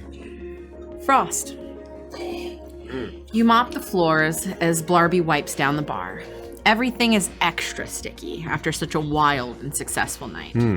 As you triple check that you didn't miss a spot and that all of the missing underwear have found their spot within the lost and found bin, the music changes to slow romantic jazz, and you see that Blarby's extended her hand to you. Join me for a dance? I would join you in this everything. I you. extend my hand and I take Blarby's and I pull her close to me. I missed you all night tonight. Thanks for finding me every once in a while to tell me how cute I looked in my uniform. Well, you look especially cute. I don't know what to tell you. And I am sorry that we didn't get that much time together, but I had to play host especially hard, and I think it was a successful night. Yeah, I think so too. It's everyone did really good, and it just felt like a special night, you know. It's been a rough couple of weeks. It has been. But I'm glad for this evening. It had a special normalcy that is hard to articulate. And I pull Blarby especially close. Perfect. I love this song. It's a beautiful song. I continue to dance, and I kiss Blarby up her neck, from her shoulder up to the side of her face. You planning on staying here tonight, or you want to come back home with me? I don't think I'm going to stay here tonight. I know we hadn't really talked about it, and it might be too forward, but I just wanted to let you know that I might have let all the fellas I'd been talking to know that I might be going steady now. You know, if that's all right with you. It's very much okay. Steady is a good word. Yeah. It's solid. It's consistent. It's almost like a promise. My experience, the things that I've experienced in my life, volatile is the word I'd use. Up and down, left and right. Steady feels very, very good. And I switch over to the other side of her neck and continue to kiss up. Oh, gosh. You're being very forward tonight, Frost. I look around and there's still a lot of cleaning to do. Let's make our way back to your apartment. I left the dishes undone for you just in case. They will wait until the morning, I think. Oh, you naughty boy. Indeed. Mommy! You take Blarby by the hand and you pull her into you, practically lifting her into your arms as the two of you make your way through the Starlight Lounge to the door. And you stop for a minute as you look into the lounge. You see the streaks of who knows what on the floor, the empty glasses that litter the counter. And you notice that there are at least one underwear that didn't get put into the box. And for a second, you think, I gotta. But then you look to Blarby at your side. You give her a tight squeeze and a kiss on the cheek. And you shut the door with a soft click, and you lock it, just in case. You know Torback hasn't come back, but just to be safe, as you and Blarby make your way down to the darkened street towards her apartment. Gricko, you get Mila everything she needs to settle in for the best sleep. The comfiest jammies, all her stuffed animal friends, and of course, a glass of water. She snuggles into bed as you cocoon her and tuck her in tight. Then she looks up at you with expectant eyes. Can you tell me my favorite bedtime story? Oh, you want to hear the one about Princess Lorelei again, don't you? Yes, it's my favorite. Well, you already fallen asleep, so we'll make it a quick one, okay? Okay. There was a princess named Lorelei. The prettiest princess in all the land. The prettiest princess, but it wasn't about the prettiness of her face, it was her voice. And her heart. And her heart. She was kind and loving, and she loved to draw, and she loved spending time with friends, and she got into quite a number of adventures with Hootie. And then the monsters came. And she fought against the monsters, and she fought so hard. She was so strong. With all of her powers and with Hootie by her side, she fought and she fought. And then she fell. Because sometimes the monsters win, eh? Sometimes they win. But then, something beautiful happened, eh? Yeah. As she fell, Her eyes flitter closed. She's struggling to keep them up. she turned into Starlight. Twinkling across the night. And so now, she gets to dance among the stars. Every night. Twinkling down on everybody. And that's the real beauty, ain't it? She protects Mila every night while she sleeps. Mila and Greco and Frost. Everybody. And Torbeck. And Gideon. And Grammy. And Hootie and all your spooky skitterers. And all the rest. The spooky skitters. That's right. Starlight. Starlight. Just like home. And she'll protect your dreams. She'll have silly little dreams. And sweet little dreams, okay, little one? You got a big day tomorrow. Good night, Greco. Good night, Mila. I love you. I love you too, little one. I'll give her a kiss on the forehead. And I'll head back to my room. And I'll open my cooler that I have, and I'll see that there's a couple beers, and I'll have a nice little nightcap. Crack open a beer, and I'll look at the phone I keep in my room, and I'll just wipe the tears from my eyes. But it's not sad, it's not empty. There's a happiness and contentment. And I stare down the phone that sits on my nightstand. And I'll say, okay, one extra for courage.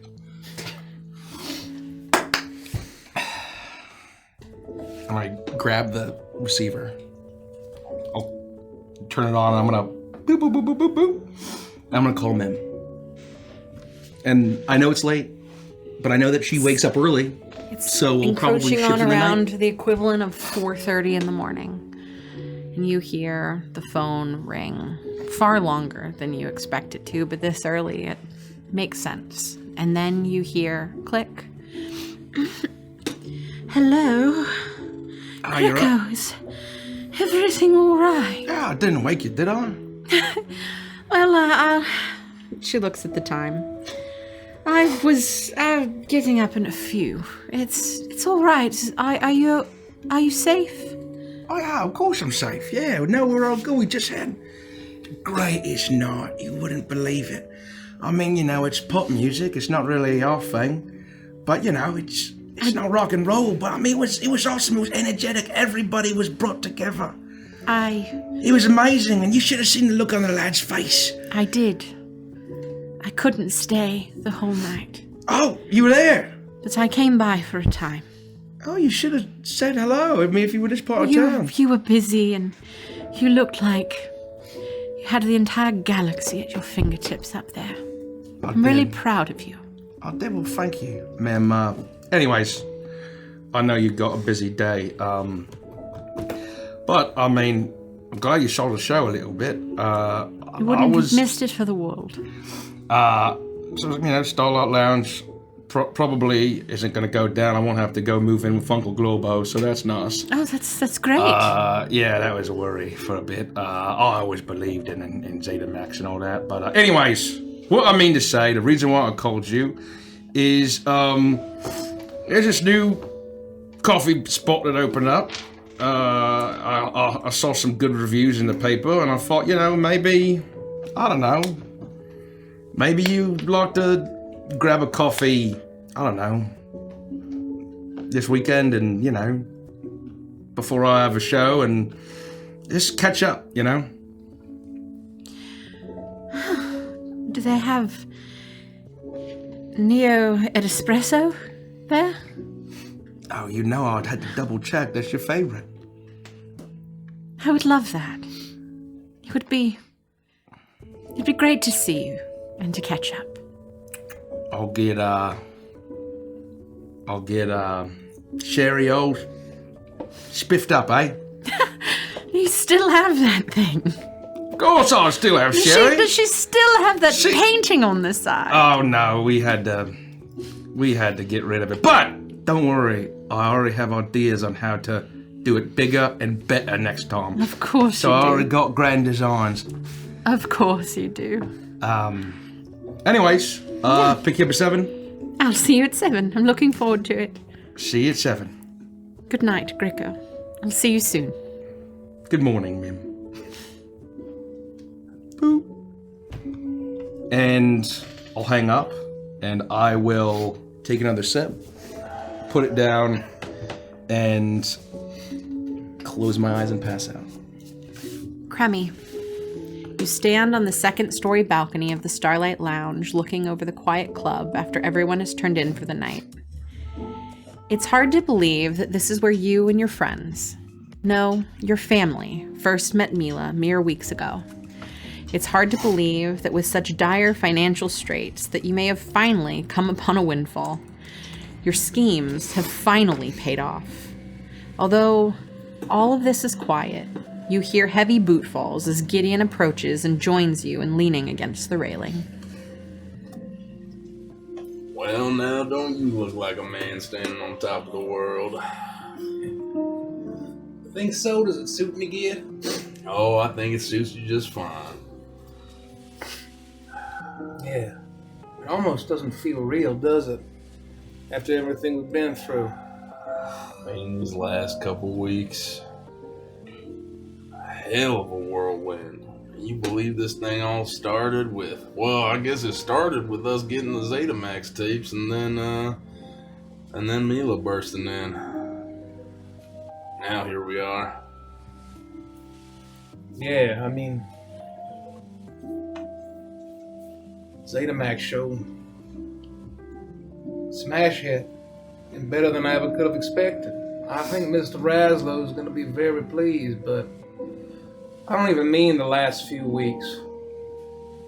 I mean the last 15 years. Can you imagine us standing here, being where we're at? Look, I know it hasn't been easy. I just appreciate you putting up with me. Oh, Cremmy, you know, I was never looking for easy. And that's what I like about you, yeah. All those years ago, sitting on that bar stool next to each other, could I imagine us here? Yeah, that's what I'm asking. I did that. I mean, I can't say I expected this, but I'm glad it all worked out this way. You know how I always used to say, you can't look back. The past is the past. Yeah, I wanted to believe that those days were gone forever. That I should let them go, but I had that bad feeling that I couldn't shake.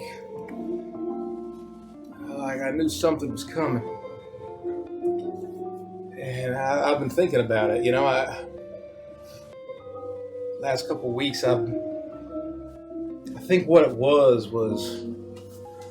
I felt the lightning. And I was waiting for the thunder. For 15 years, I waited on the thunder. And it was part of who I am. It affected me in ways that you had to deal with, that everybody had to deal with. And I think finally, I heard the sound of that thunder. The thunder's past. Do you feel that too? Yeah?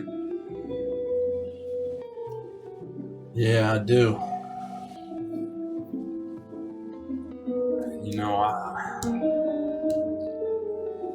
don't know, lightning, thunder, energy, Rhapsody singing you your own song, trying to run away from the past or whatever it was, but the second we turned to face it together, look what happened. What was going on with Frosty? He ain't been in his damn room in 2 weeks. Kid got Mila now. She's straightened out. If Rima's behind us, I mean, heck, all that stuff you were carrying, you finally get to put it down. No running anymore. Yeah. Gideon Nathaniel Cole, would you kindly give me a smooch? I turn towards you on the balcony. I put my hands at your side, run them slowly up your ribs. I move your arms outstretched.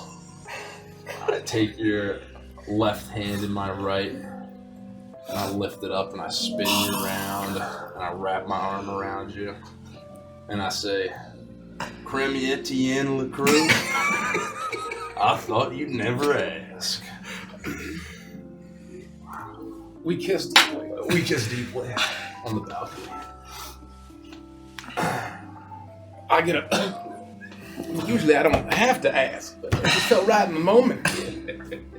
Oh. Whew. Oh, man. I'll sort of sigh out, and I'll lean back over the balcony. And I look at the... I'll lean my back against it. I look over at the dark club,